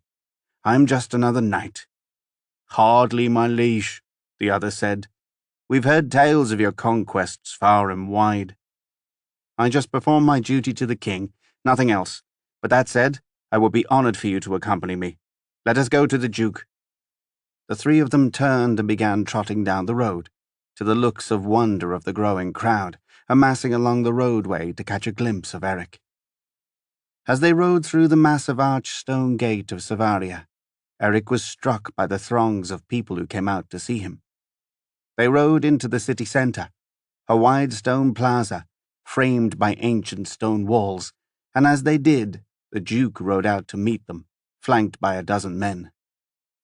Approaching with them were dozens of women, dressed in their finest, standing before Eric, hoping to catch his eye. Each was more beautiful than the next. Eric could hardly believe it. All this attention just for him. It made him feel more famous than he felt entitled to. As the Duke approached, Eric remembered him. He had met him once at King's Court at a royal event. He was a tall and lean man with a perfectly straight posture and a gallant look. Beside him, Eric was happy to see, was one of his brothers-in-arms, a former member of the Silver, a man Eric had fought with on many occasions. They had been in the same year in the Legion, and seeing him brought back old memories. They had gotten into trouble together one too many times. Brand. With his warm green eyes and blonde beard, Brant looked exactly as he had when Eric had last seen him years ago. Brant's face lit up in a smile as he jumped down from his horse along with the Duke. Eric jumped down from his, and Brant hurried up to him. "Eric, you son of a mother's whore," Brant called out with a hearty laugh. "I never thought I'd see you more than a hair's breadth from King's Court." Brant embraced him heartily. "I never thought I'd see you either, old friend." "We are thrilled to have you here," the Duke said, embracing Eric with a hearty clasp of the forearm. "It has been many years since we last met. You're most welcome here. Having you here is like having the king himself." "Guards!" The Duke turned and yelled over his shoulder. Several guards rushed forward. "Prepare the banquet hall. We shall have a glorious feast tonight in honor of our brother Eric." "Hear, hear," came a happy cheer from the crowd. "And what brings you here?" Brant asked. "Has the king sent you this way?" "He has not, I'm afraid. I'm on a personal mission this time." Brant examined him, bunching his eyebrows, and then his face lit up. "Don't tell me," Brant said. "You dog, you've made it to your selection year. You didn't choose anyone, did you, you son of a whore? I knew it. I knew you wouldn't. You were always more interested in swords than ladies. I never understood what you were waiting for. Half the women in King's Court threw themselves at your feet." Eric laughed. "I don't know what I've been waiting for either, my friend, but you're right, and here I am. I thought I might join your tournament." "Oh!" they both yelled out. "Will you compete then?" the Duke asked. "In that case, our games are already over, for who could defeat you in battle?" "I can give him a run for his money," Brand called out. "In fact, last I remember, I was beating you on the Legion's field." Eric laughed. "Were you then?" Eric asked. "Yes, we were 10 years old, and you didn't stand a chance," Brand yelled. Eric laughed. "I haven't beaten you since then, but then again no one has, so I don't feel so bad. But I can always have a second chance now, can't I?" Brant asked with a laugh. Brant draped an arm around Eric, and turned and led him through the crowd on foot towards the castle. The Duke and his men fell in beside them. "Out of the way, you ruffians," Brand called out good-naturedly. "We have a real member of the Silver here." Eric laughed. It was good to see his old friend again. "You might be a better fighter, but I can still drink you under the table," Brand said as they went. "We shall have to see about that," Eric said. "You joining our competition shall be news indeed," the Duke said. "Most of all for these ladies. Look at them. Every single one stares at you. After all, they've come from all corners of the ring to find a husband, and you will be the most eligible of all. At tonight's feast," Brant added, "you'll get to see them up close. They will all be there. You'll have your choice. You will name one tonight, I hope. Yes, that will make our games much, much more interesting." As they continued through the crowd, past the dozens of women, past the other knights trying to catch a glimpse of their new competition, Eric was happy to be at his old friend's side, and he felt very welcome.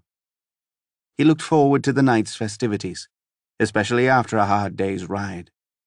He also felt overwhelmed. He wasn't sure he was ready to pick a bride tonight.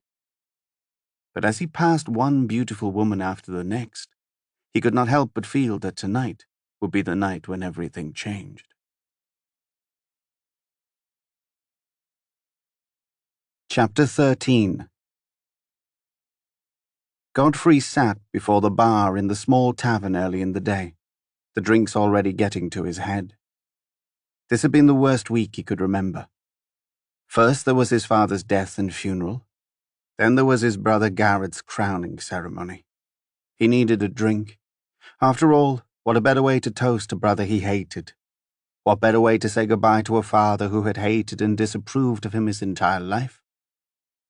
Sitting there, flanked on either side by two of his drinking fellows, Acorth, a towering burly fat man past his prime, with a wild red beard, and Fulton, a thin older man with a voice that was way too raspy and a face prematurely aged by drink.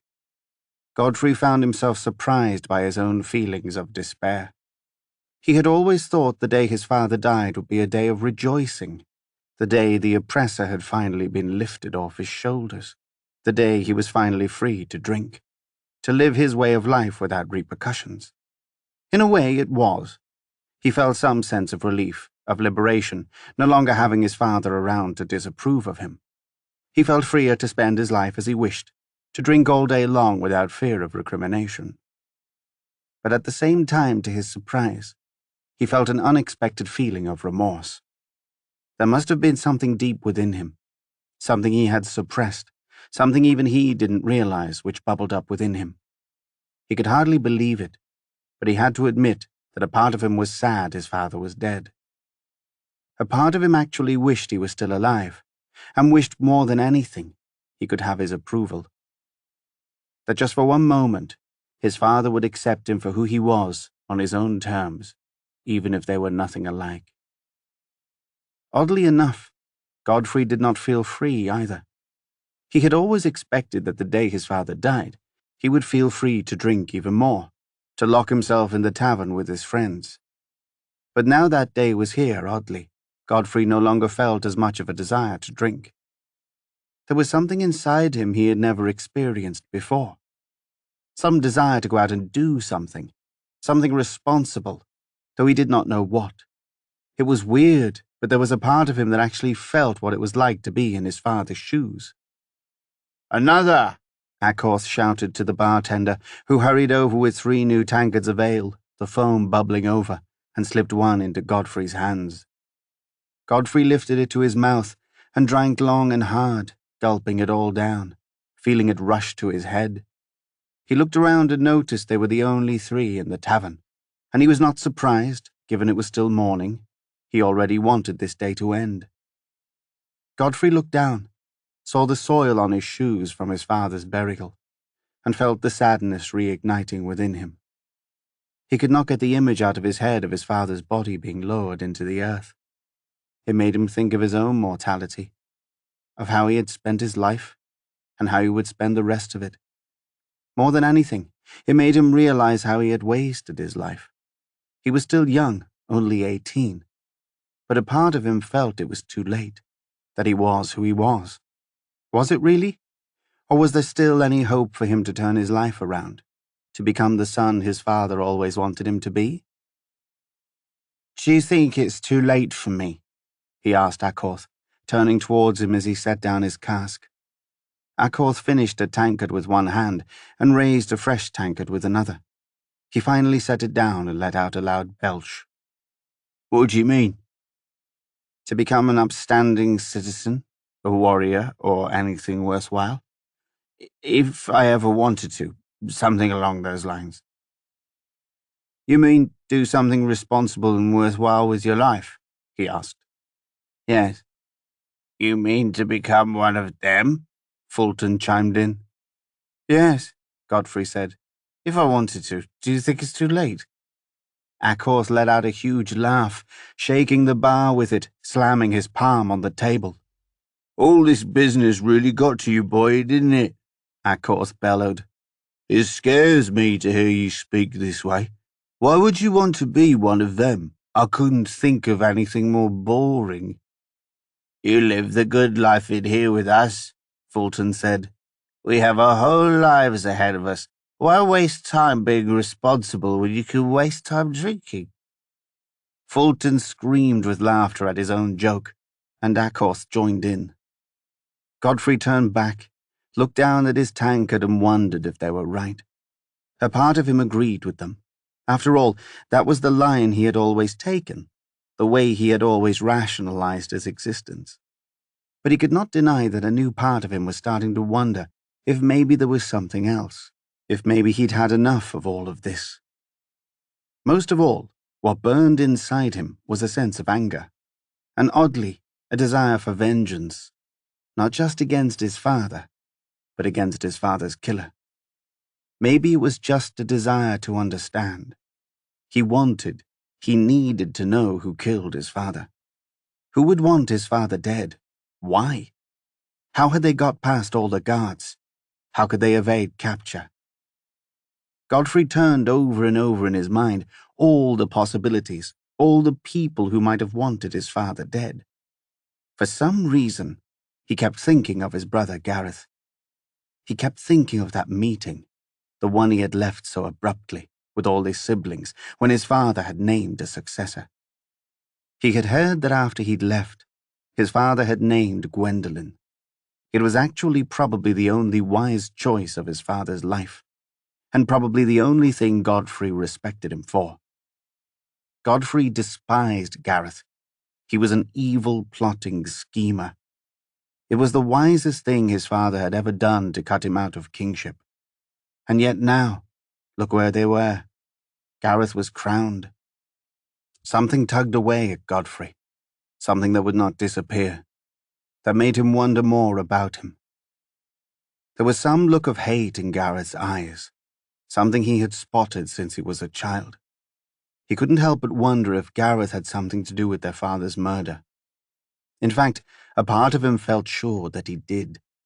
He did not know why, and he knew no one would take him seriously, not Godfrey the drunk. Still, a part of him felt compelled to find the answer. Maybe if for no other reason than to make amends to his father, to make up for his wasted life. If he could not have his father's approval in life, perhaps he could gain it in death. Godfrey sat there rubbing his head, trying to think, trying to get to the bottom of something. Something lurked in the dark corners of his consciousness, some message persistently nagging at him. It was an image, maybe a memory, but he could not recall precisely of what. He knew, though, it was important. As he sat there racking his brain, trying to drown out the laughter of the others, suddenly it came to him. The other day in the forest, he had spotted Gareth with Firth, the two of them walking. He remembered thinking at the time that it was strange, and he remembered they had no answer for where they were going or where they had been. He suddenly sat upright, electrified. He turned to Akhorth. "Do you remember the other day in the wood, my brother, Gareth?" Akhorth furrowed his brow, clearly trying to summon it through his drunken haze. "I remember seeing him walking with that lover boy of his," Akhorth mocked. "Hand in hand, I suspect," Fulton chimed in, then burst into laughter. Godfrey tried to concentrate, in no mood for their jokes. "But do you recall where they were coming from?" "Where?" Akhorth asked, perplexed. "You asked them and they didn't tell you," Fulton said. An idea was solidifying in Godfrey's brain. Odd, isn't it? The two of them walking there in the middle of nowhere. Do you remember what he was wearing? A cloak and a hood on a hot summer day, walking so fast as if he was heading somewhere, or coming from somewhere. Godfrey was convincing himself as he spoke. Akhorth looked at him, puzzled. What is it you're trying to put together? He asked. Because if you're asking me to figure it out, you've come to the wrong man, my friend. I would just tell you that if you want to get to the bottom of something, drink another ale, he shouted and roared with laughter. But Godfrey was serious. He was focused. This time he would not be distracted. I think he was going somewhere, Godfrey added, thinking out loud. I think they were both going somewhere, and I think it was with ill intent. He turned and stared at his two friends. And I think it has something to do with my father's death. Acorth and Fulton finally stopped and looked at him, the smiles dropping from their faces.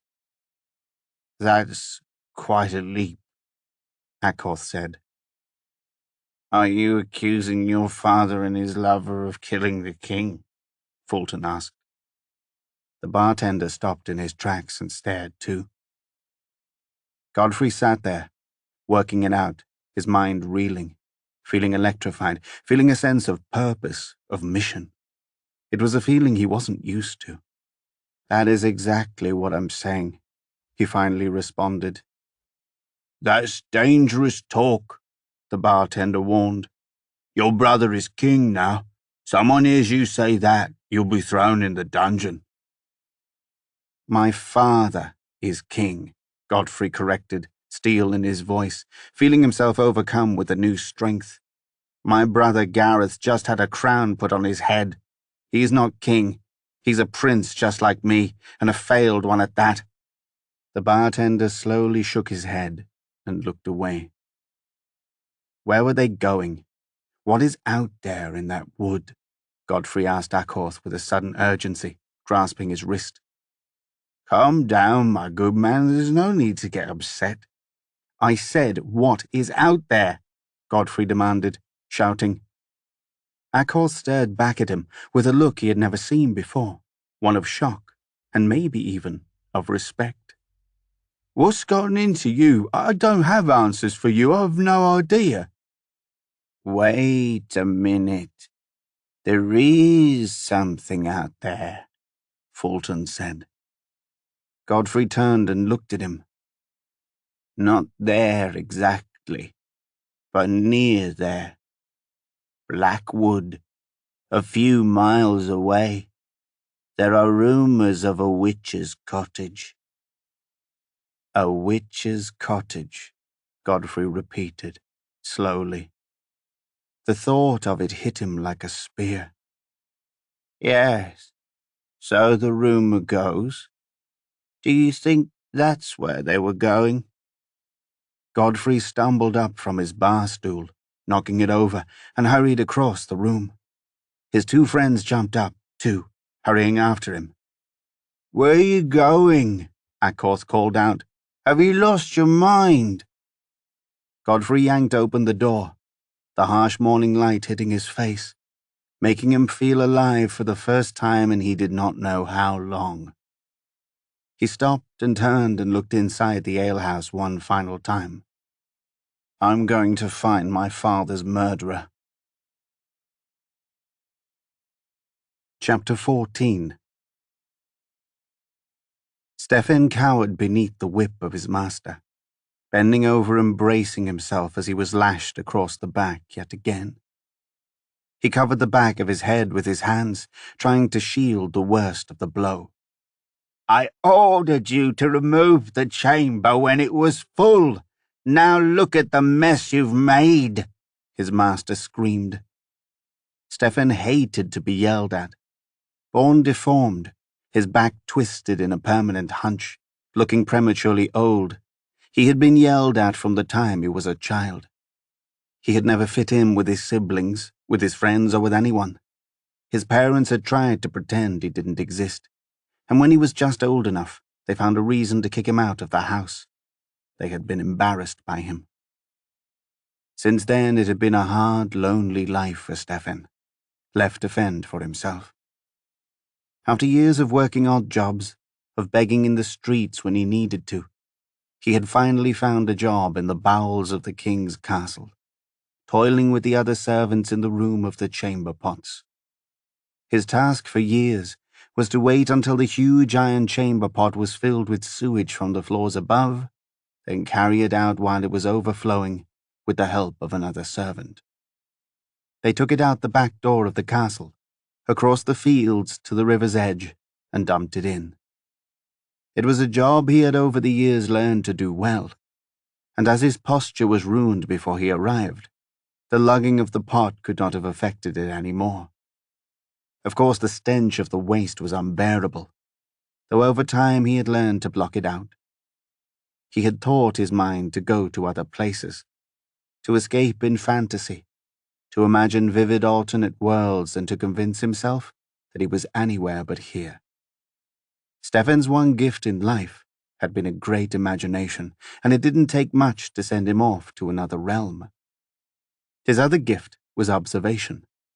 Everyone underestimated him, but he heard and saw everything, and he took it all in like a sponge. He was much more sensitive and perceptive than people realized. Which was why the other day, when that dagger had come tumbling down the stone chute into the chamber pot, Stefan had been the only one to take notice. He heard the slightest difference in the splash, something landing in the water that sounded not human, but metal. He heard the tiniest bit of a clang as it settled to the bottom, and he had known immediately that something was wrong. Something was different. Somebody had dropped something down the chute, something he wasn't supposed to. Either it was by accident, or more likely, it was on purpose. Stefan waited for a moment when the others weren't looking, and stealthily approached the pot, held his nose, rolled up one sleeve, and reached in up to his shoulder. He fished around until he had found it. He had been right. There was something there. It was long and metal, and he grasped it and pulled it out. He could feel, before it even reached the surface, that it was a dagger. He extracted it quickly, glanced it over, made sure no one was looking, and bundled it in a rag and hid it behind a loose brick. Now that things had quieted down, he looked around, made sure once more no one was looking, and when he felt certain the coast was clear, he hurried over to the brick, loosened it, unwrapped the weapon, and studied it. It was a dagger unlike any he had ever seen, certainly not one for the lower classes. It was an aristocratic thing, a piece of art, very valuable and expensive. As he held it up to the torchlight, turning it every which way, he noticed stains on it, stains which would not come out. He realized with a shock that they were bloodstains. He remembered back to when the blade had fallen down and realized that it had come down on the same night of the assassination of the king. His hand shook as he realized he might be holding the murder weapon. "How stupid are you?" shrieked his master as he whipped him again. Stefan hunched over and quickly wrapped up the blade, keeping his back to his boss, hoping and praying he had not seen it. He had left the chamber pot untended while examining the blade, and it had overflowed. He had not expected his master to be so close. Stefan took the beating, as he did every day, whether he did a good job or not. He clenched his jaw, hoping it would end soon. "If that pot overflows again, I will have you kicked out of here. No, worse, I will have you chained and thrown in the dungeon, you stupid deformed hunchback. I don't know why I put up with you." His master, a fat pockmarked man with a lazy eye, reached up and beat him again and again. Usually the blows ended, but tonight he seemed to be in a particularly belligerent mood, and the blows just kept getting worse. They never seemed to end. Finally, something inside Stefan snapped. He could stand it no longer. Without thinking, Stefan reacted. He grasped the hilt of the dagger, spun around and plunged it into his master's rib cage. His master let out a horrified gasp as his eyes bulged in his head. He stood there, frozen, looking down in wonder. Finally, the blows had stopped. Now Stefan was furious. All the pent-up anger he'd felt over the years came pouring out. Stefan grimaced, grabbed his master by the throat and squeezed it with one hand. With the other, he pushed the blade in deeper and slowly dragged it higher, cutting up through the sternum, all the way to his heart. Hot blood poured out over his hand and wrist. Stefan was shocked at what he had summoned the courage to do, and he reveled in every second of it. For years he had been abused by this man, this horrible creature who had beaten him like his plaything.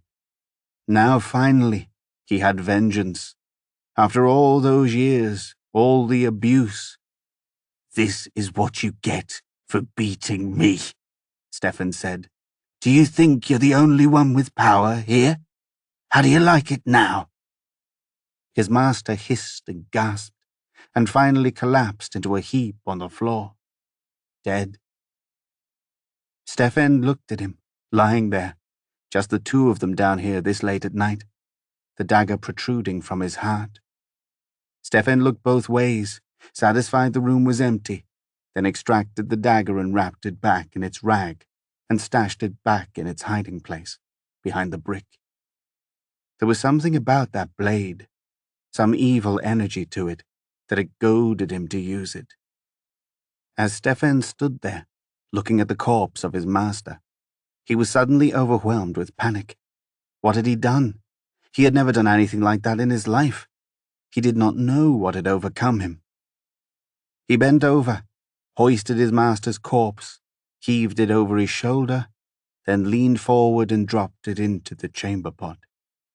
The body landed with a splash as the filthy water spilled over its sides. Luckily, the pot was deep. The corpse sank beneath the rim. On the next shift, Stefan would carry the pot out with his friend. A man so down and drunk, he never had any idea what was in the pot. A man who always turned away from it, holding his nose from the stench. He wouldn't even realize the pot was heavier than usual as the two of them carried it to the river and dumped it. He wouldn't even notice the mass in the night, the body floating away down the current. Down, Stefan hoped, towards hell. Chapter 15. Garrett sat on his father's throne, in the vast council chamber in the midst of his first council meeting, and inwardly he trembled. Before him, in the imposing room seated around the semicircular table, sat a dozen of his father's councillors, all seasoned veterans, all staring back at him with gravity and doubt. Gareth was in over his head. The reality of it all was starting to sink in. This was his father's throne, his father's room, his father's affairs, and above all, his father's men. Each and every one of them loyal to his father. Gareth secretly wondered if they all suspected him of having murdered him. He told himself he was just being paranoid, but he felt increasingly uncomfortable, staring back at them. Gareth also, for the first time, felt the real weight of what it was like to rule. All the burdens, all the decisions, all the responsibilities were on his head. He felt woefully unprepared. Being king was what he'd always dreamed of, but ruling the kingdom on a daily practical level was something he had not. The council had been going over various matters with him for hours, and he'd had no idea of how to decide on each one. He could not help but feel as if each new matter was raised secretly as a rebuke to him, as a way to foil him, to highlight his lack of knowledge. He realized too quickly that he did not have the acumen or judgment of his father, or the experience to rule this kingdom. He was unqualified to be making these decisions, and he knew even as he made them that all of his decisions were bad ones. Above all, he found it hard to focus, knowing the investigation was still ongoing into his father's murder. He could not help but wonder if or when it might lead back to him or to Firth, which was as good as leading to him. He could not rest easy on the throne until he knew he held it securely. He prepared to set in motion a plan to frame someone else, It was risky, but then again so was murdering his father. "My liege," another council member said, each one looking more grave than the next. It was Owen, his father's treasurer, and he looked down at the table as he spoke, squinting at a long scroll. The more he unrolled it, the longer it seemed to get.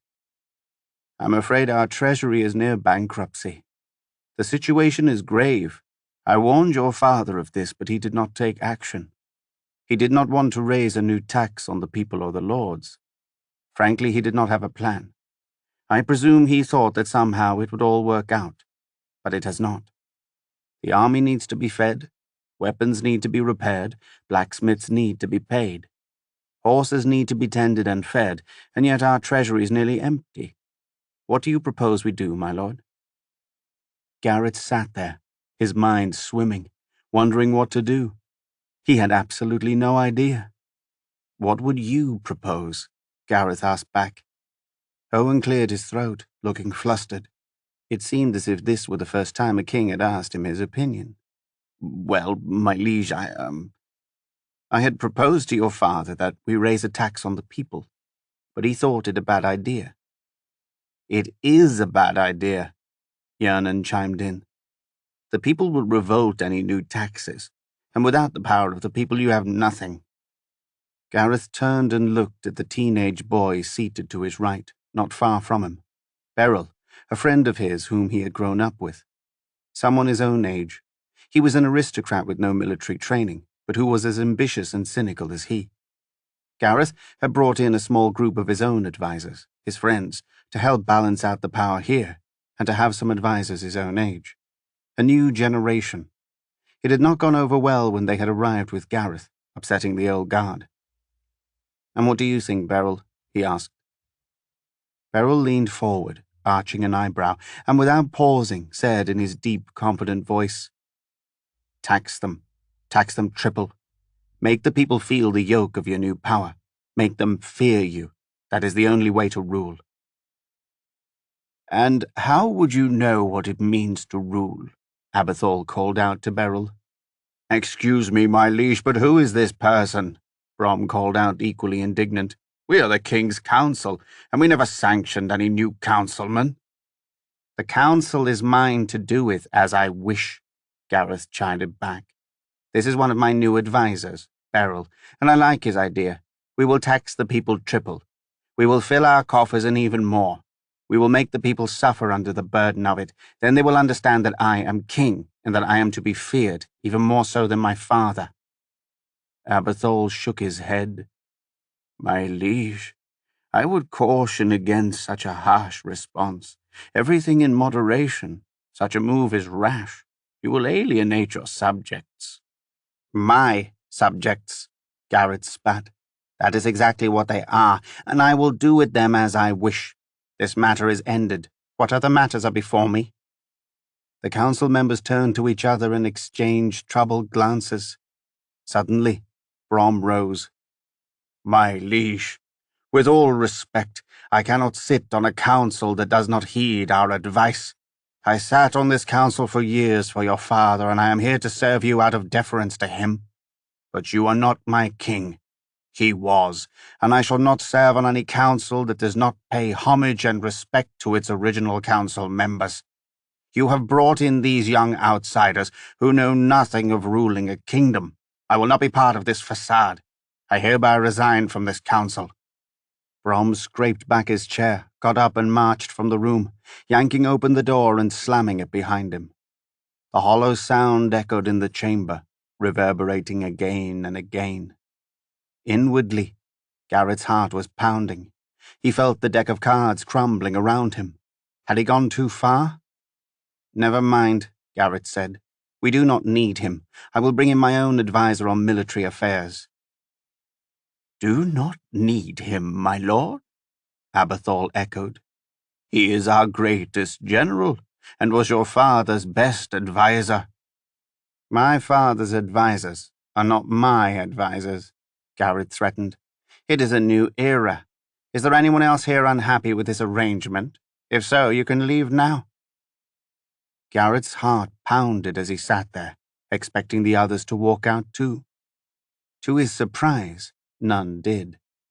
They all looked frozen in shock. He felt he had to assert his authority, had to make his kingdom his own. Sweating now, Gareth just wanted this meeting, which had already gone on for hours, over with. "Any other news, or can we finish?" he asked peremptorily. "My liege, there is another important matter," Bradder said. "News of your father's death has spread to all corners of the ring, and has reached the MacLeods. Our spies inform us that they are meeting with a contingent from the wilds. The rumor is that they intend to attack, either alone or with the Empire in tow. They may allow them to breach the eastern crossing of the canyon. I suggest we mobilize our forces and double our patrols of the highlands." Gareth sat there, rooted in place, unsure what to do. He had never had any skill when it came to military affairs, and the thought of the MacLeods invading terrified him. "The MacLeods will not let the Empire breach the canyon," he said. "That would imperil them too. They might attack, though, even with my sister as their new princess. Maybe we should not wait. Maybe we should attack them first." "Attack them unprovoked?" Kelvin asked. "And spark an all-out war?" Gareth considered the possibilities, resting his hand on his chin, wondering when this would all be over. He wanted to be outside. He did not want to think any more of these affairs, and he wanted to get off his mind his most pressing concern, the investigation into his father's murder. "I will consider what to do," Gareth said curtly. "In the meantime, I must raise a much more pressing matter concerning the murder of my father. It has been brought to my attention that the assassin has been found." "What? What, my lord? Who? How?" The council members all yelled out at once, some of them standing in shock and outrage. Gareth smiled inwardly, realizing he had them exactly where he wanted them. He turned and nodded towards Firth, who, standing on the outskirts of the room, walked across it, holding something small in his palm. Firth made a show of reaching out and handing it to Gareth, and as he did, Gareth held it up so that the others could see. He leaned forward on his throne and held out the small vial. "Shelldrake root, the same root used in the first attempt to poison my father at that night's feast. As you can see, this vial is nearly empty. This vial was found in the killer's chamber on that very night." "But who is the killer, my lord?" Abathol yelled out. "It pains me to say," Gareth pronounced slowly, doing his best to feign sadness, "that it is my eldest brother, my lord's firstborn son, Kendrick." "What? An outrage! It can't be," they yelled back. "Oh, I'm afraid it is," Gareth replied. "We have gathered ample evidence. As we speak, I'm sending our men to arrest him. He will be imprisoned and tried for the death of my father." The council broke out in outraged mumbling. "But Kendrick is the most loved of your father," Duane yelled out, "and the most loyal of all." "It must be a mistake," Bradder yelled. "And our own committee is still investigating the matter," Kelvin shouted. "You can call off your investigation," Gareth responded. "It is concluded." "It makes perfect sense," Firth said, stepping forward. "He has a motive. Kendrick was the firstborn son. He was passed over. He must have had a vendetta, and must have pined for the throne himself." The councilmen turned and exchanged troubled, skeptical glances. "You are wrong," Abathol said. "Kendrick is not ambitious. He is a loyal warrior." The councilmen debated with each other, and as Gareth watched them, he smiled inwardly. This was exactly what he'd wanted, to plant doubt in their minds. He had achieved his vision. He had found a scapegoat, planted evidence, and gave himself cover to imprison him. He would not give him a trial.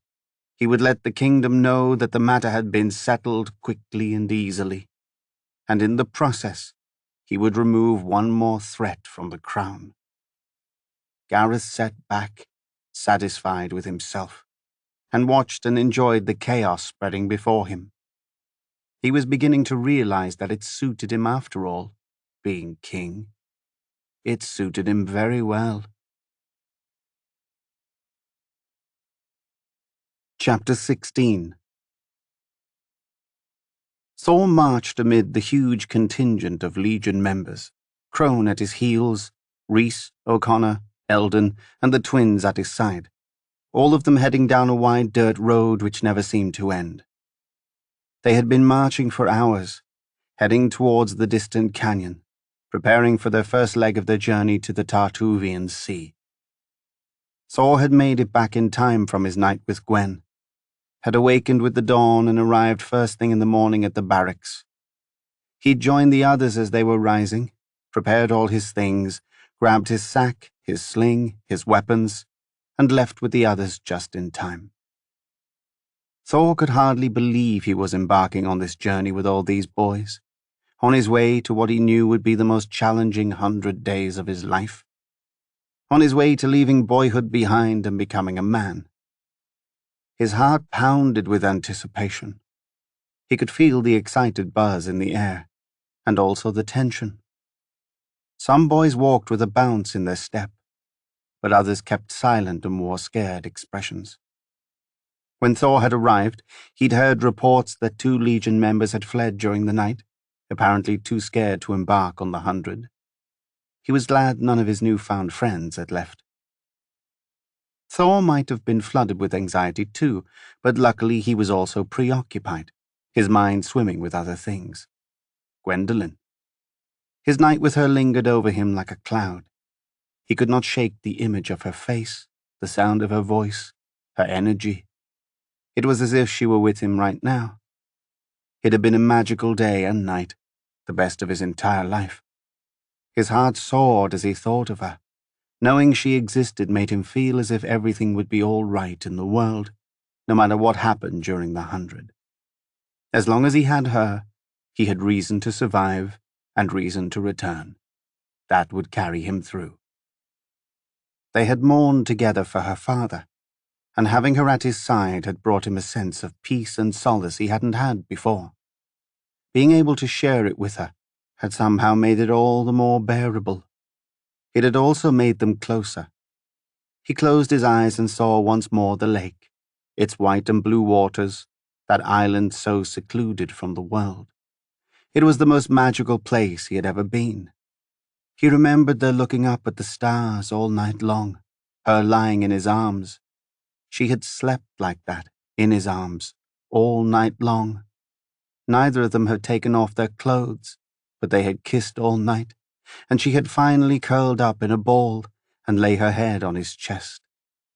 It was the first time a girl had slept in his arms. At some points during the night she had cried, and he knew she was thinking of her father. Thor had awakened at the first light of dawn, a beautiful red light blanketing the horizon with the first rising sun, and all had felt right in the world. He had awakened with Gwen still in his arms, the weight of her on his chest, the warmth of her, the complete, perfect stillness of the summer morning. There was a light breeze, the trees swaying above him, and all had felt perfect in the world. It was the first time he'd ever awakened feeling a true sense of comfort, of belonging, of love. For the first time, he felt wanted by somebody, and that meant more to him than he could say. They had parted ways sadly early in the morning, Thor needing to rush back to the Legion before they left. She had cried quietly, tears running down her cheeks, and had leaned in and hugged him, and would not let go for a long time. "Vow to me again," she had whispered, "that you will return." "I vow," he'd said. He could still remember the look in her teary eyes as she looked back at him in the early morning light, filled with such hope and longing. That look sustained him now. Even now he saw those eyes as he walked on this road with all his Legion brothers. "I'm not looking forward to crossing the canyon again," came a voice. Thor snapped out of it, looked over and saw Eldon a few feet away, anxiety on his face. In the distance was the outline of the bridge, the eastern crossing of the canyon. Hundreds of soldiers were lined up along it. "Nor I," O'Connor added. "It will be different this time," Reese said. "We go as a group.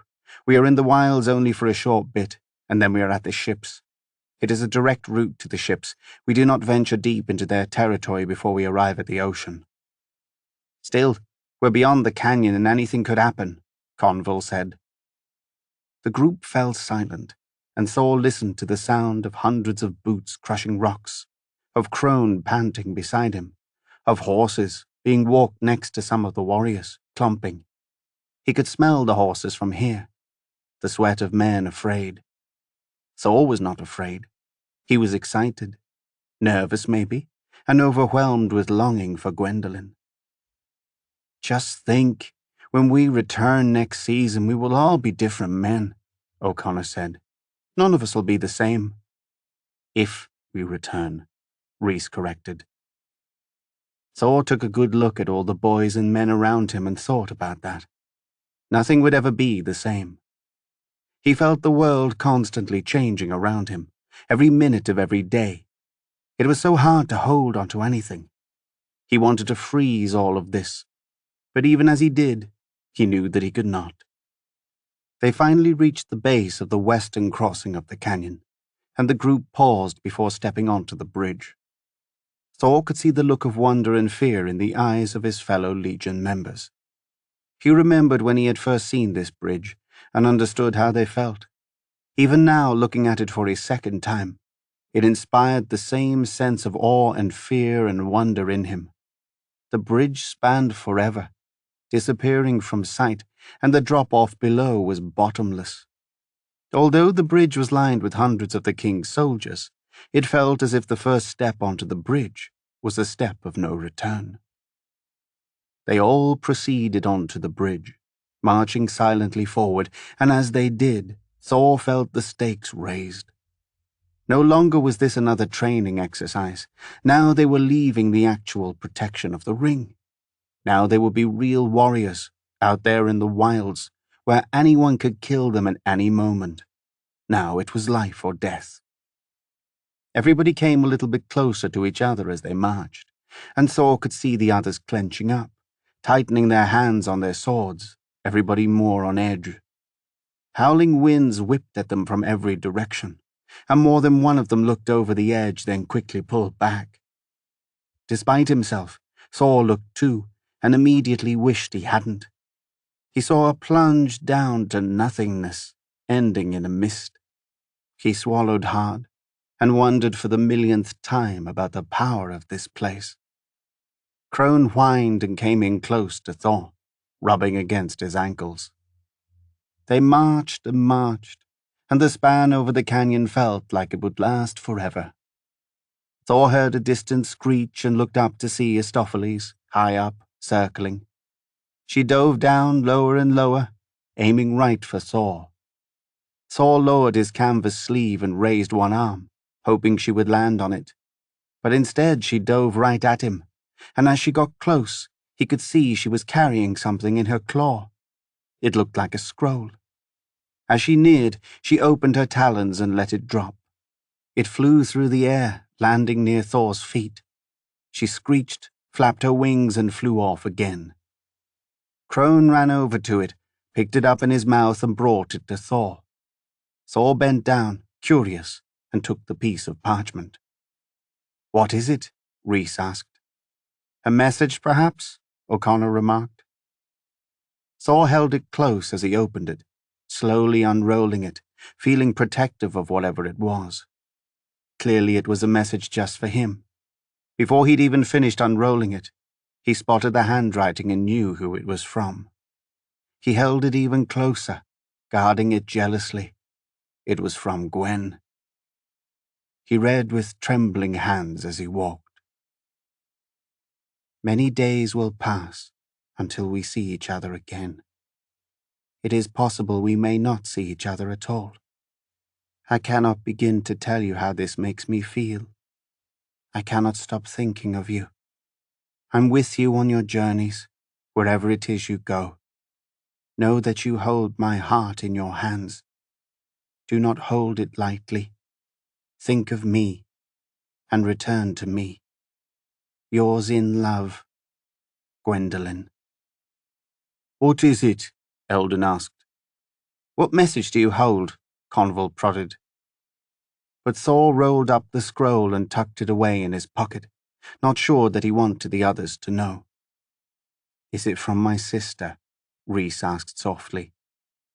Thor waited until the others were not watching, then nodded back.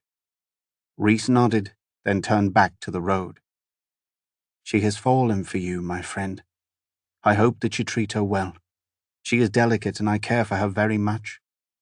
Thor's heart beat faster as he read her message again in his mind. It was strange because he had been thinking of little else but her, and to receive an actual message from her, dropped down from the sky, made his thoughts seem to manifest into reality.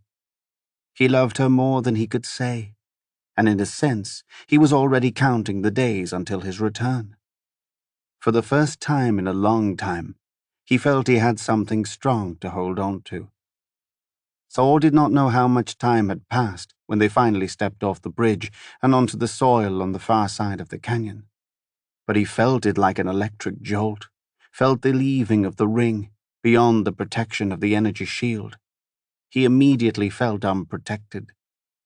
The others must have felt it too, because he could see them all tense up, hands on their weapons, as they looked all about them in wonder.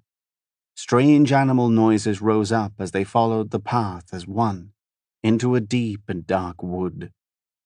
Kolk stepped forward and faced the group. "You'll stay together, close as a group, your weapons drawn. We will move as one through this wood. It will be many miles until we reach the ocean. Our ships are waiting and ready to board, our men guarding them. The Empire's army is camped too far to cause any trouble, but there could be isolated attackers. Stay alert." 1 hour after another passed as the path narrowed. The sky darkened and they marched deeper into the twisting trails of the dark wood. Foreign animal noises persisted all around them, and Thor felt always on guard. There came occasional scrambling in the branches, and he and his brothers flinched more than once, but nothing ever attacked them. Hours more passed, and finally the wood broke open. In the distance, Thor could see with great relief, and with a sense of awe, the crashing waves of the Tartuvian Sea. He heard them from here, and could already feel the change in the air. There was a wide open plain between here and there, and no sign of the enemy as far as he could see. He breathed a sigh of relief. A huge wooden ship, sails fluttering high in the air, waited for them, surrounded by the king's men standing guard.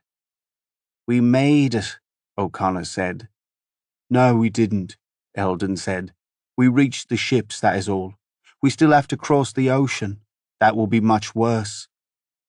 "I hear that the island is many days' sail away," Conval said. "The waves of the Tartuvian are supposedly stronger than a man can stand. Its weather awful and the sea filled with monsters and hostile ships. Our journey has not yet even begun." Thor looked at the ships, standing proud on the horizon, their sails gleaming white as the second sun broke free from the clouds, and he felt the thrill of excitement. Already, the ring was behind them. Chapter 17. Eric sat at the table of honor in the large banquet hall, filled with hundreds of guests of the Duke. He had not expected his arrival here to cause such fanfare, and was a bit overwhelmed by all the attention. He knew he was an important person in the kingdom, especially because of his relationship with the king, but he had not anticipated the extent to which the Duke would roll out the red carpet for him. It was their second day of feasting in celebration of Eric's arrival and in anticipation of the tournament to come. Eric was stuffed with good food and wine. If he didn't compete soon, his skills might not be as sharp. As Eric leaned back on the deep cushions and looked around, He observed knights from all corners of the ring, all dressed in different coloured attire, speaking with different accents, using different mannerisms. They all looked like formidable warriors, and while the Duke was confident Eric would beat them all, Eric took nothing for granted. It was part of his training. While the servants refilled his goblet with wine, he only sipped it. The tournament was tomorrow, and he wanted to be in a good space. After all, he felt that his actions and his performance reflected on the king, and that was something he took very seriously. Whether he would find a bride here was a different matter entirely. He smiled to himself at the thought of it. Over the past 2 days, it seemed that every fine woman in the kingdom had been introduced to him. Indeed, as he looked about the room, he saw dozens of beautiful women seated throughout, and could not help but notice that most of them looked his way. He seemed to also draw the jealousy of the other men in the room, who competed for their attention. But Eric himself did not feel jealous or competitive. He had met all these women, and had been impressed by them all, each more beautiful, more fine-mannered, dressed more elaborately than the next. He felt honored to have met them all. But he had decided long ago to choose his bride based on his gut instinct, and for whatever mysterious reason, he had not felt that certain feeling when meeting any of them. He did not mean to be picky. He was certain these women would all be great for someone. He just did not feel that they were right for him. Eric of the Southern Island province of the Ring, may I introduce you to Despard of the second province of the Lowlands, the Duke said to Eric, as he turned to meet yet another fair maiden. The parade of introductions seemed to never end. This one was beautiful too, dressed in white silk from head to toe. She curtsied, offered her hand, and smiled a gracious smile. "It is a pleasure, my lord." "The pleasure is mine," Eric said, standing out of courtesy and kissing her fingertips. Despard comes from Emerald Plains, and from a noble family of the East. Her mother is third cousin to the Queen. She is of noble blood. She would make a fine match, the Duke said. Eric nodded graciously, not wanting to offend her or the Duke. "I can tell she is of a fine lineage," Eric said with a short bow. "It is a great privilege to meet you." With that, he kissed her hand again and seated himself. She looked somewhat disappointed, as if she wanted to talk to him more. The Duke did too. But Eric did not feel whatever it was he was supposed to feel when he met this woman, and he wanted to approach finding his wife with the same discipline he did battle, with a single-minded focus and intensity. The feast went on, deep into the night, and Eric was glad to at least be in the company of his old friend Brant, seated on his right. They'd been sharing battle stories half the night, and as the fires subdued and people filtered from the hall, they were still recounting stories. "Remember that hill?" Brant asked, "when it was just the 4 of us on patrol, up against an entire company of MacLeods?" Eric nodded. "Too well. I swear if it wasn't for you, I'd be dead." Eric shook his head. "I got lucky." "You never get lucky," Brant said. "You're the finest knight in the kingdom." "It is true," the Duke echoed, seated on his other side. "I fear for any knight who comes against you tomorrow." "I'm not so sure," Eric said humbly. "You seem to have a vast array of warriors gathered here." "That's true, they are," the Duke said. "They've descended on us from all corners of the ring. It seems that every man wants the same thing in this world. A fine woman. God knows why. Once you get one, we can't wait to get rid of her." The men all laughed. "Tomorrow will certainly be a sight," the Duke added, "but I have no doubt in you." "The only problem is," Brand chimed in, "is that the winner chooses a bride. Knowing you, you may choose no one and offend every woman here." Eric shook his head. "I mean no offense," he said. I suppose I just have not found her yet." "Are you telling me that not a single woman here suits you?" the Duke asked, surprised. "You have met some of the finest women this court has to offer, Any man here would die for some of them, and tomorrow some of them just might. I mean no offense, my lord, Eric said. I do not consider myself more worthy than any of them. On the contrary, surely they are all more worthy than I. It is just that, well, I feel that I will know her when I see her. I don't want to be hasty. Hasty, Brant yelled. You've had 25 years. How much more time do you want? They all laughed. Just make a choice, Brant added, and be weighed down with a bride and join the rest of our miserable lot. After all, misery loves company, and our kingdom must populate. The group laughed again, and as Eric looked away, somewhat embarrassed by all the talk, his eyes froze. He happened to see, across the room, a serving girl, perhaps 18, with long blonde hair and large almond green eyes. She wore a simple servant's attire, hardly better than rags, as she went down the tables person to person, filling vessels with wine. She kept her head down, never making eye contact, and was more humble than anyone Eric had ever seen. She was huddled with the other serving girls, and they worked hard. No one paid them any attention. They were of the servant class, and here in court class distinctions were treated very seriously. Servants were treated as if they did not exist. Her clothes were soiled, and her hair looked as if it had not been washed in days. She looked dejected. And yet the second Eric saw her, it was as if he'd been struck by lightning. Eric sensed something exuding from her which was special. She had a proud, even regal quality. Something told him she was different from the others.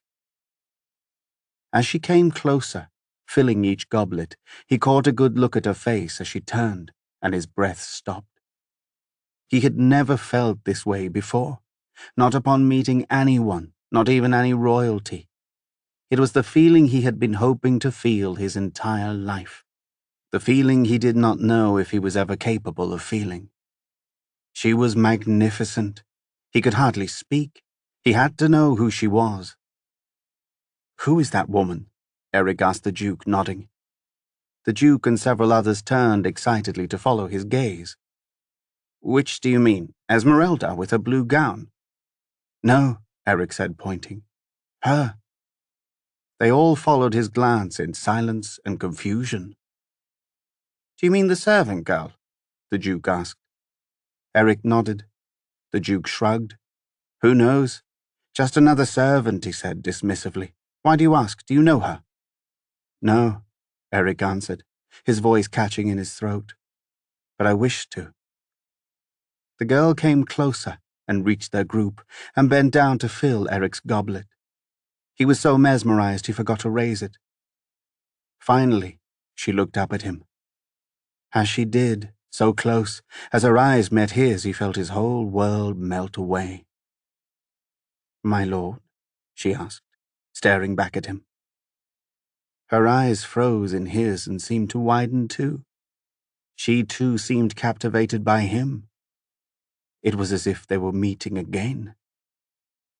"My lord," she repeated after several seconds.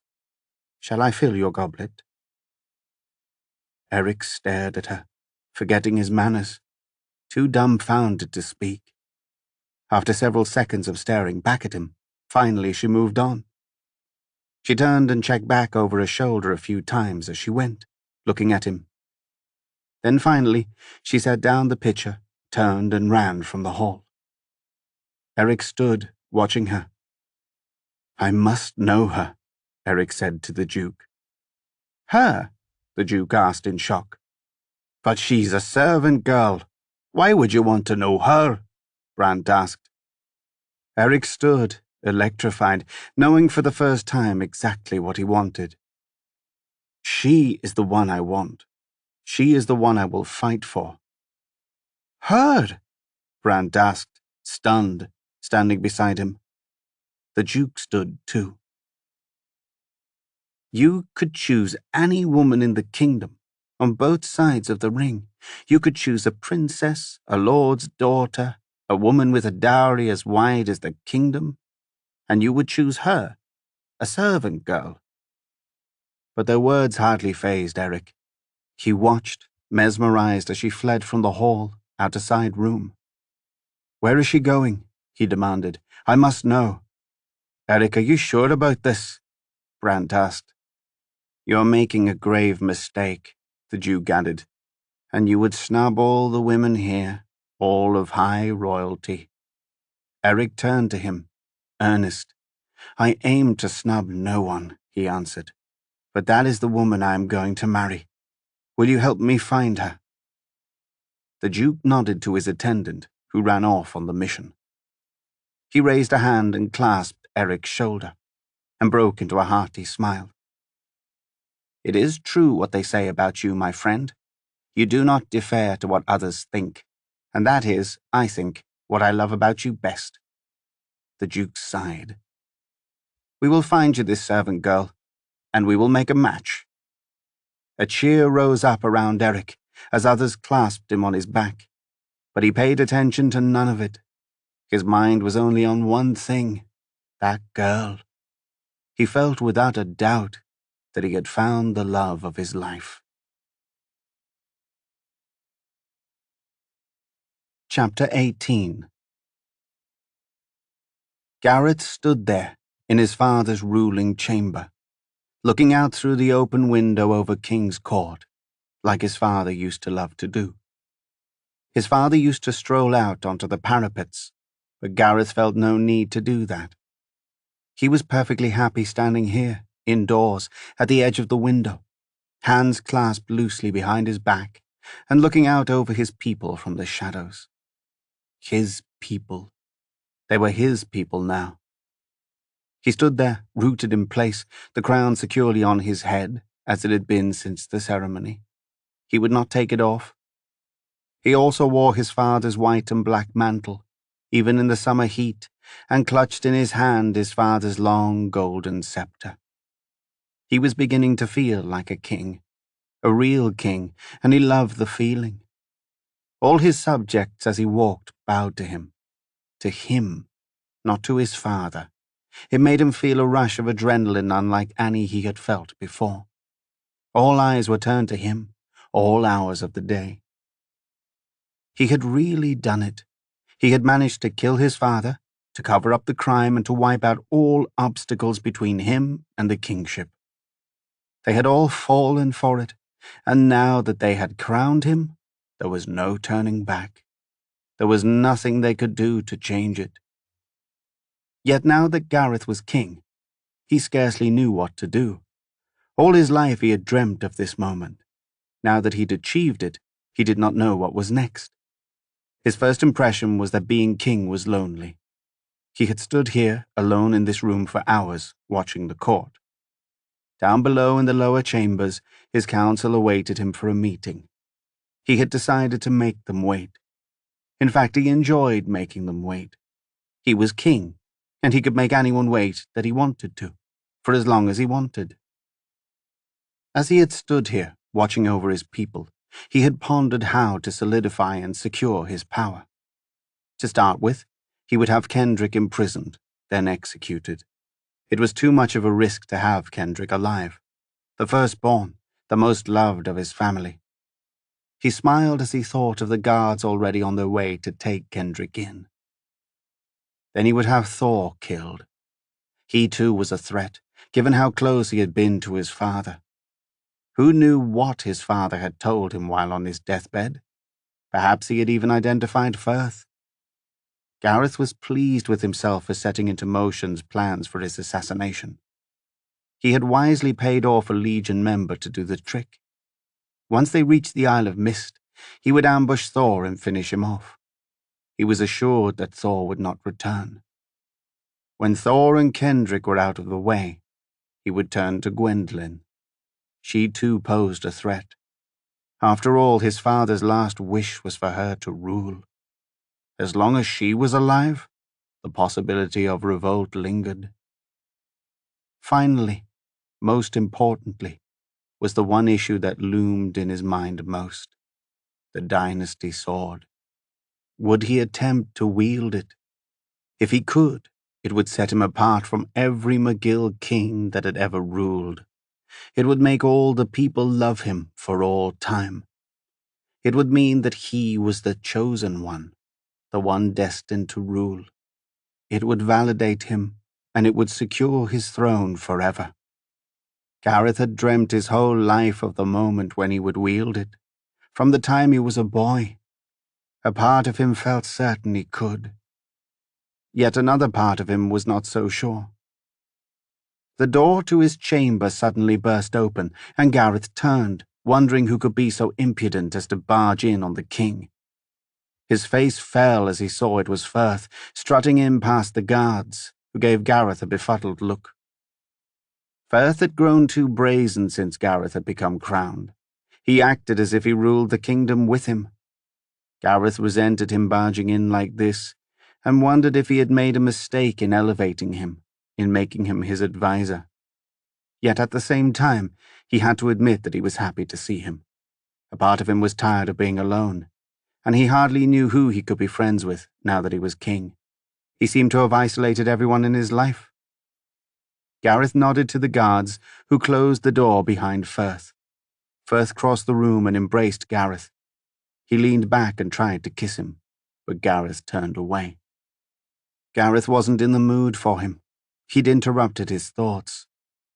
Firth looked hurt, but then quickly smiled. "My liege," he said, stretching out the word. "Don't you love being called that? It's so becoming of you." Firth clapped his hands in delight. "Can you believe it? You are king. Thousands of subjects stand waiting for your every beck and call. There is nothing we cannot do." "We?" Gareth asked, darkly. Firth hesitated. "I mean, you, my lord. Can you imagine? Anything you want, right now. Everyone awaits your decision." "Decision?" "About the sword," Firth said. "The whole kingdom is whispering. That's all they're talking about. Will you attempt to wield it?" Gareth studied him. Firth was more perceptive than he thought. Maybe it was good having him as an adviser. "And what would you suggest I do?" "You have to do it. If you don't, you will be perceived as too weak to even try. They will assume that means you are not meant to be king.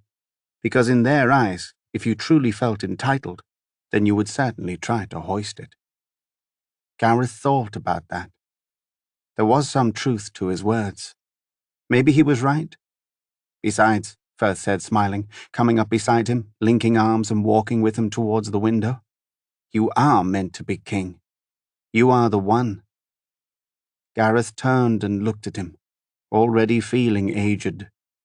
"No, I'm not," he said honestly. "I took the throne.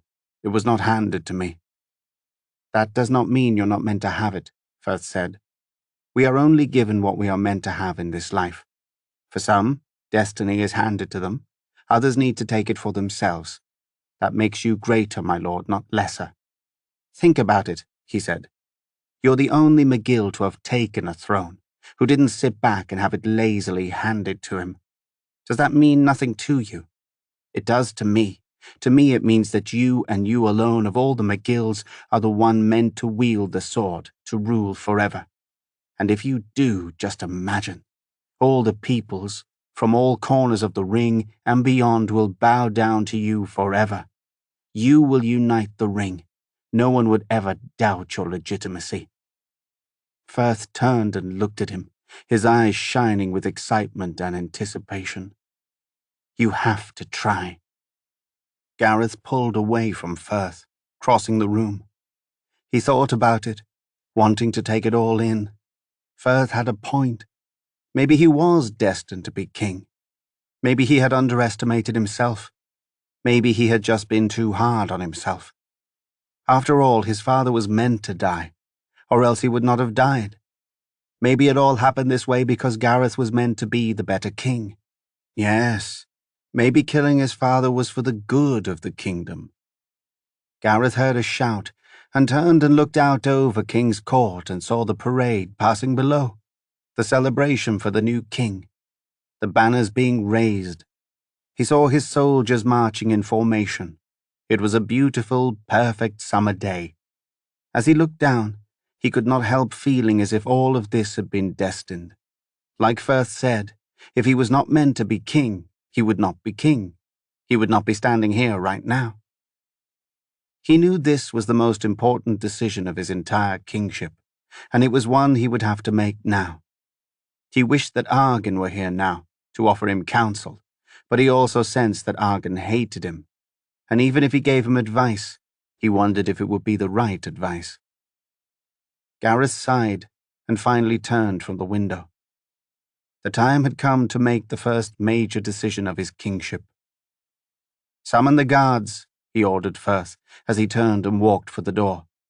"Prepare the dynasty chamber." He stopped and turned to Firth, who stood there, staring back excitedly. "I am going to wield the sword." Chapter 19.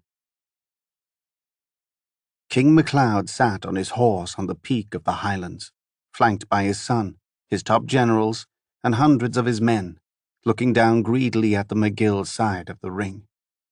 On this summer day, a warm breeze pushed back his long hair, and he peered down at their lush land with envy.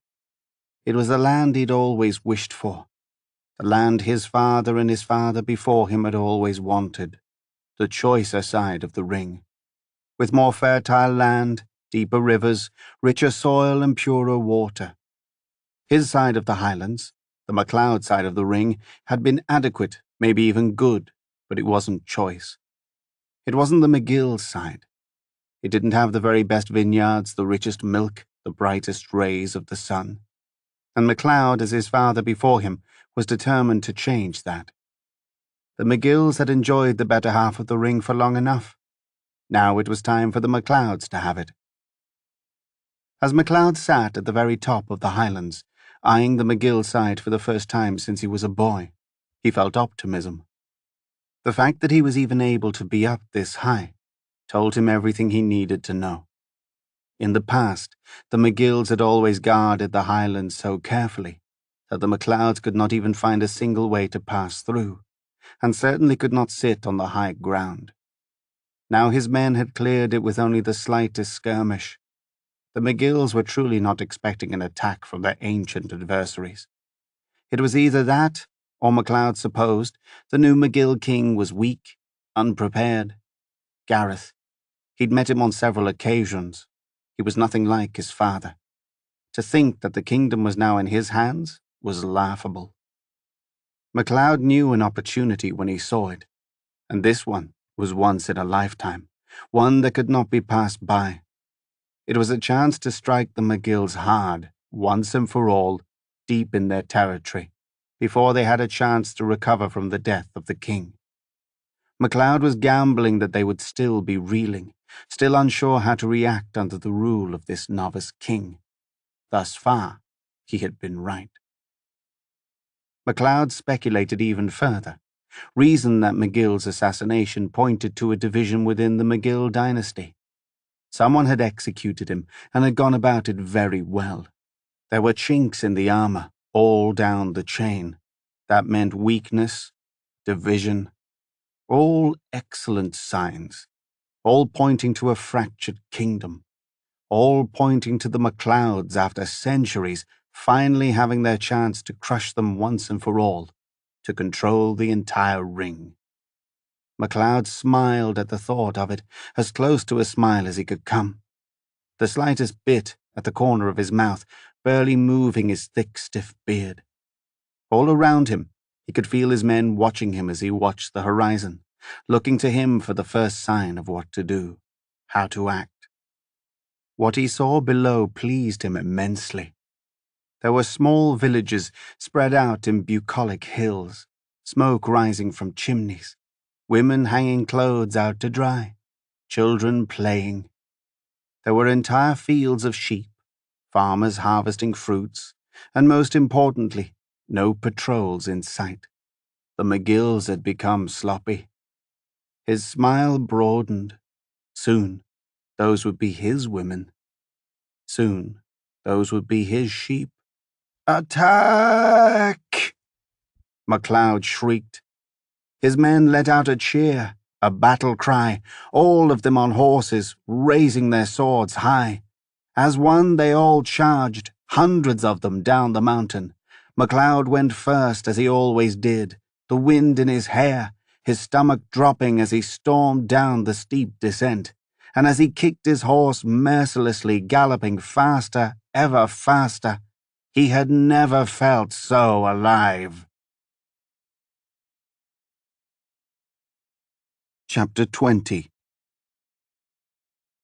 Kendrick sat in the Hall of Arms, on a long wooden bench, seated beside dozens of his brothers in arms, members of the Silver. He studied his sword as he sharpened it. His spirits were broken. His father's passing had hurt him more than he could say. As long as he had lived, the way the world perceived his relationship with his father had troubled him. McGill was his true father. He knew that deep in his heart. He treated him like a true father, and to McGill he was a true son. His true firstborn son. Yet for the eyes of all the world, he was illegitimate. Why? Only because his father had chosen another woman to be his queen. It was unfair. He had accepted his role as bastard and had played the good son out of respect for his father. He had dutifully repressed his feelings his entire life. But now that his father was dead, and especially now that Gareth was named king, something within Kendrick could no longer accept the status quo. Something inside him fumed. It was not that he wanted to be king. It was just that he wanted the rest of the world to acknowledge that he was McGill's firstborn, that he was legitimate as much as any of his half-siblings. As Kendrick sat there, sharpening his sword with the stone again and again, making a high-pitched noise that cut through the room, he thought about all the things left unsaid to his father. He wished he had more time, wished he'd had a chance to tell him how grateful he was for raising him as one of his own, to tell him that no matter what the world thought, he was his true father and he his true son, to tell him the words he had never spoken, that he loved him. His father had been taken away from him too soon and without warning. Kendrick sharpened the sword harder, digging the stone into it as rage rose up within him. He would find his father's murderer, and he would kill him himself.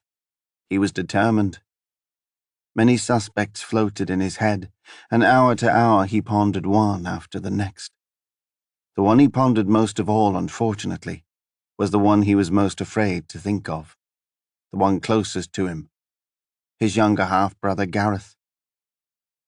Deep down, he could not help but wonder if Gareth was behind it somehow. He remembered that meeting, Gareth's rage at being skipped over for Gwendolen. Raised with him, only a few years apart, he knew too well Gareth's devious nature. As long as he had known him, Gareth had envied Kendrick, being older, being firstborn. He had viewed Kendrick as an obstacle. Gareth would stop at nothing to have the kingship. Kendrick sharpened the sword as he pondered other suspects. There were many enemies his father had accumulated, enemies of the state, enemies he had conquered in battle, rival lords. These hit less close to home and were easier to dwell on. He hoped it was one of them, and he would explore each one. But no matter how hard he tried to think of others, again and again he found himself returning to his half-brother. Kendrick sat back and looked around at the other Silver, all maintaining their weapons on this dreary day. The summer sun had been replaced by sudden fog and showers. The day after the summer solstice always brought great change, was always considered a day of maintenance, in preparation for the new season. It was also the day the Legion left for the 100. Kendrick recalled his new squire Thor leaving and smiled. He had taken a liking to the boy and expected great things of him. As Kendrick studied the other members of the Silver, many of them older, hardened warriors, all sitting around the table joking with each other, all with formidable weapons, he felt grateful as always to be a member of their ranks. They had accepted him as a true member, and he had earned it. At first, when he was younger, He had been greeted warily. Many assumed he was only here because of his father, or that he, being royalty, would look down on them. But slowly, over time, he had earned their respect. He had fought his way up, side by side with them at the hardest battles, and they had come to see he was like them. Eventually, they had accepted him as one of their own. He took great pride in that. Whenever anyone had tried to show him favor for being the king's son, he had always insisted on being treated as one of the common men.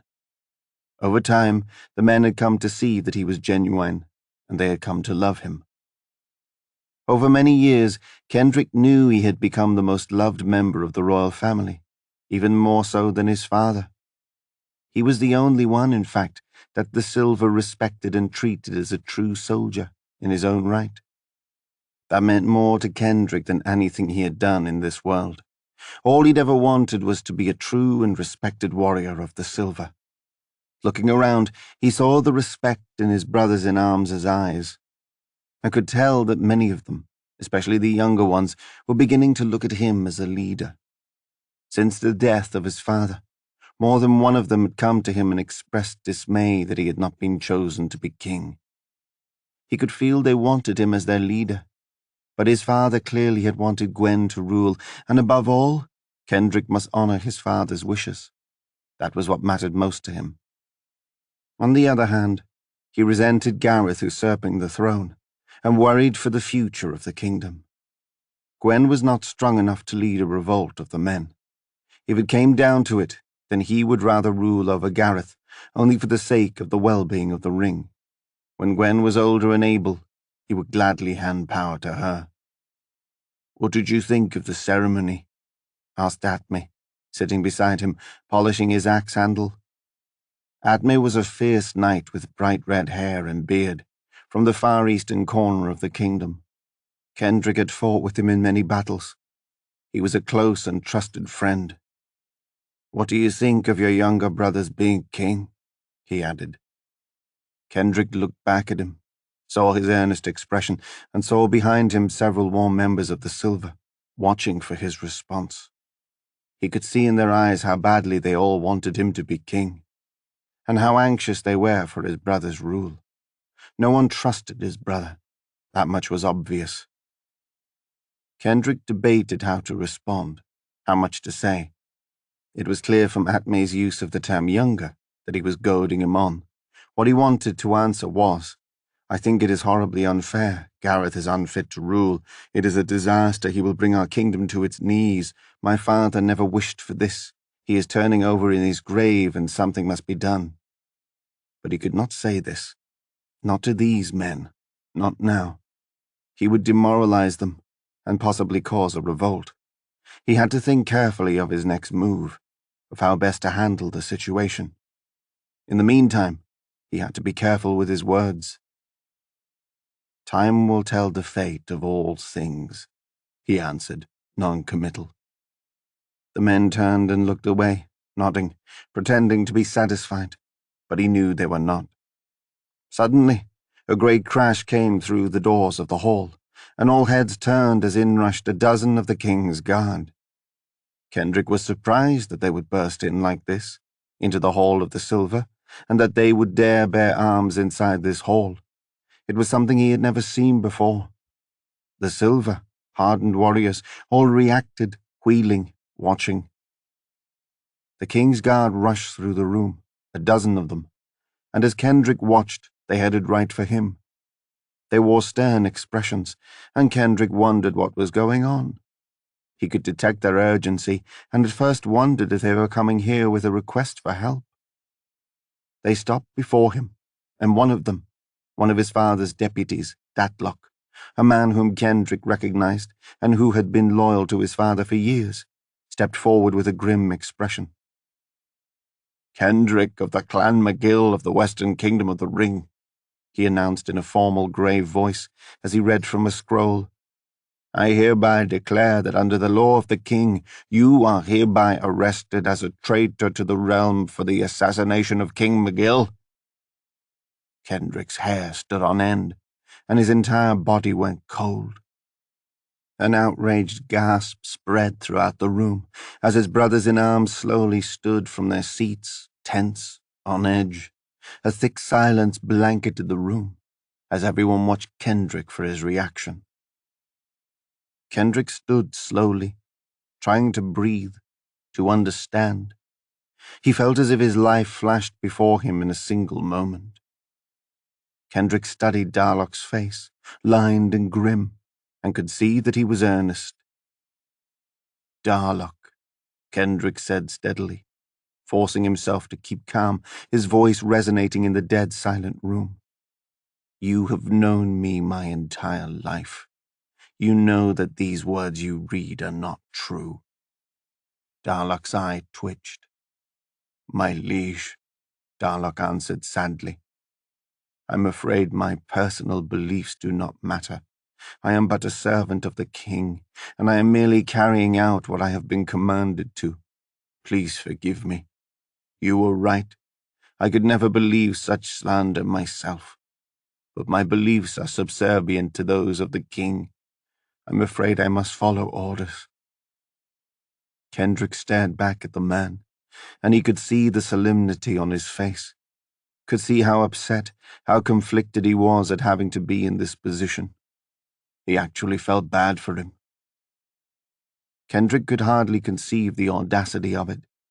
His own brother, accusing him of murdering their father. That could only mean one thing. Gareth was threatened and had something to hide. He needed a scapegoat immediately, no matter how flimsy. In Kendrick's mind, that solidified it. Gareth was the assassin. It made a fresh fire burn within Kendrick, not because he cared about being imprisoned himself, but because he felt compelled to bring him to justice.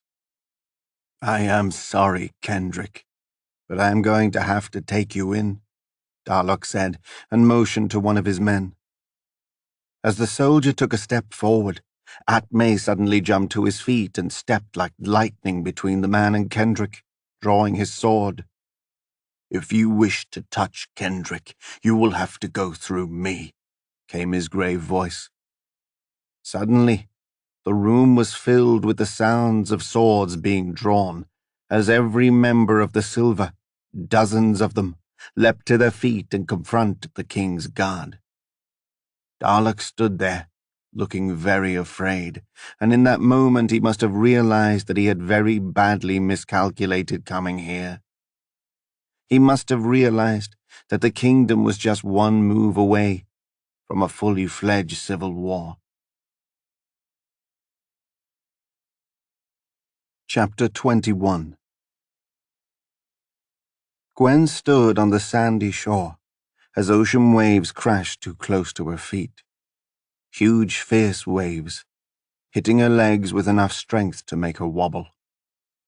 She stood there, losing her footing, as she watched the huge ship set sail before her, Thor standing at its helm, waving. On Thor's shoulder sat Istophiles, who stared back with an ominous look that made Gwen's blood run cold. Thor was smiling, but as she watched, his sword fell from his waist and plummeted into the ocean. Oddly, he seemed not to notice, still smiling and waving, and she felt terrified for him. The sea, so calm, suddenly turned rough, its waters turning from a crystal blue to a foaming black. As she watched, their boat was rocked violently, tossed about in the waves. Still Thor stood there, smiling and waving to her as if nothing were happening. She could not understand what was going on. Behind him the skies, clear just a moment before, turned scarlet, the clouds themselves seeming to froth over in rage. Lightning lit up the sky all around, and as she watched, a lightning bolt pierced the sail. In moments, Thor's ship was aflame.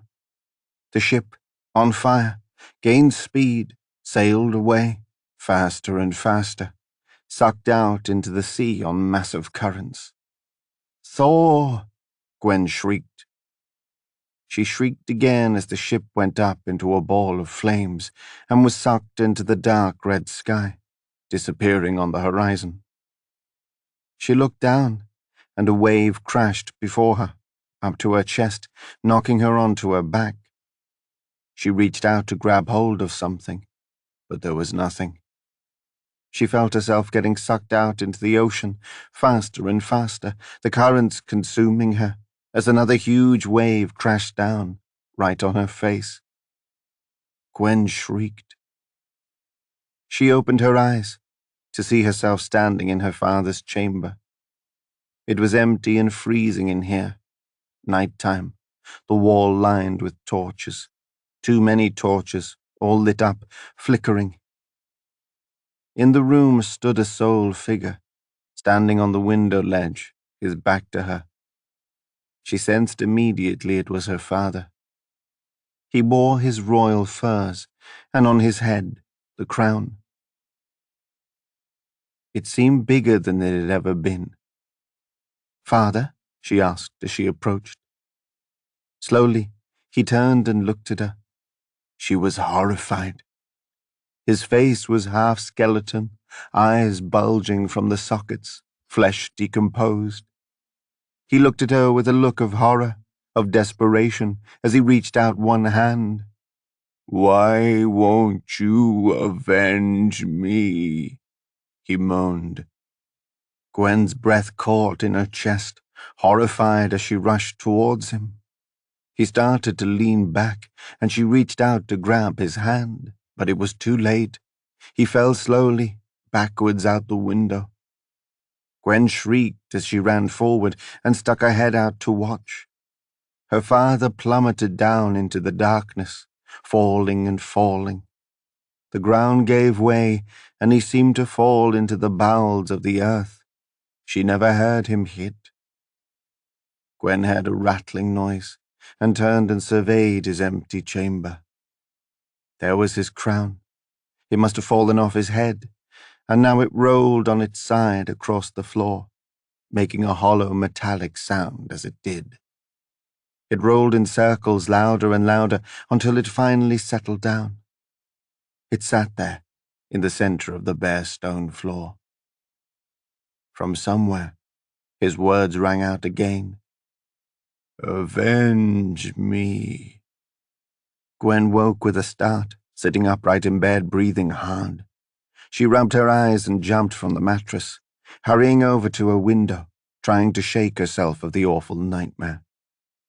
She took cold water from a small bowl by the window, splashed it on her face several times, and looked out.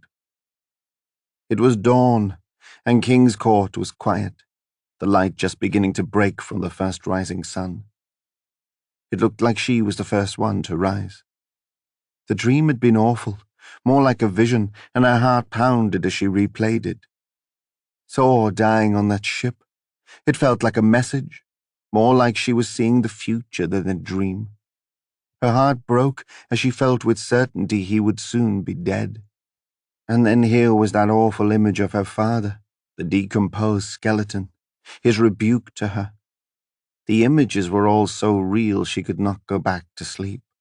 She paced her chamber and hardly knew what to do with herself. Without thinking, she crossed her room and began to dress, far earlier than usual. She felt she had to do something, anything, whatever she could to find her father's killer. As he walked down the empty castle corridors in the early morning light, Godfrey was sober and alone, both for the first time in years, and it was an unfamiliar feeling. He could not remember how long it had been since he had gone a full day without a drink, or had spent time alone, not surrounded by his drunken friends.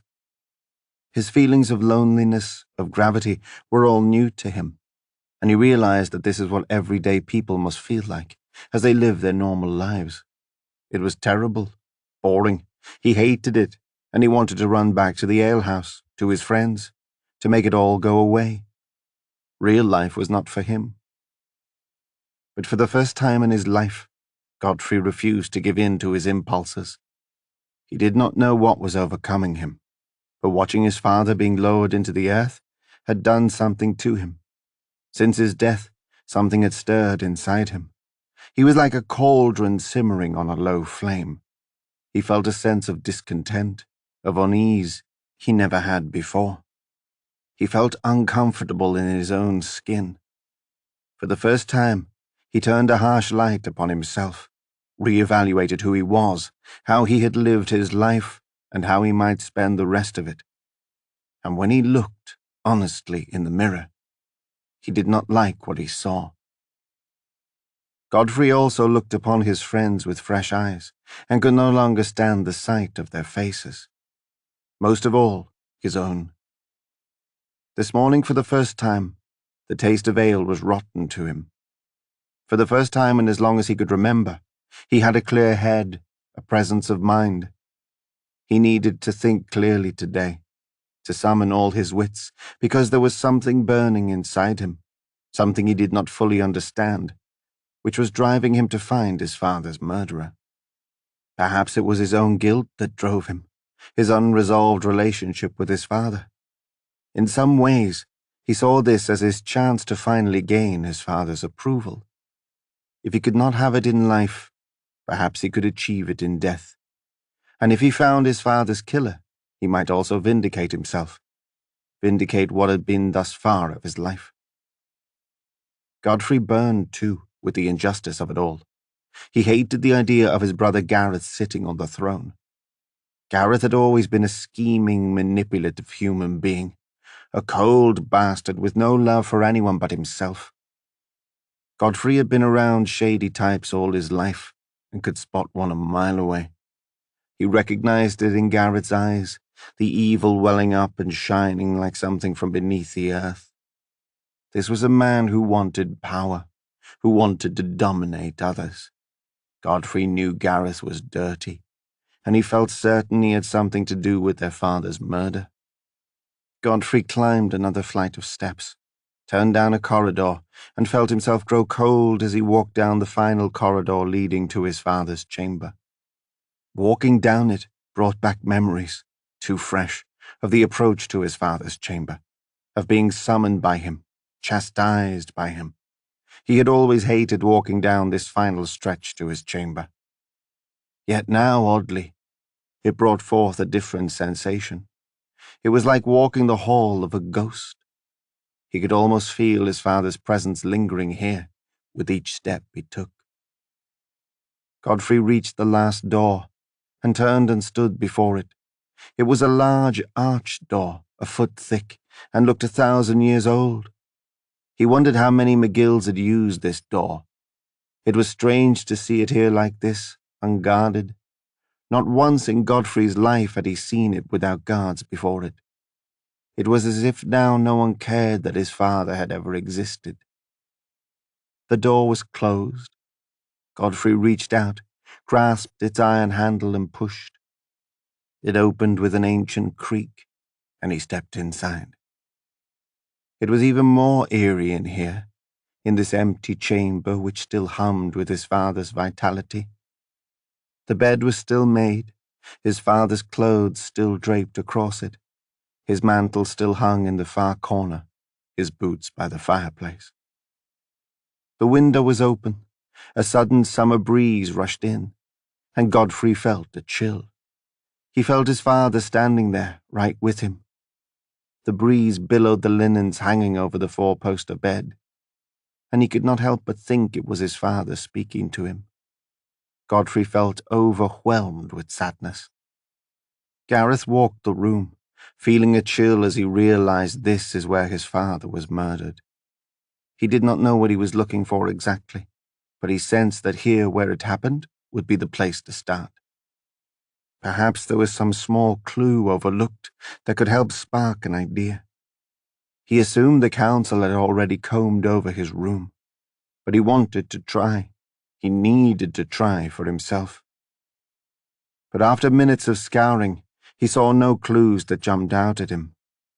"Godfrey," came a woman's voice. Godfrey spun, caught off guard, not expecting anyone else in here with him. He saw his younger sister, Gwendolen. "You scared me," he said, and breathed. "I did not know anyone was in here with me."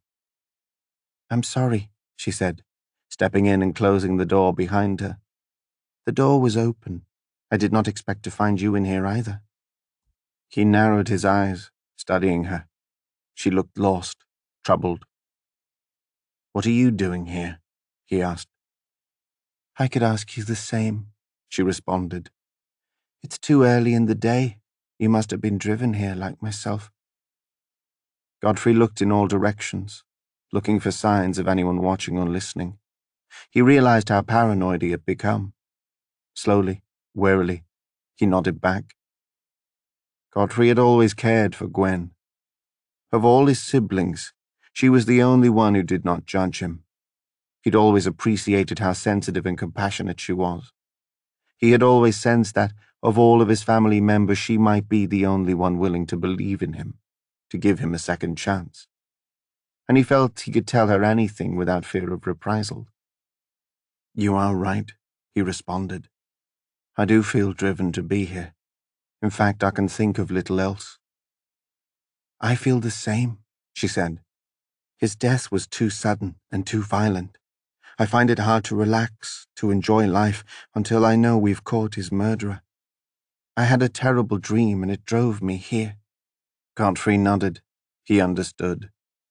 He watched Gwendolen as she walked about the room, taking it all in.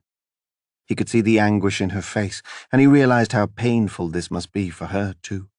After all, she was closest to their father. Closer than any of them.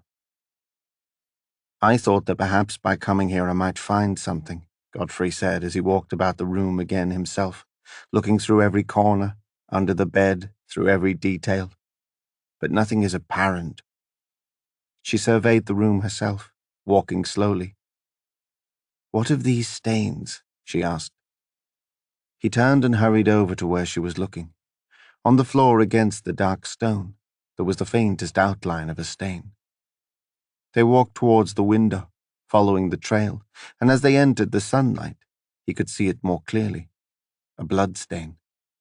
He felt a chill. The stains covered the floors, the walls, and he realized they were his father's. "It must have been a violent struggle," she said, following the trail throughout the room. "Awful," he said. "I don't know exactly what I was hoping to find here," she said, "but I think perhaps it was a waste of time. I see nothing." "Nor do I," Godfrey said. "Perhaps there are better places to look," she said. "Where?" She shrugged. "Wherever it is, it's not here." Godfrey felt another cold breeze, and a chill that would not leave him. He was overcome with a desire to leave this room, and he could see in Gwen's eyes that she felt the same. As one, they turned and headed for the door. But as Godfrey was heading towards the door, suddenly something caught his eye that made him stop. "Wait," he said. "Look here." Gwen turned and looked, following him as he walked several steps across the room, towards the fireplace. He reached up and fingered a blood stain on the wall. "This stain, it's not like the others," he said. "It's in a different part of the room, and it's lighter." They exchanged a puzzled look as they both examined the wall more closely. "It could be from the murder weapon," he added.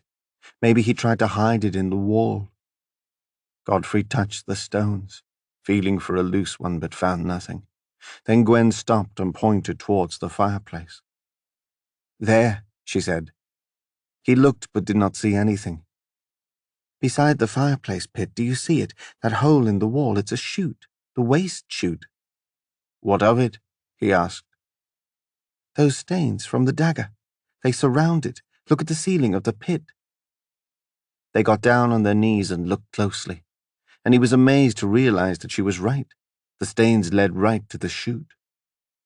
The dagger came this way, she deduced. He must have thrown it down the chute. They both turned and looked at each other and knew where they had to go. "The waste room," he said. Godfrey and Gwendolen wound their way down the castle's narrow stone spiral staircase, deeper and deeper into the bowels of the castle, deeper in fact than Godfrey had ever been. Just as he was beginning to get dizzy, they reached an iron door. He turned to Gwen. "This looks like the servants' quarters," he said. I assume the waste room is behind these doors. Try it, she said. Godfrey reached up and banged his fist on the door, and after a wait he heard footsteps. Finally the door opened. A long, solemn face stared back blankly. Yes? Asked the older man, clearly a lifelong servant. Godfrey turned to Gwen and she nodded back. Is this the waste room? He asked. Yes, the man answered, and also the prep room for the kitchen. What business have you here? Before Godfrey could respond, the man narrowed his eyes, looking at them with sudden recognition. Wait a moment, he added. Are you King McGill's children? His eyes lit up in deference. You are, he answered himself. What are you doing down here? Please, Gwen said softly, stepping forward and placing a hand on his wrist. Let us in. The man stepped back and opened the door wide, and they hurried inside. Godfrey was surprised by this room he had never been in, although it was in the structure he had lived in all his life. They were in the bowels of the castle, in a vast room, dark, lit by sporadic torches, filled with burning fire pits, with wood prep tables and huge bubbling cauldrons hanging over pits. Clearly this room was meant to hold dozens of servants, but other than this man, it was empty. You've come at an odd time of day, the man said.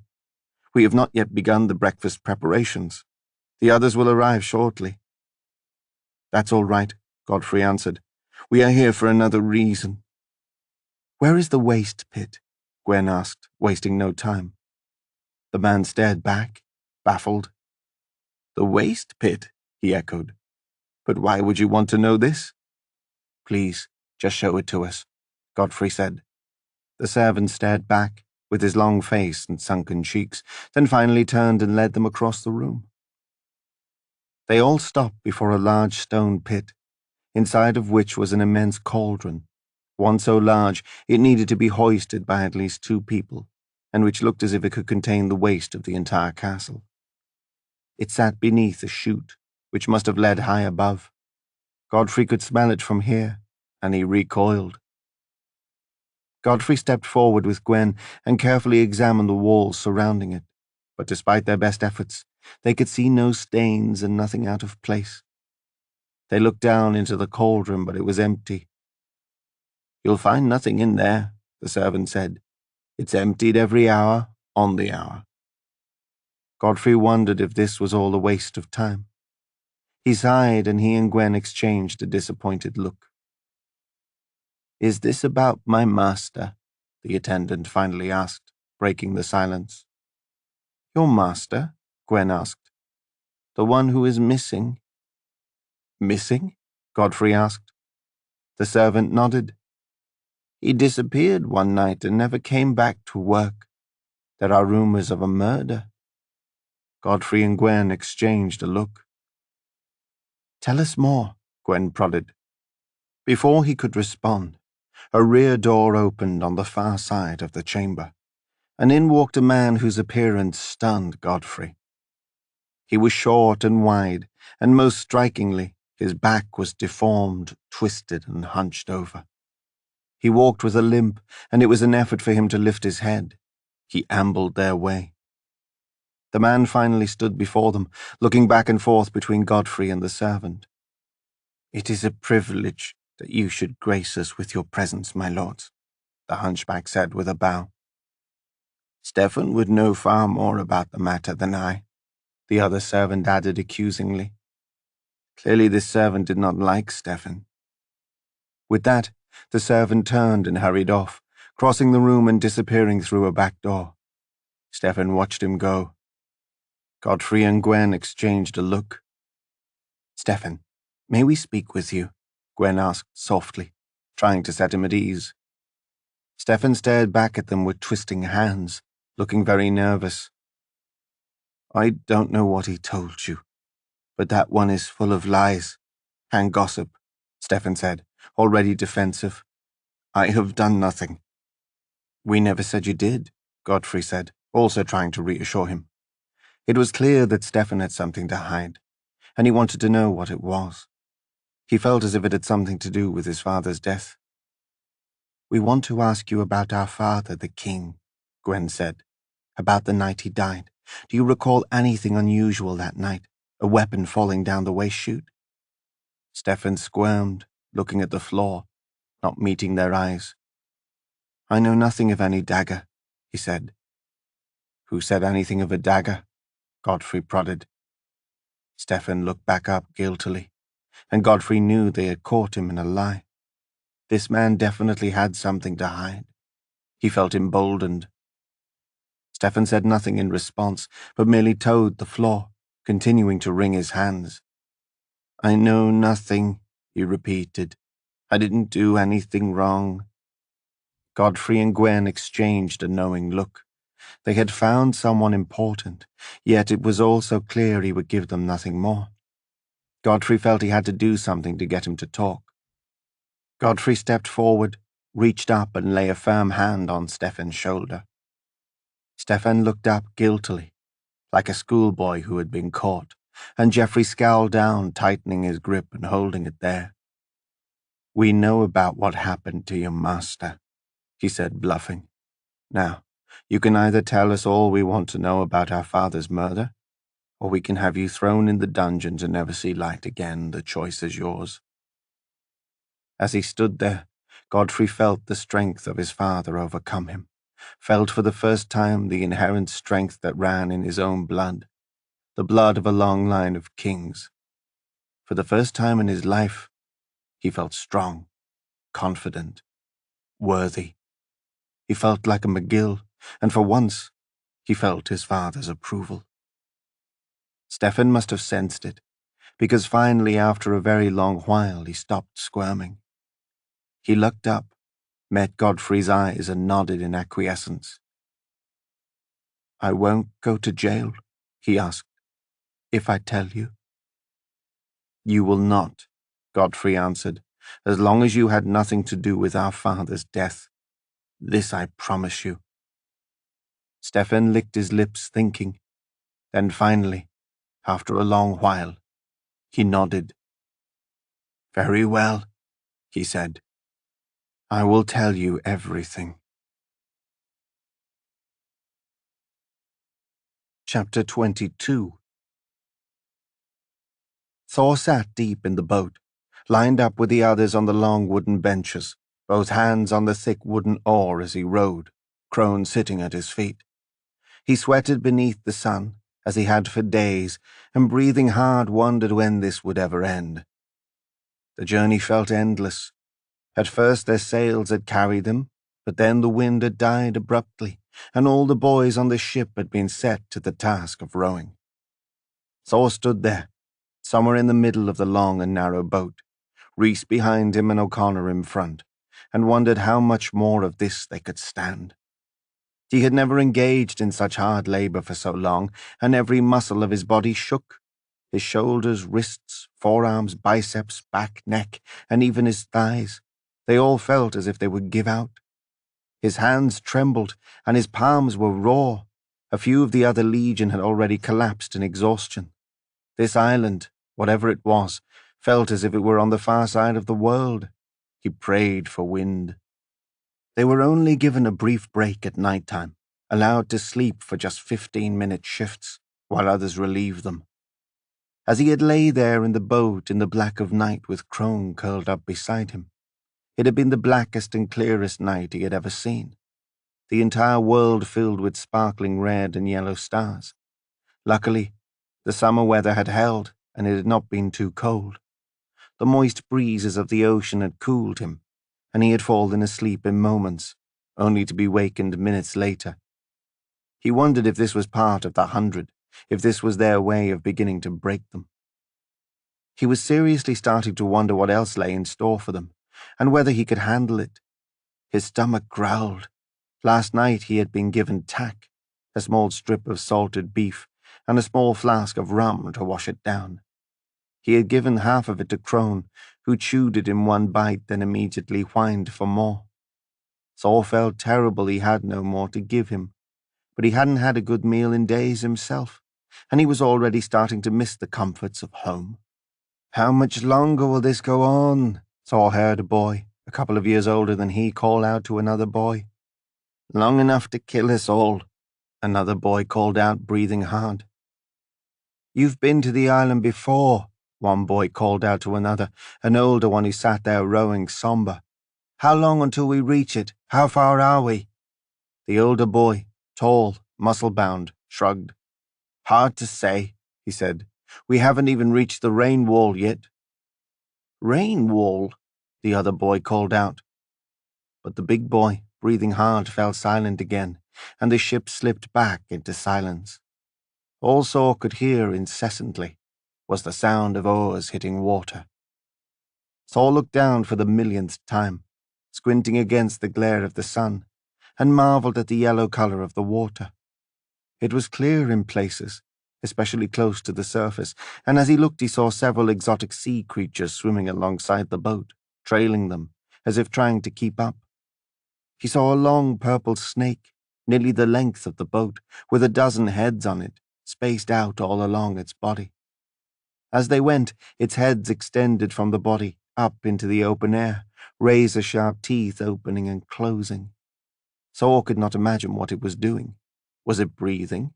Was it trying to catch some insects in the air? Or was it threatening them? Thor could hardly imagine what sort of strange creatures lay in store where they were going. He tried not to think about it. It was a different part of the world, and anything was possible. Would that be part of the training? He had a sinking feeling it would. One of the boys, a tall, frail boy whom Thor recognized from the playing fields, suddenly leaned over on his oar and collapsed about 10 feet away. He slumped sideways, then fell with a thud onto the wooden floor. It was the boy from the exercise with the shields, the one who had been afraid to do it, who had been made to run extra laps. Thor had felt bad for him then. He still did. Without thinking, Thor stopped rowing, jumped from his seat and rushed to his side. He was dimly aware it was against the rules for him to leave his seat, but he just reacted, seeing his fellow Legion member in trouble. He turned him over, looked at his face. His face was too red, his skin burned from the sun, and his lips too dry and chapped. He was alive, but his breathing was shallow. "Get up," Thor urged, shaking him. The boy's eyes fluttered. "I can't do it anymore," he answered, weakly. "Get up," Thor whispered urgently. "Get up quickly, before they see you." "Thorgrin!" screamed Kolk. Thor felt a hard boot kick in the small of his back and went flying forward, face first, onto the floor of the boat. The wood stung his face and palms as he hit. "What do you think you're doing?" Thor was indignant, red-faced with rage, but he held himself from doing anything rash. He turned and looked up. "He collapsed," Thor protested. "I was just helping." "You never leave your seat for any reason. We don't baby each other here. If he falls, let him fall," Kolk screamed, standing over Thor, hands on his hips. Thor felt a fresh hatred for the man. What stung more than the kick was being yelled at in front of the other boys. It hurt his pride, and Thor vowed revenge. Sometimes as a commander, Kolk was just too harsh. Crone came running to his side and snarled back at Kolk. At the sight of him, Kolk seemed to be wary of coming any closer. Instead, he pointed a shaking finger towards his seat.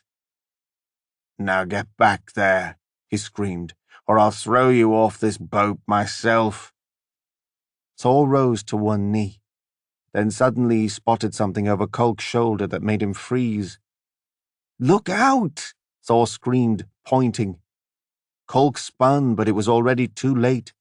Thor had no choice. He dove forward and tackled Kolk, knocking him down to the ground, and just in time. A split second later there was a resounding boom and a cannonball came flying through the air right for them.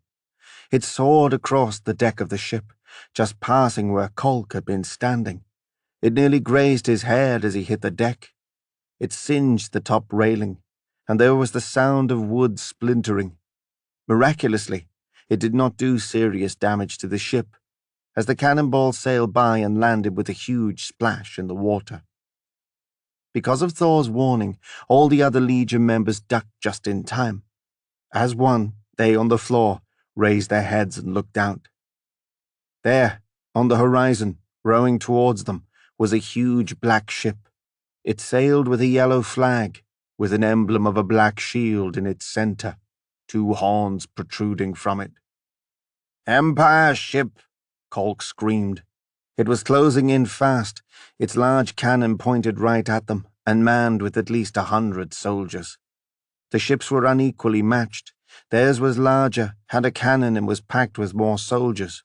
Worse, their ship was manned with Empire savages, huge, overflowing with muscles, with red skin and horns sticking from their bald heads, large yellow eyes, a small triangle for noses, and impossibly wide jaws with rows of razor-sharp teeth, and 2 large fangs sticking out on either end. They were formidable creatures, and they stood on the deck, wielding swords and salivating at the sight of their ship. "Man the galleys!" Kolk screamed, regaining his feet. The boys sprang into action. Thor hardly knew what was happening, or what he was supposed to do, but the older boys seemed to fall into place. "Archers, to the front!" Kolk screamed.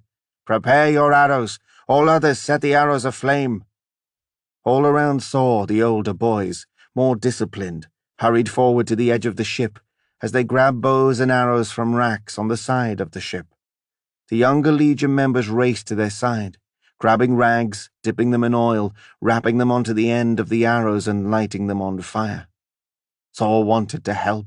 He saw an archer kneeling, with no one helping him, and he rushed into action.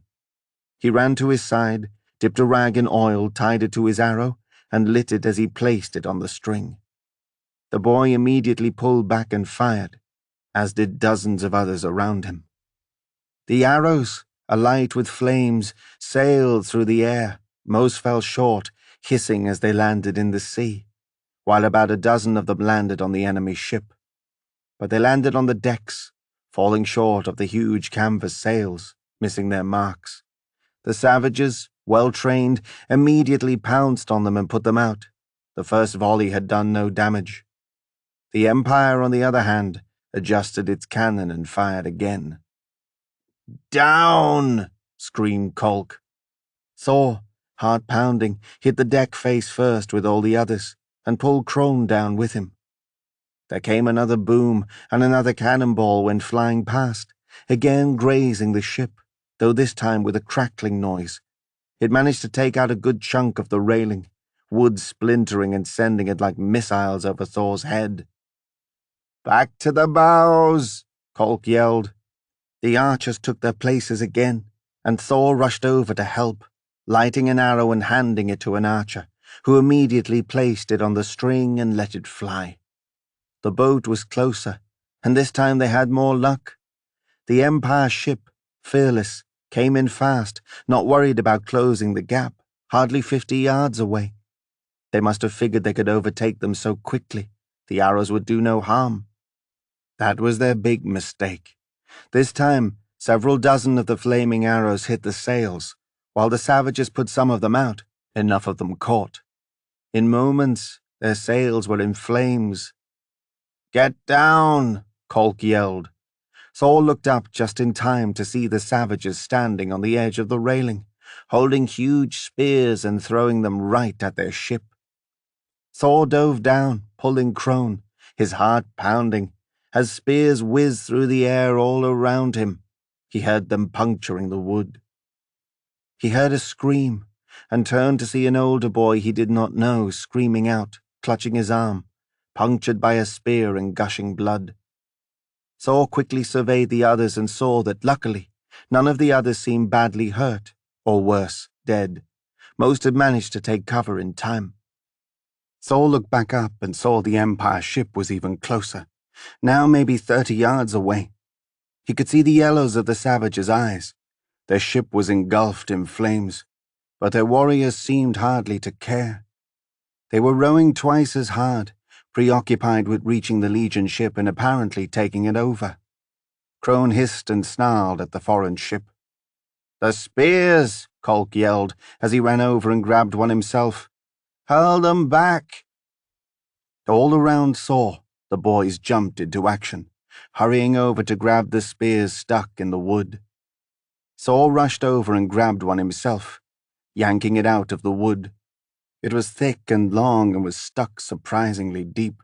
It took all his might to get it out, but he did. He ran to the edge of the ship and surveyed his target. Beside him, Rhys and Eldon hurled spears, and Thor watched as they fell short, landing in the water. All around him the boys' spears fell short. Very few hit the ship, and those that did missed their targets.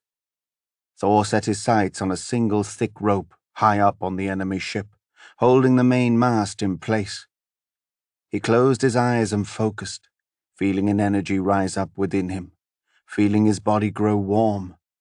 He tried to let his energy force take over, guide him, control him. Thor took several steps forward, leaned back and hurled the spear through the air. He watched as it went flying and felt a swell of pride as he sensed that it was on course. It was a perfect strike. The spear sliced the main rope in half, and it snapped with a resounding noise. As it did, their burning sail began to topple, then came crashing down, landing vertically across the ship and engulfing the entire deck in flames. Screams ran out from the savages as many caught on fire. Moments later, their ship started rocking violently, and then it turned sideways and capsized, bodies jumping off into the water. The Legion members let out a shout, victorious, and Thor wondered if anyone had seen his throw. "Nice one," someone said, and a boy he did not recognize patted him on the back. Thor turned and saw others looking at him in admiration, and felt his pride swell. He felt a sense of victory. He had at first been terror-stricken to see that Empire ship, to realize they were really in hostile territory. But now that they had defeated it, he felt that anything was possible. He felt that, if they could withstand this, they could withstand anything. Just then, there came a shout. "Empire fleet!" Thor looked up and saw one of the Legion high up on the mast, looking out and pointing at the horizon. Thor ran to the railing with the others and looked out. His heart dropped. There, on the horizon, sat an entire fleet of Empire ships. Thor's heart pounded in his chest. There was no way they could defeat this many ships, and no way they could escape back to the ring in time. They were finished. "The rain wall!" someone else yelled out. Thor turned in the other direction and saw on the horizon what looked like a wall of water. It was unlike anything he had ever seen. It was a perfectly clear day, clear skies all around them, and yet on the horizon there sat a wall of rain. It didn't move, but just sat there, like a waterfall in the middle of nowhere. "What is it?" Thor asked Rhys, standing beside them. "It's the boundary to the other side, to the Dragon's Sea." "To the oars! Row for the rain wall!" Kolk yelled frantically. It was the first time Thor heard fear in his voice. Thor raced back to his spot, rowing with all he had, as did everyone around him. Their ship started moving quickly, right for the wall, and as they got closer, strong currents sucked them in, towards it like a whirlpool. Thor looked back and saw the Empire ships bearing down on them. "And what of the Empire ships?" Thor called out to Rhys. Rhys, in front of him, shook his head. "They won't follow, not through the rain wall." "But why?" Thor asked. "It's too dangerous. They wouldn't risk it. Beyond that wall there lies a sea of monsters." Thor looked down at the water and wondered. "But if it's too dangerous for them, what hope is there for us?" Rhys shook his head. "It's the only way. We have no choice." As they neared the rain wall, Thor heard the great roar of water hitting water, felt the spray even from here, and looked back to see the Empire ships had stopped the chase. Thor felt relieved to be rid of them, but scared for what lay before them. Crone whined. As Thor's body became doused in freezing water, and his world became a blur, he grabbed onto the mast for dear life, as did all the other boys around him. In moments, he was doused with water, spraying down so hard it sent him flying across the ship. He tried to grab on but could not, as he lost his grip and slipped all the way across the deck. Water filled his eyes, his ears, his nose, and as he reached out flailing, as he tried to breathe, water filling his lungs, he could not help but wonder, if these waters were too dangerous for the Empire, what sort of creatures could possibly lie beyond? The Sorcerer's Ring, Book 2, A March of Kings. Written by Morgan Rice. Read for you by Wayne Farrell. Copyright Morgan Rice, 2013. Production copyright Morgan Rice, 2013.